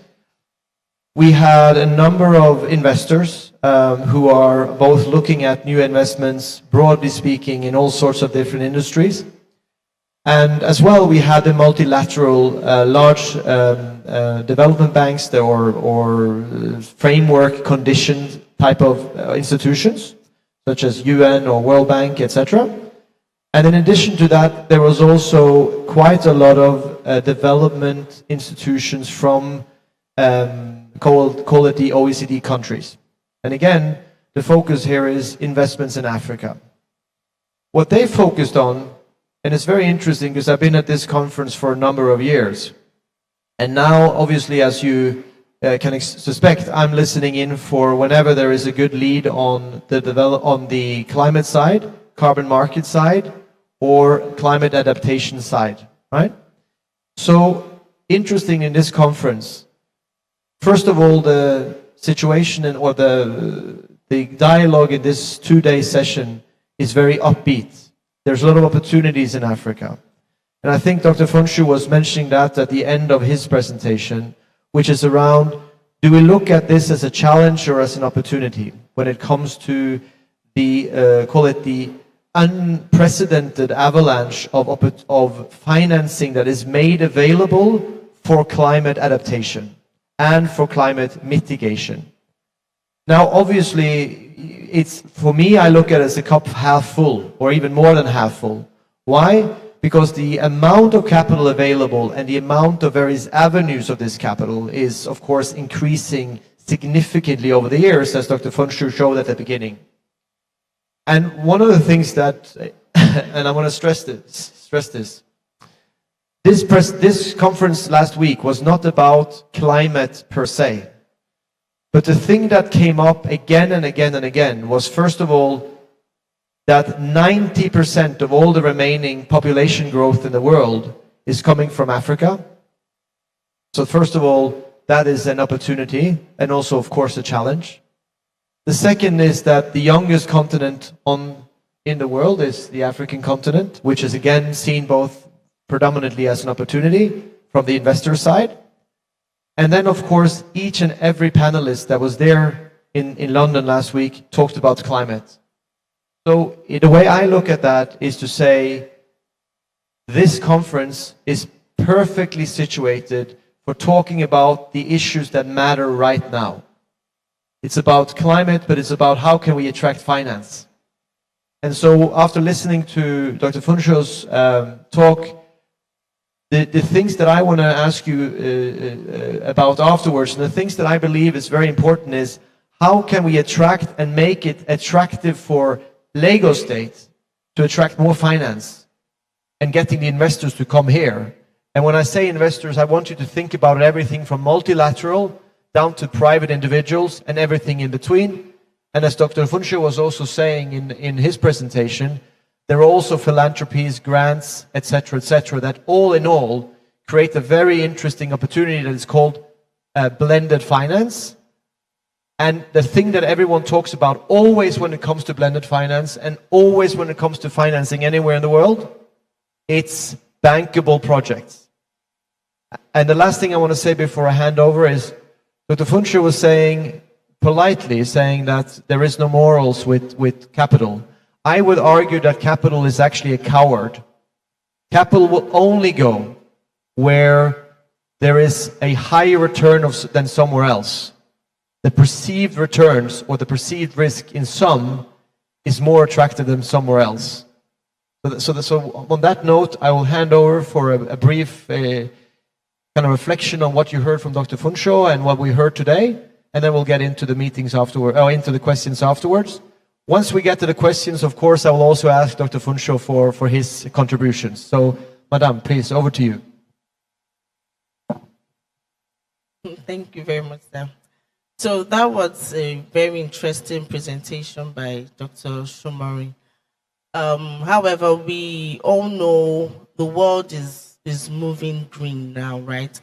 So it's very imperative that we have to also go along with where the Western climes are going to. And there's so much funds to benefit in that space. That is what I mainly got from what he spoke about. There's so much to benefit. However, there's work to be done. It's not given freely. So for us to do that work is the questions we need to ask ourselves. Are we ready to do the work to benefit from those funds? Yeah. However, there are new policies that have also been put forward in Nigeria, in Lagos State as a whole.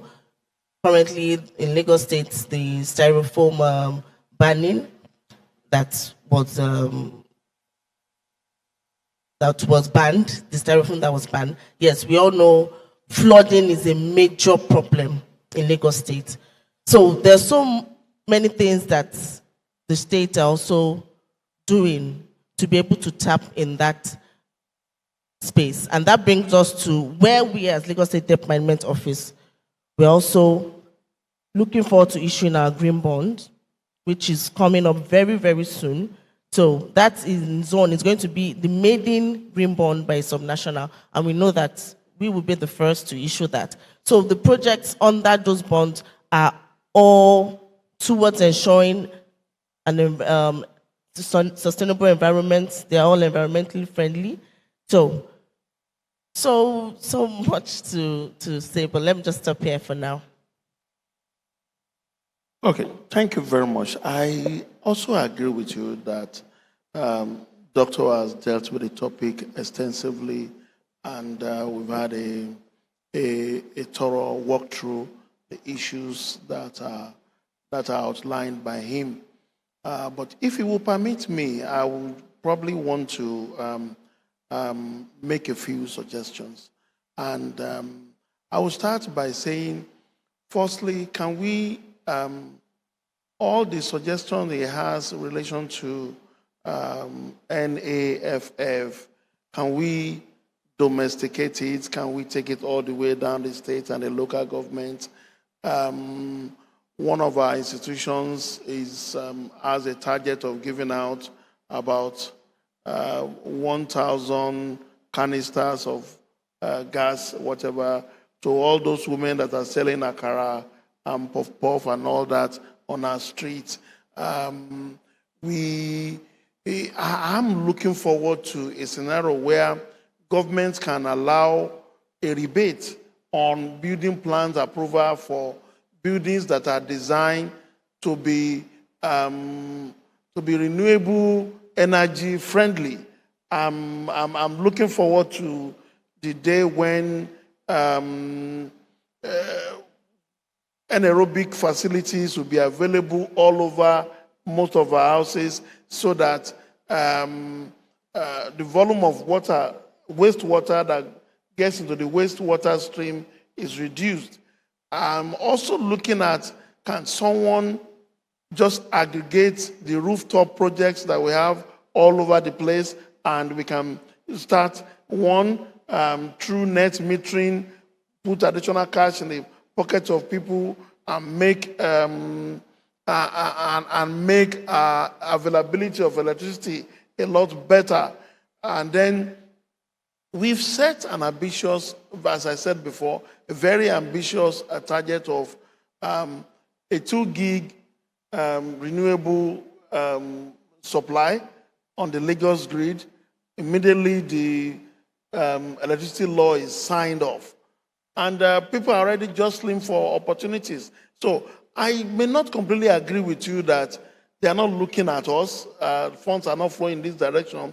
The question is, what are we doing to encourage funds to flow in this direction? It's beyond rate of returns. Can you also truly get the capital back? That is key to when you are investing in Africa and projects around us. The Lagos electricity market, for instance, is being structured in such a way that an independent market operator assures your cash flow, and there will be very little surprises. I think I should yield a lot of space here. Thank you very much. And I think what you just mentioned is, for a bank, for example, before you put funds along this line, you want to be sure that the stability of certain agreements, sovereignty powers behind what you started with is the same at the point that these things are yielding out. So you take, for instance, banks like ourselves and maybe in the industry, you want to check just to be sure that, there are banks today that will say, we don't lend to state governments. We just don't want to put anything when it has to do with states. We only want sovereignty, from maybe the federal government level. But just so that we don't look at that, the first thing that came to me is that financial adaptation strategy is never going to be by CSR. We need to understand that. It's going to be by deliberate action where funds are put together and we come forward with our foot chests to be sure that we have certain things in place that can actually move the needle.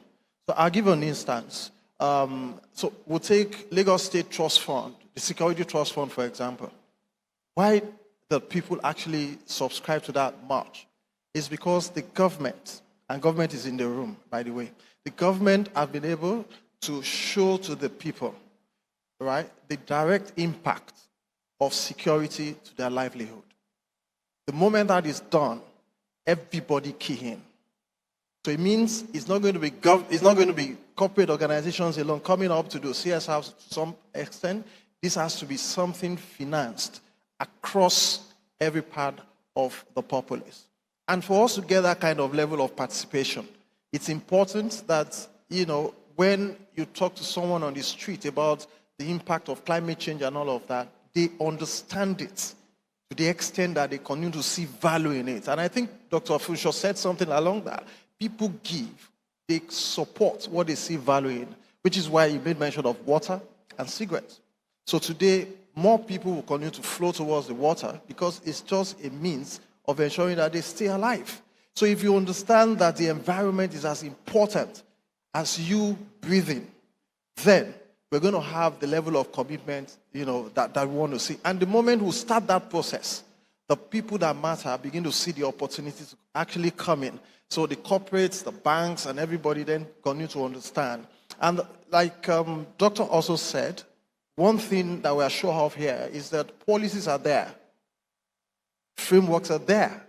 The main thing is to be able to, operationalize the framework in a way that it carries along everybody to the last layer of what we have within our polity. So if all of these things are there, it's just a matter of time. The whole state, the country as it were, will follow this trend to understand that everything I do, my action, my inaction, my funds, whatever it is, right, have direct impact to the environment, which then impacts me as a person. Thank you. No, thank you very much. And I think I'm very pleased. Thank you very much. We should give a round of applause for that. It was very good. I am very pleased that in a matter of the last hour, or 40 minutes, we managed, together with Dr. Funsho, who's in Kenya, and the four of us on stage, we managed to now talk generally only at the climate risk as an opportunity, which I think is fantastic. So that's a good start. Keeping that in mind, now obviously I do understand that I of course have of the opinion that there are some very negative things with the whole thing about climate change and the need to adapt. But if we agree that there are some opportunities there, which I think I heard from all sides, that there are opportunities, the Honourable Commissioner mentioned, for example, all these various steps that are being taken now, how can they be, collated in a manner where it unlocks even more? And then, Landra, you were talking about this from the point of view of saying, as was mentioned also by Dr. Funsho, that the policy is in place, etc. And the opportunity is there, as we talked about with your green bond. I want to challenge all of you, and I will invite Dr. Funsho first, since he's on screen, so that because he will have to be unmuted to be able to participate. The question we have, and we have 5 minutes left, so I'll give 1 minute to each participant. It's, what is the greatest barrier, or what is one barrier that you see, given that there is an opportunity, given that financing is available, given that there is policy in place, and given that there are many innovative solutions? What is the barrier that you look at, that you see, that is something we need to tackle? So, Dr. Funsho, first over to you. And then once we start on this side, Landra, I will ask you to go second, and we go this way, and then I will finish this session, if you wouldn't mind. So, Dr. Funsho, over to you. No, thank you. Thank you very much. I also want to especially thank the panelists. Thank you for your good insight and the very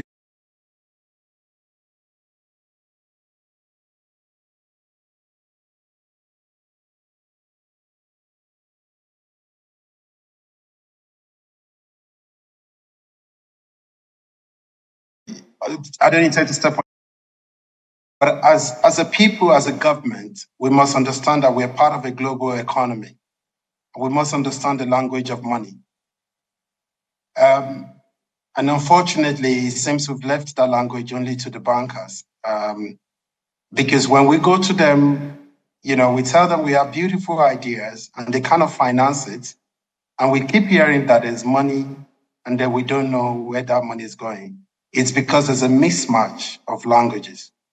And we need to be able to learn the language of money. So from the policy side, and I'm talking to us now, we've done our best to develop the policies, the program, the action. We need to understand the language of money and use that understanding to be able to leverage on the type of partnership that we need. It's a language that must be spoken. When you hear the term bond is a language. Some people understand that language better than others. Now, the point is, how is it that the people who need the resources, how can they understand that language best? So it's very important that we understand the language of finance and apply that in our design of policy programs. We apply that in our operationalization. We also apply that in our implementability. And I think this is very key. So one barrier, understand the language of finance and use that language and to be part of a global financial economy. Thank you.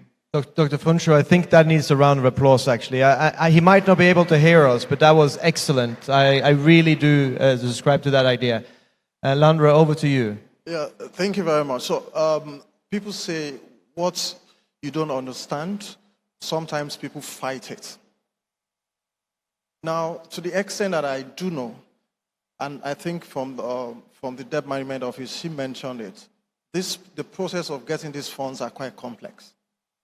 You need some level of understanding to actually follow them through, right? It's like when you ask for a simple loan process at the bank, and the bank take you to certain steps from point to point. If you don't have the resilience to follow it through, people tend to drop it at some point. So what I think should happen from government side, even for the bank side, because now I think we're learning a lot of blended finance in this economy, and the central bank is also trying to make sure that the banks are solid, all right?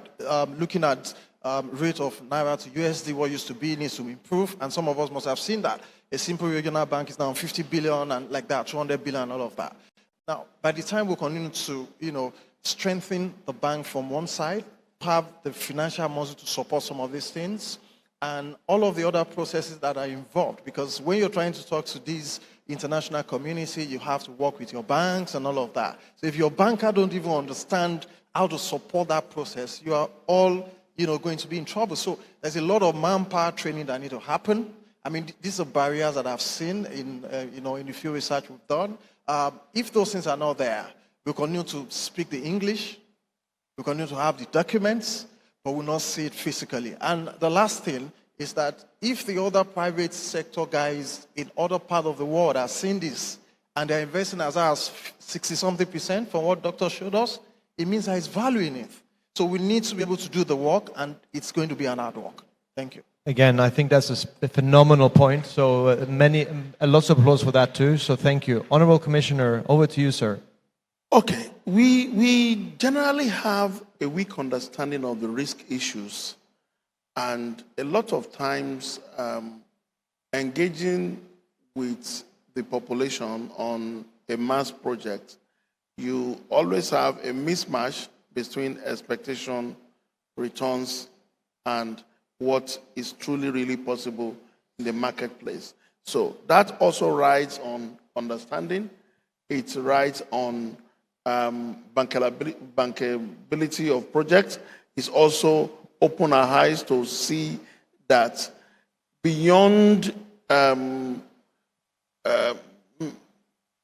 we can aggregate things.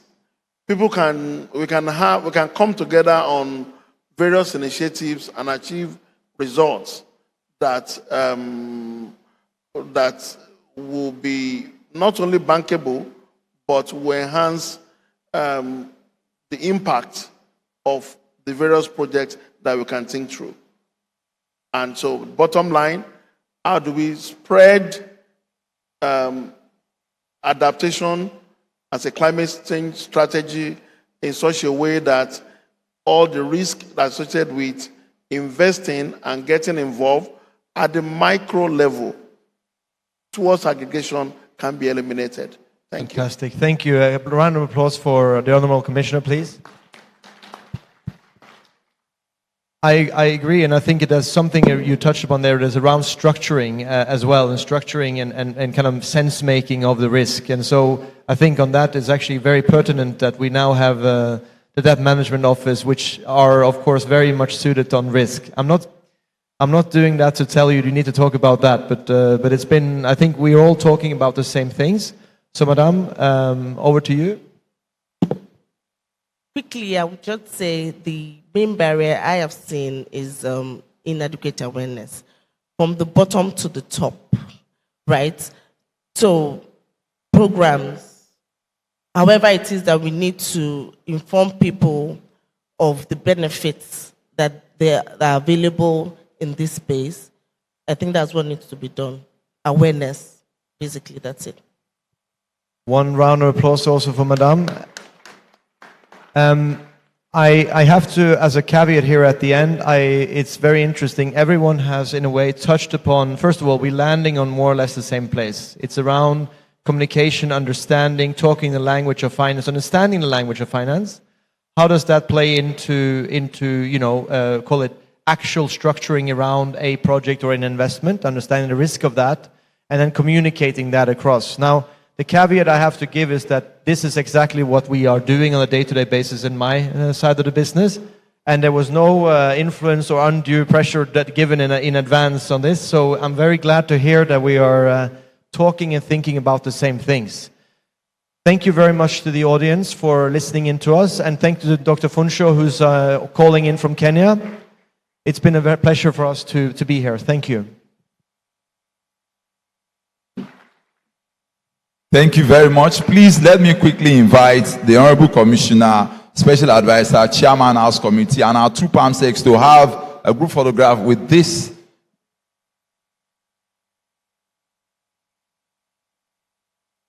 Okay.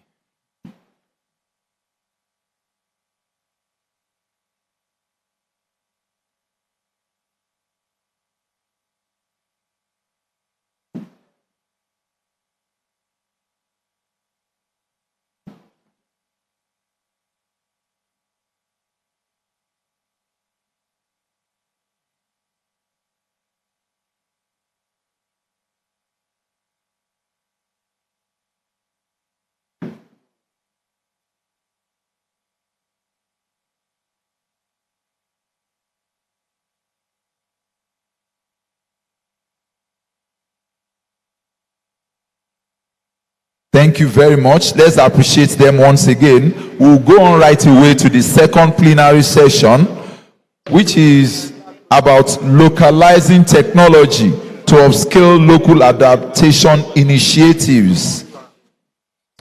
Let me welcome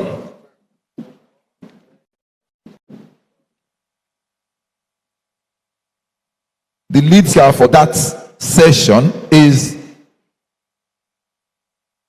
the Chief Executive Officer, MTN Nigeria, Mr. Carl Olutokun Toriola. A round of applause for him. You're welcome, sir.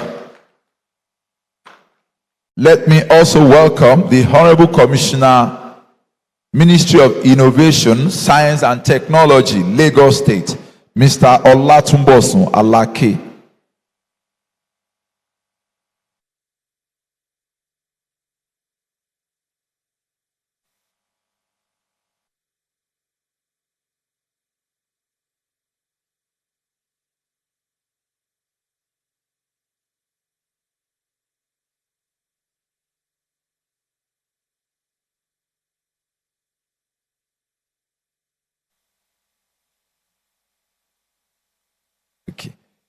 Let me also welcome the CEO, Hydrodynamics Limited, Yunusa Hamza.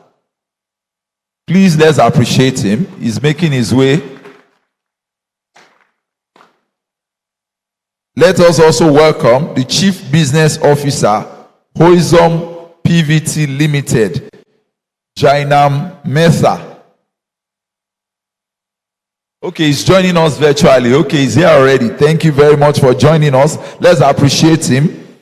And the last but not the least is the Executive Vice President, Ohando Clean Energy Ademola Ogunbanjo. This session will be moderated by the Deputy Vice Chancellor, Management Services, University of Lagos, Professor Lucian Chukwu. A round of applause for him. Deputy Vice Chancellor, Management Services, University of Lagos, Professor Lucian Chukwu. He is going to moderate this session. The topic once again is localizing technology to upscale local adaptation initiatives. Mr. Moderator, sir, over to you.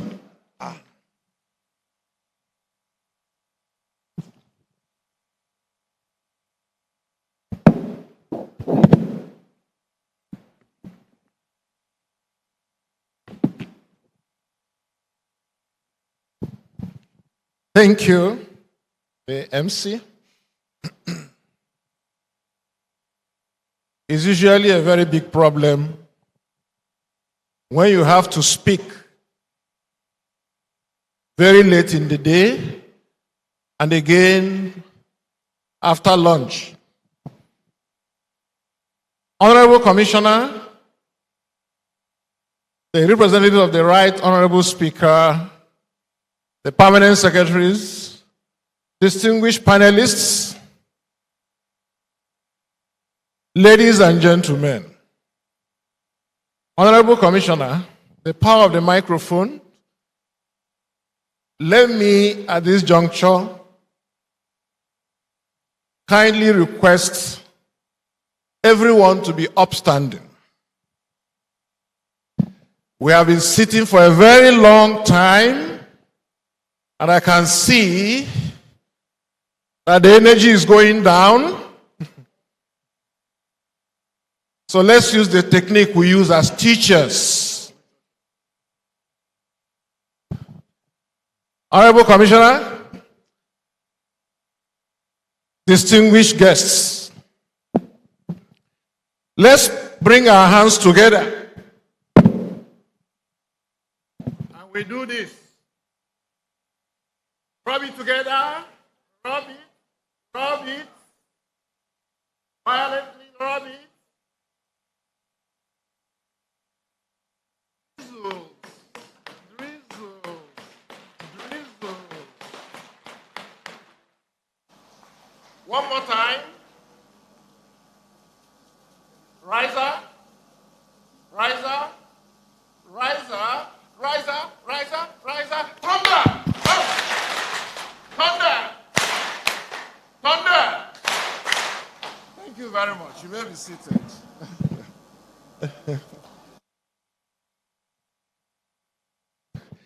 I think we have warmed up a little.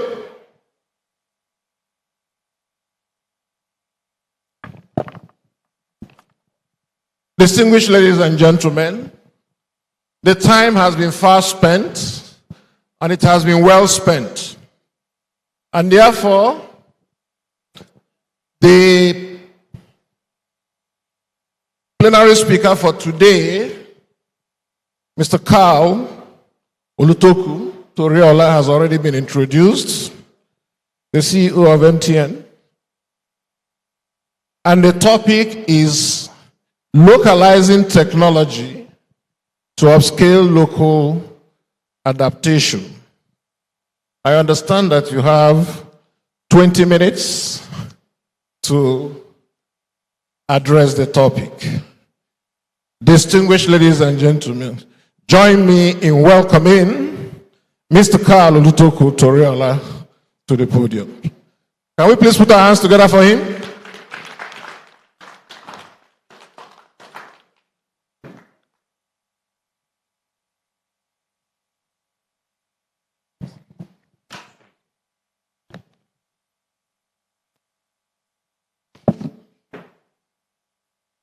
Honorable Commissioner for Environment, Permanent Secretaries, Agency Heads, distinguished ladies and gentlemen. Under all normal circumstances, the laws of nature would have said that I shouldn't be here in person today. But fortunately, unfortunately for me, there are two very close friends here that made sure that I cancelled all my appointments. Perhaps MTN will be in trouble after this. And also the threat of my daughter that made sure I was here today. Mr. Toku Wahab is one of my closest friends and my daughter's most favorite uncle. And Mr. Muiwagbade Geshi and I attended the same school since primary, secondary, and university. So I had no choice but to make it. I'm not going to make a presentation. I decided to speak off the cuff. Because the presentation somehow would be a little bit too much of an advocacy or public relations story around MTN. The fact of the matter is we are facing a variety of environmental and global challenges in Nigeria, in our operating markets, and in Lagos State, which is the highest revenue-generating state for MTN, and probably most businesses generating somewhere between 25 and 35% of our business. We face significant challenges on the impact of the environment in our business, direct and indirect. And MTN as an organization is firmly committed in our ambition 2025 and 2040 goals towards having an impact on the society in which we operate. We've committed to be net zero by 2040 in terms of emissions, and we're ahead of that target. And because we touch every single local government in the country, unlike a lot of other businesses, we have a presence, physical, in terms of our telecommunication services, as well as distribution services in every single local government in Nigeria. We believe we have a disproportionate responsibility and role to play in this space, in scope 1, 2, and 3 emissions, as well as water and waste management in Nigeria. The question is, how do you adapt this for the local context? And what role does MTN and agencies that are present, partners that are present in this forum, play in that? I think the first thing is the power of information. We're a technology company that distributes a significant amount of information, and you have to think about it that every phone call, every WhatsApp, every SMS that you make is actually sharing of information across Nigeria. The quantity of volume of data and traffic that we carry is out of this world. And so we're in a unique position to support and assist government agencies in building awareness around environmental issues, waste management, energy management, etc. That's the first thing. The second thing, and this relates somewhat to the previous presentation and how we can help partners that work in this space, is around learning to speak the language of financiers. Financiers like an incredible amount of data. They want to see people who are trying to leverage funding or to access funding to understand their field and subject very much. Now MTN, and not just MTN, it's not just us, our competitors, we won't mention their names, are just as opportune and privileged as us, are in a unique position to understand this market better than most because we have an incredible amount of data. In a telcos industry, you can understand, one, the age of the customers through the same registration. You can understand their literacy level. You can even understand their consumption patterns by how frequently their phones are switched on and how much their phone is charged. So you understand the access to electricity. You can use sensors to monitor various quantities of waste. You can understand the spend brackets of the customers that are in our base and across Lagos State, and use that to help structure various types of solutions and various types of long-term funding for projects related towards the environment, waste management, pollution, etc., etc. And so we're in a unique position in partnership with the Lagos State Ministry of Environment to support institutions like this to, one, educate people around the environment, two, make you better understand your market and the environment in which you operate in, three, to help you distribute information around whatever the type of product, services, or life-changing solutions, environment-changing solutions that you're deploying. And MTN is open for business to do this. We already do a lot in the space of the environment and waste management. I've spoken about our commitment to being a net zero company by 2030. We're active around water management in our facilities and all the areas of that our industry touches.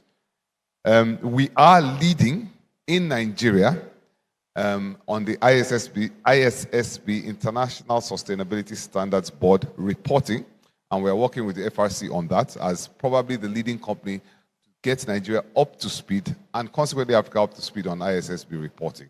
And we're very proud of that. But for me, I think the opportunity for this session is for us to give ourselves, or to open ourselves the accessibility for people that are working in this space to use the data that MTN has.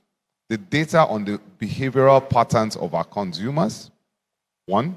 The data of trends, including human traffic. How much traffic is moving from where to where at what point in time? How can we be more efficient in movement by reducing pollution, by making physical movement more efficient? Understanding what is happening in the environment by placing sensors that provide data in real time. I think that's the role I have to play here today, is to really allow, through this engagement and through our ESG department, partners that want to work with the Ministry of Environment and Lagos State to change the trajectory on our environment, one. Two, to raise funding for sustainability funds and to support this nation, our people, and Lagos State in any way that we can. So that's it. I'm not going to the presentation. I'll allow the Q&A to tease out more of the relevant questions rather than make a marketing pitch. Thank you very much.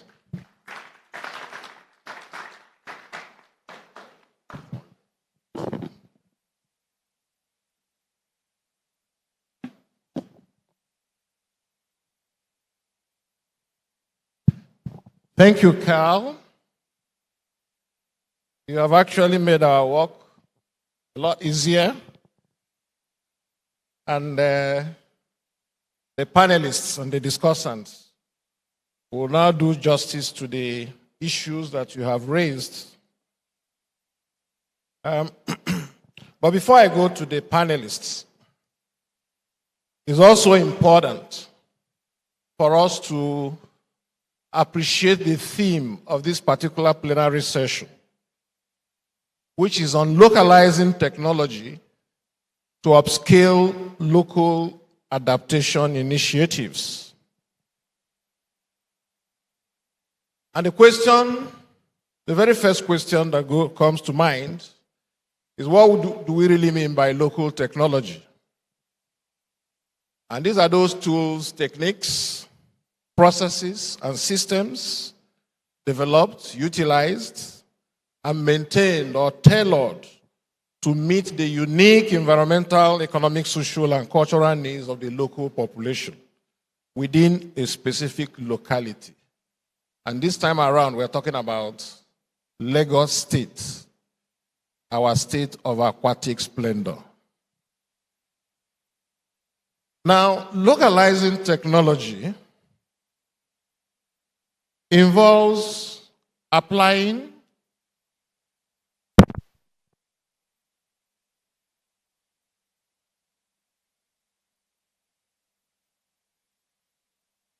support local adaptation initiatives. I am bringing this to the fore so that will guide our discussions as we make our contributions. But before I go straight to you, each of the discussants, it is important for us to underscore the major highlights of Mr. Carl's presentation. That in localizing technology and upscaling local adaptation, that there will be other initiatives from corporate entities, such as MTN, that already have the key vision of a net zero emission by 2030, through a number of ways, which he has highlighted, that as a communication outfit, they have the power of information, and therefore, they will partner alongside the Ministry of Environment and Lagos State Government in the areas of sensitization and awareness with respect to global climate action. And it's also important to leverage on data and data analytics, which the company can always provide in order to model those scenarios that will confront us in the city of Lagos. And thirdly, there will be willing partners to broadcast such life-changing solutions by the time these local technologies come into place. And then raising funding for sustainability of some of these local technologies in a bid to localize them. So let me now move on to the discussants. Honorable Commissioner, or let me start with the Mr. Yunusa from the far end there. We have 20 minutes. So I'll just give you about 2 to 3 minutes to give your viewpoints on the presentation made by Mr. Carl. And that we will do across the board with each of the discussants. Thank you very much, the moderator. My name is Hamza Yunusa. I'm a water technology entrepreneur. I'm the CEO of Hydrodynamics Limited. Mr. Carl's presentation is particularly interesting to me, especially at the point where he mentioned the fact that they are going to deploy water management technologies within their infrastructure and those of some of their partners. You've come to the right place, Mr. Carl, because that's essentially what we do. Hydrodynamics as a company has developed internally, talking about local adaptation initiatives, AI-powered leakage detection systems to help mitigate issues of leakages and also promote water conservation. Our systems, when deployed on public water utility infrastructure, are able to tell us exactly where a leakage event is taking place and essentially how much water has been lost up to the time when the report has been given. We have also locally designed and patented smart water metering systems that promote sustainable water management practices and enables water utilities to remotely monitor consumption of their customers.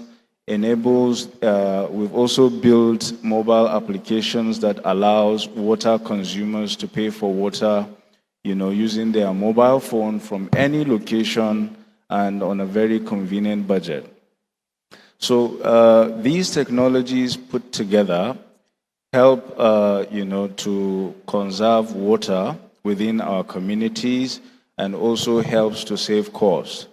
If you look at it from, it's something that you can look at from various angles. For example, one of the benefits of deploying our systems is that water consumers do not have to go to banks, do not have to travel to pay for water. So we're reducing the carbon footprint in the environment. And then again, all they need to do is log on to their phones and pay and purchase a water credit. And then again, we have eliminated the need to exchange paper receipts, which are collected at the end of transactions.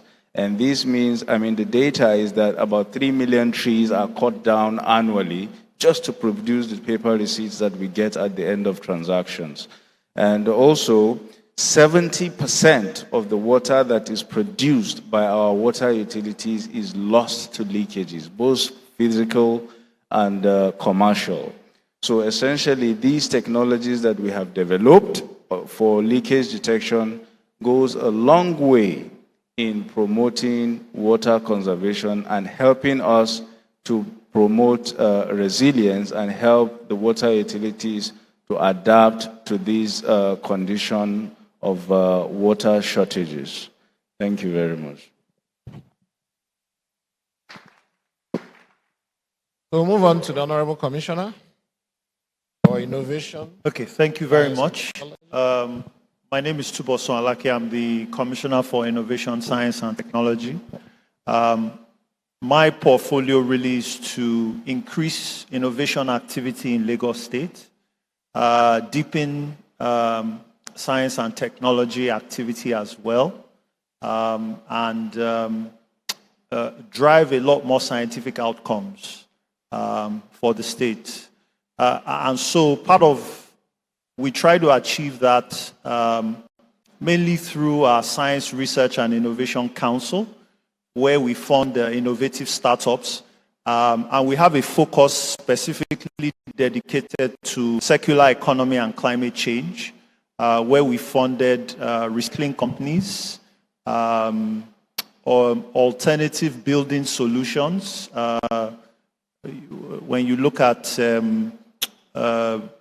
alternatives to building blocks that are made of 70% plastics, to try and reduce plastic wastage from the community. And of course work in biomass and biodiesel as well. This we do in conjunction with the universities. One or two of our projects are patent pending at the moment.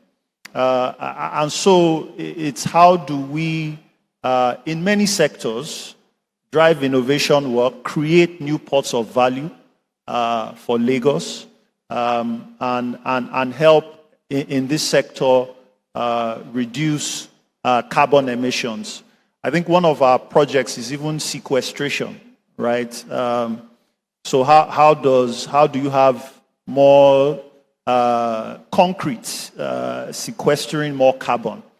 And there are varying levels of milestones.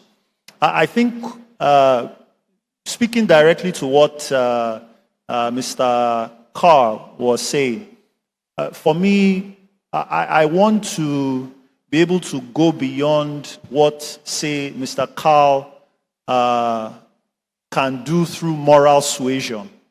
If you understand what I mean, yes, there is a lot of things that companies like theirs can do in the climate action space and all of that, but I want to be able to help him deliver it to his bottom line. So for instance, how do we get an MTN to fund R&D universities that would directly affect his bottom line, right? And so MTN, maybe every year, is funding R&D initiatives, maybe in signals and in telecoms radios, for instance, maybe more sustainable materials, right? How do we do research that enables him to perhaps in his equipment commissioning and decommissioning have more sustainable materials within the mix? How do we get them to put more money in better radios, for instance, their base stations, right? And things that are demand-driven, right? Because if you have companies like his doing demand-driven R&D research with universities, and so they are more incentivized to drive a lot of those initiatives. And so for us, we are looking at legislation to also help companies like them. Look, if you are doing R&D with universities that will create new pots of value, I should be able to give him a tax write-off or some level of incentive, right? And so that is work that we do today, trying to make sure that in different sectors, there are new pots of value being created, new inventions that would create jobs, that will create economic value. And of course, climate change and circular economy is one of our main focuses, and just trying to drive all of that. And so for Mr. Carl, it's that, look, let's get him to fund R&D that might be directly related to him, and him solving his problems. We give him a tax write-off, he creates more jobs, and we're all better for it. Thank you.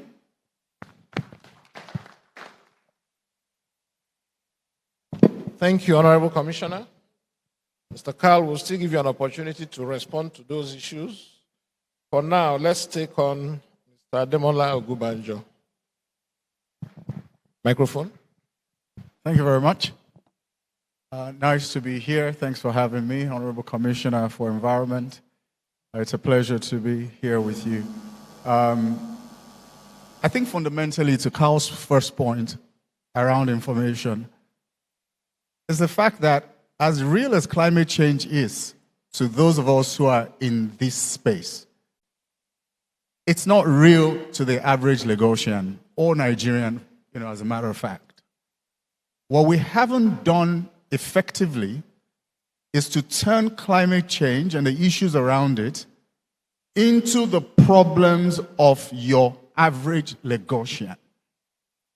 So when we speak about it, we talk about Lagos experiencing coastline erosion, flooding, rising temperatures, and then we talk about Lagos being on the list of top 10 sinking cities in the world, and we throw these things out, but only amongst ourselves.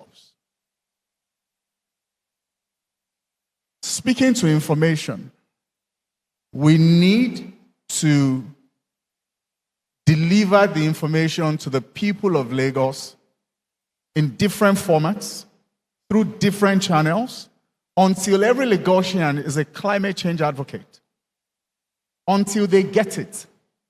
Until they realize that it's not Tokunbo Wahab's problem, or Gaji's problem, or just some program that the governor wants to fund, but it's everybody's problem. If we don't have resilience infrastructure built in Lagos, the population that the World Bank has projected to be in Lagos by the turn of the century, making it the most densely populated city in the world, will have nothing to sit on. There will be chaos. Lagos will literally be unable to hold the population that is coming. And where there is chaos, business cannot thrive. So it's in our best interest as the private sector to ensure, first off, that we work very closely with the government to ensure that we build resilience infrastructure for the state, but that's only one step.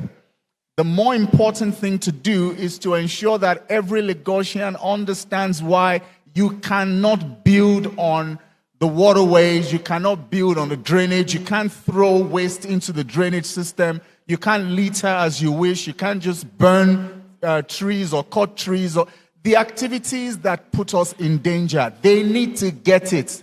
It's a collective problem. That's step one. And then to his second point about using data to drive, he leaned more towards, financing, which is essential. But more importantly, the information has to go out in bite-sized formats, using data to help people understand what we're talking about. I'll give you an example. So we say to Lagosians, when there's flooding, salt water comes inland, and then the water table is salinated, and then, it's polluted, and it makes drinking water access more difficult. And we're talking to ourselves. Your average Lagosian doesn't get that. But we've got to speak to it in numbers. We've got to speak to impact on healthcare. We've got to speak to impact on productivity. We need to make it personal to them.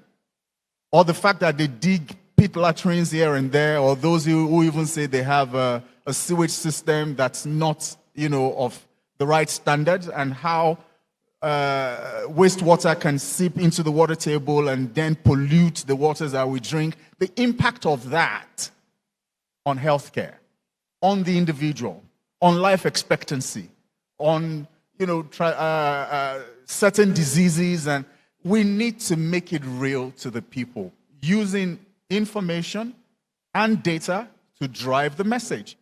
That is level one. Then we sit that side by side with the solutions that technology can then provide.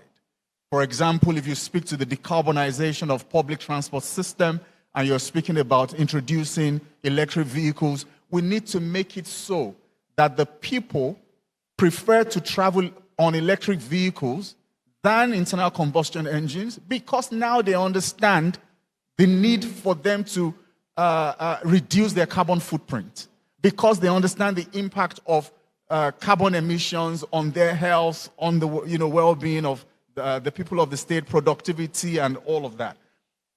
Until we make it real, they won't get it. Until they get it, we won't make the kind of progress that we're looking to make. Thank you. Thank you very much. We'll now go online to link up with Jena Mehta. Are you there? Can they please unmute him? I'm sure you've been following our discussions on the localizing technology to upscale local adaptation. And most of the speakers have actually zeroed in on a few of the climate action issues that we have in Lagos State, mainly the issues around water, flooding, as well as all the issues around waste management. So please, can we get your intervention in the next 3 minutes? Thank you. Thank you so much, everyone. I don't know if I'm audible there yet. Okay, it's good, yeah? Perfect. So, hi. Perfect. Thank you so much, Honorable Commissioner of Environment and all the fellow dignitaries. It is an absolute pleasure to be a part of this panel, and very unfortunate that I had to fly back from Lagos earlier this Saturday due to some unprecedented commitments that I had here.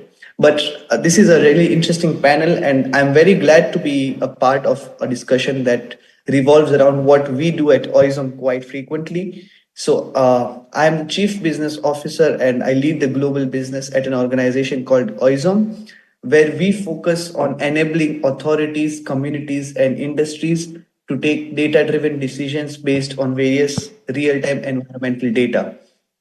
We focus a lot on ambient pollution monitoring, climate change activities, meteorological challenges, and how we can capitalize on data to solve these real-time problems. So starting with what Mr. Carl said, and I think he put it out very well, that there is this humongous amount of data that MTN has had a chance to capture. And based on that, a lot of segregation and a lot of information can be derived out of it. A lot of advanced steps can be taken once you can able to segregate the data, which simply puts into the point important things is data. If you have enough data, you would be able to empower decision making, and you would be able to give out a solution that is not just focused on assumptions or on a bias, but rather something that's backed by data.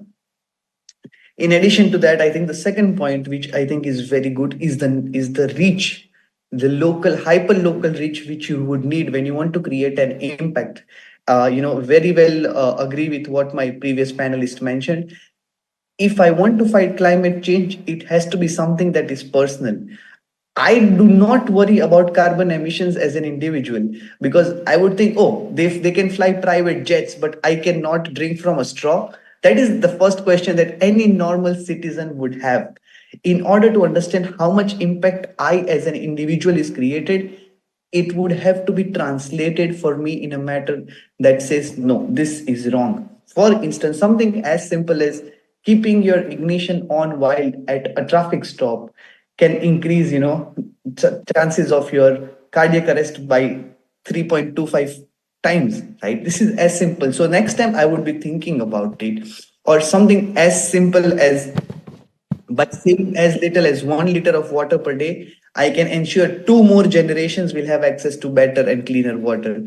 So we can disperse this level of information, and with the network and the power of reaching out to the local communities, local citizens in the most in the most parts of the state and across the country, I believe MTN can play a very vital role. Something very simple initiatives which they work along with could be, initiatives on how to take that one step towards caring for my land, my city, my house, my future.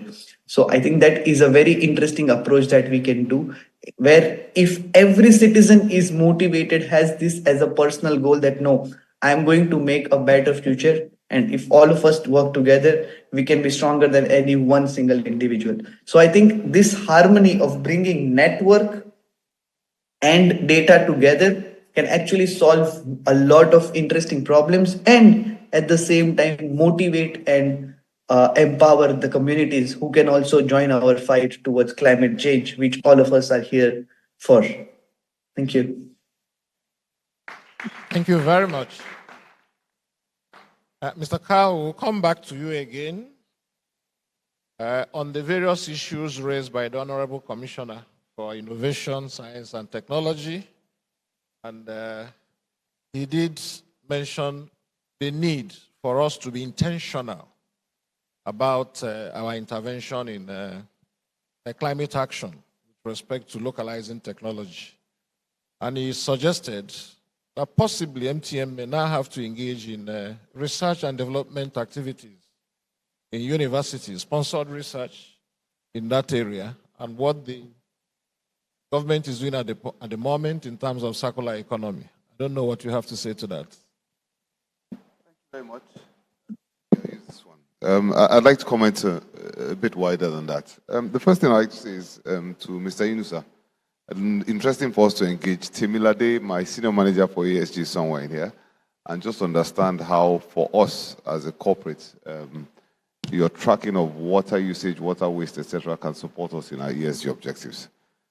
To the Honorable Commissioner for Science and Technology, I'm going to be a bit brutally frank. We cannot in Nigeria compete on the innovation of radio technology, microwave technology with the Swedish, the Chinese, and so on and so forth. We don't have those capabilities.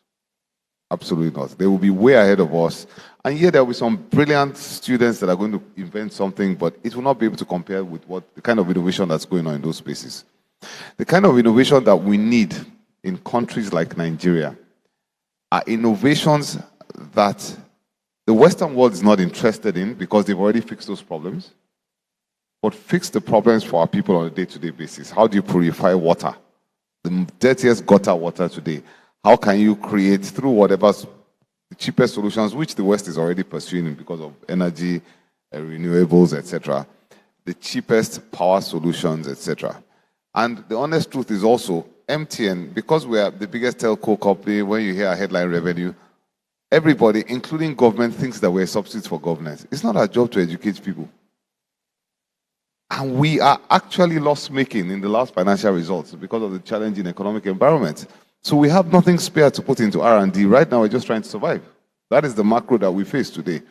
But we are more than willing to partner in any way, providing connectivity, data, information to yourselves, to partnering companies which support the agenda which you have and enable and support them to achieve what they want to. To my friend, I think what you said is brilliant. We're talking above the heads of the greater public.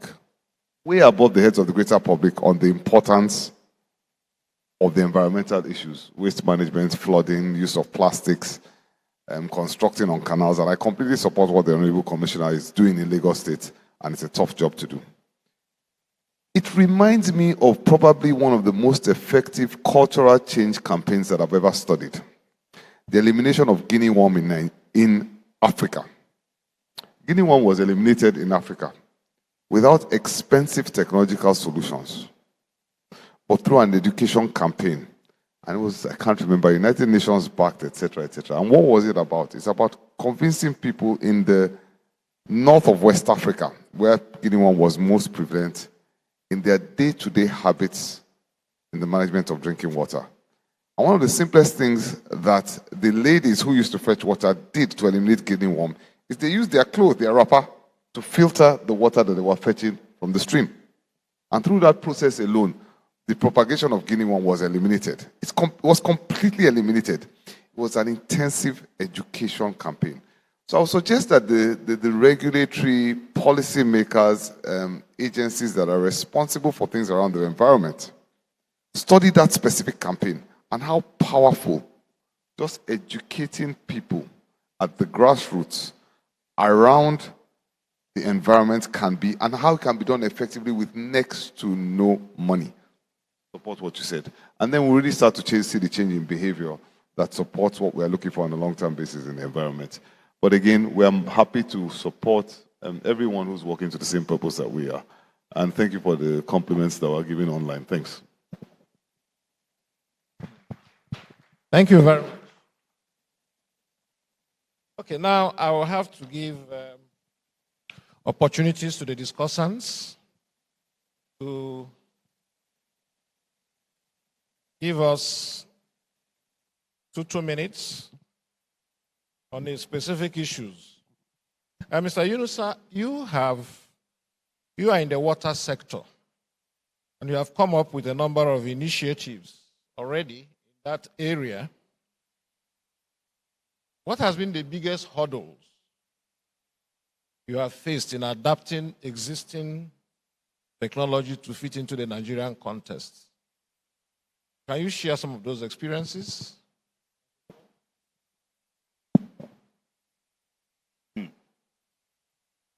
So, first of all, if you're trying to localize technology, especially in Nigeria, I think the biggest challenge is infrastructure. Some of the technologies, the most efficient technologies in the world today mostly require constant electricity, constant access to internet, and transportation, road systems. So, for example, when we were designing our smart water meters, we initially designed them to use Wi-Fi to send us data. But because Nigeria does not have sustainable access to the internet via Wi-Fi, we had to, adapt to a situation whereby we had to use SIM cards, instead to communicate with our servers and our devices.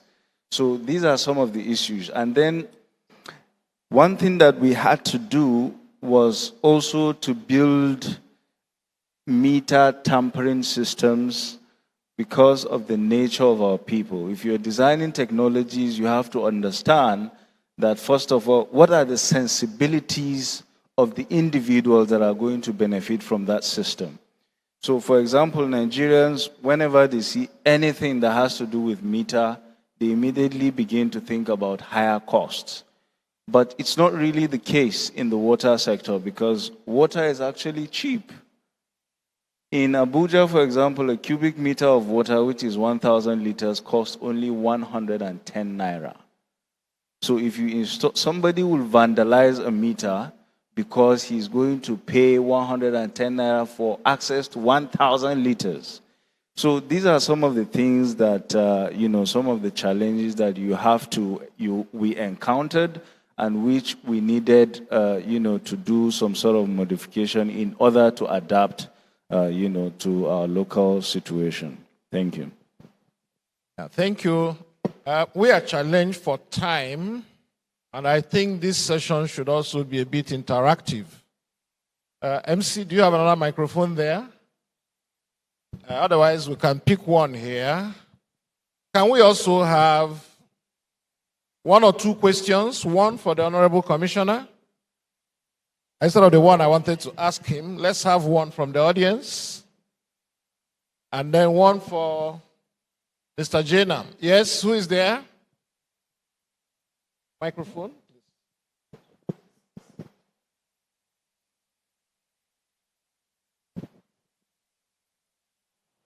Okay, we start with Honorable Muiz Banire, Dr. Banire, who started it all. Thank you very much. Well, I don't know who my question is directed to, but maybe the commissioner will be involved also. I think that there are some policy issues that are involved in the entire conversation that we have not actually addressed. And I'll give an example. We talk about technology. The commonest one, retrofitting. You need energy-saving bulbs. How much incentive have you given to those who embrace it and for the purpose of importation? But also, I've always said it does not cost the federal government anything to ban two-stroke engine motorbikes and allow only four-stroke engine to come in. It doesn't cost them any, it's a policy issue, again, in terms of technology. And of course, my brother Carl, I'm sure that your system is the most comprehensive in terms of coverage in the country. And I do believe that, I think it's one of the discussants to the extreme left of the MC that said it. I think there are some also low-hanging fruit that we have not been tapping.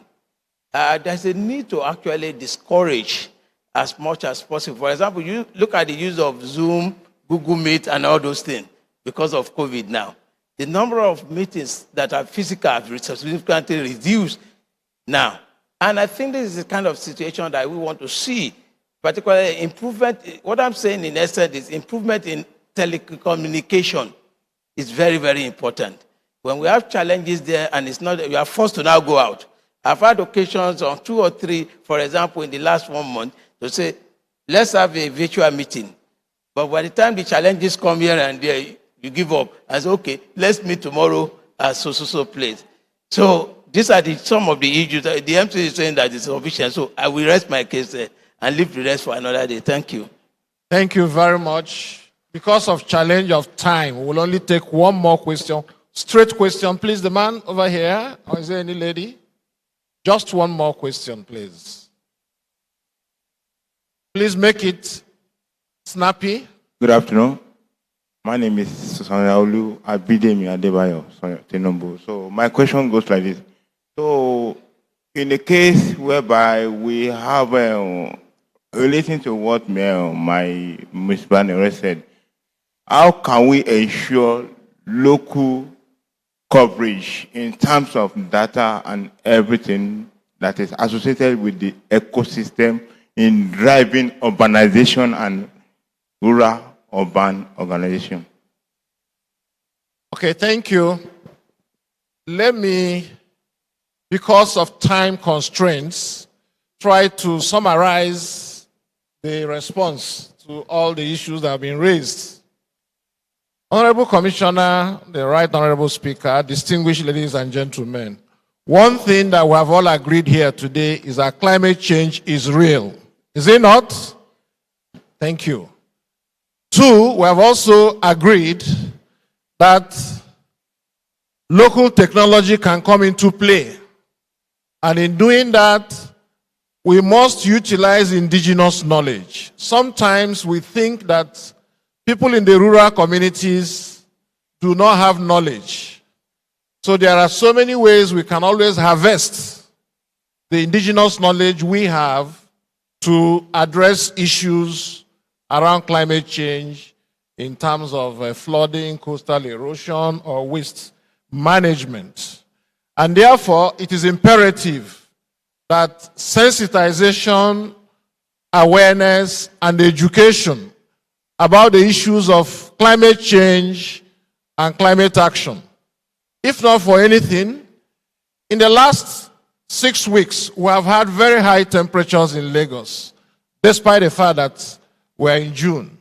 We are still experiencing temperatures that are going above 30 degrees every day. Distinguished ladies and gentlemen, we will round up by taking the advice of Mr. Demola Ogubanjo that each and every one of us must commit to a climate action or a climate adaptation initiative on a personal level. When we do that, and we aggregate all of those actions collectively, that will move towards creating a major shift in our movement towards climate adaptation in Lagos State. So on that note, let me start with online. Mr. Jenam, we thank you for your time. Sorry we couldn't take more from you because of time constraints. Hydrodynamics, we thank you, Mr. Yunusa. Honorable Commissioner Lake, we thank you for your time. Mr. Gugbanjo, we also appreciate you for finding time to come. And most importantly, our plenary speaker for today, Carl Toriola, we thank you for the very insightful perspectives you have brought to this. Can we please give all of them a round of applause? And we thank Lagos State for providing this platform for this exchange of ideas. Thank you. Thank you very much, sir. Let me quickly invite the Honorable Commissioner, the Special Advisor, the two permanent secretaries, and Chairman House Committee on the Environment to have a group photograph with our panelists and for the second plenary session. I have also been directed by the Honorable Commissioner to inform every one of us all, because our lunch is ready and we don't want it to get cold. A QR code will be circulated for our feedback forms, because we believe so much in feedback. That will be circulated. Likewise, for all our guests, 2 buses will be provided at Ikeja tomorrow. One will be provided in front of the Ikeja City Mall, while the other one will be in the car park of the Ministry of the Environment and Water Resources. Please, we'll start tomorrow's program by 9 a.m. so that we can get done with the first session before we go for our gala night later in the day. Let me repeat that we have a QR code that will be in form of a feedback form that will be circulated so that we can all express our views about day 1 and the other subsequent days.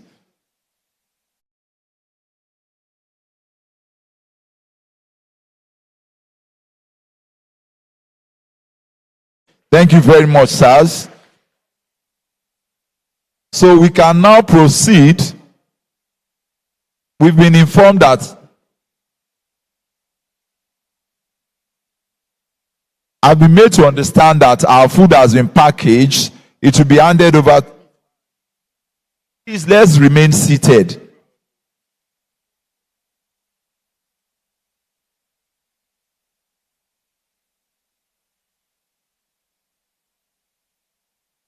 Okay. Please.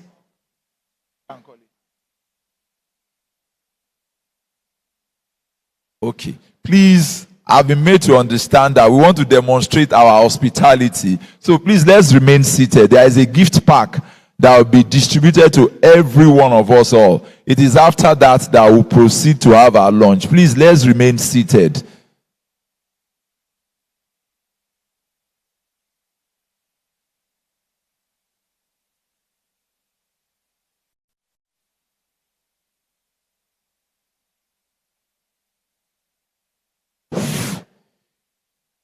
Thank you very much. In advance, let me thank every one of us all for turning up en masse today for day 1.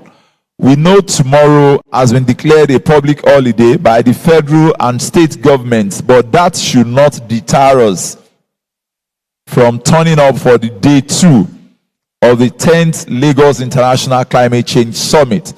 I promise you, if today has been a very beautiful one, tomorrow will be better. What we'll offer you will be better than what we have had today. So let's remain seated. Gift packs will be given to each and every one of us all before we proceed to have our lunch and take our leave. Tomorrow by 9 a.m., this program will start. 9 a.m. 2 buses, 2 LAG buses will be provided. One will be at Ikeja City Mall. One will be provided at the Ikeja City Mall, while the second one will be at the car park of the Ministry of the Environment and Water Resources to convey all our guests and participants to this venue tomorrow. That will be very early in the day. Time. That should be, please, let's get there latest 7:30. 7:30 so that we can get done with the event early enough. We're starting the program by 9 a.m. Please, let's get to Ikeja City Mall and the ministry by 7:30. The bus will leave by 7:30, please. We will appreciate your presence just as we have done today. Thank you very much.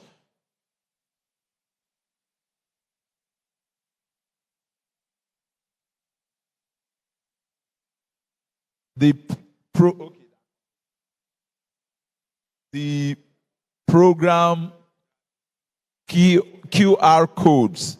One is for the program itself, totality, while the other one is the the feedback form.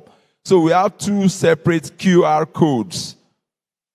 Just scan it. You have the feedback form as well as the program itself. We are giving you 2 for 1. Some have the hard copies, and we are also giving you the e-copy of the program for the 3 days. Just scan the QR codes. You have one for the program and one for the feedback form so that you can tell us how you feel about the 10th Lagos International Climate Change Summit.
Please, if you have collected your gifts,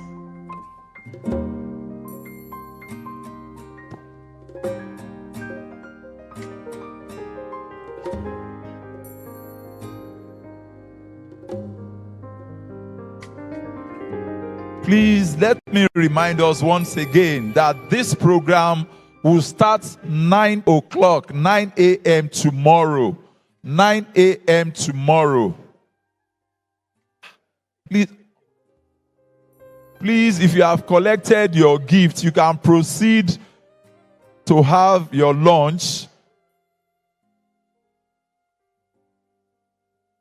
If you have collected your gifts, you can proceed to have your lunch. Please be reminded tomorrow, yes, sir, the program will start at 9 a.m. We will not have African timing. 9 a.m. tomorrow. No African timing.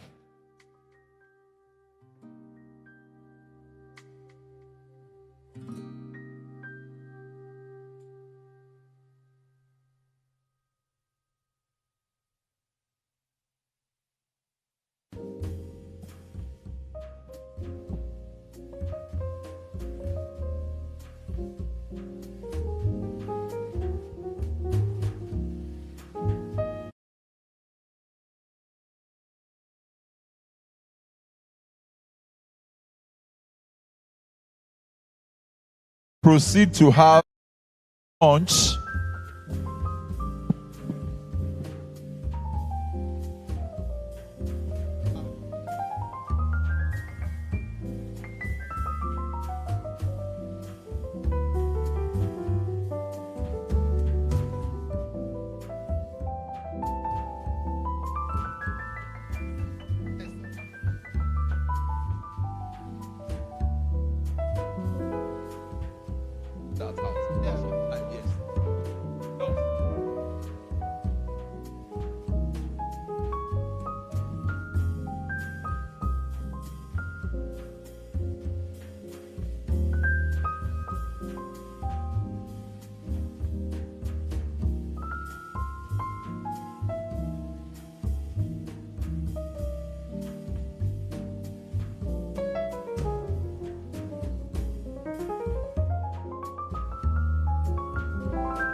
Please.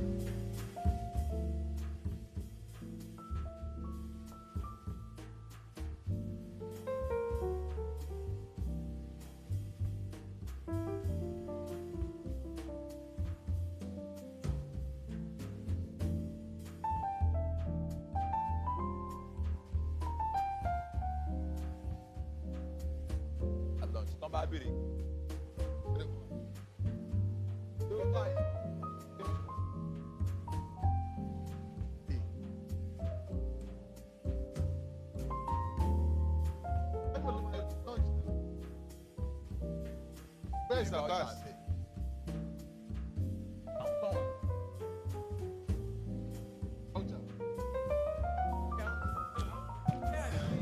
Please let me announce to all the staff members from the Office of Environmental Services, please proceed to have your lunch.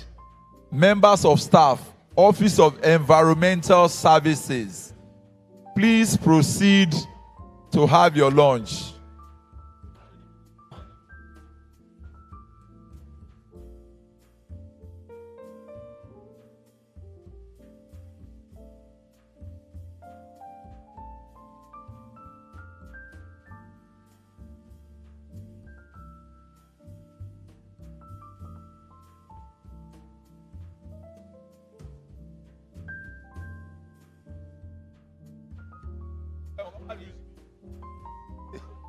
So ti gba back.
All staffers of the Office of Environmental Services, if you have not collected a lunch voucher, please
Are you not coming tomorrow? No, I'm about to come tomorrow. It's one of the means of encouraging people to come.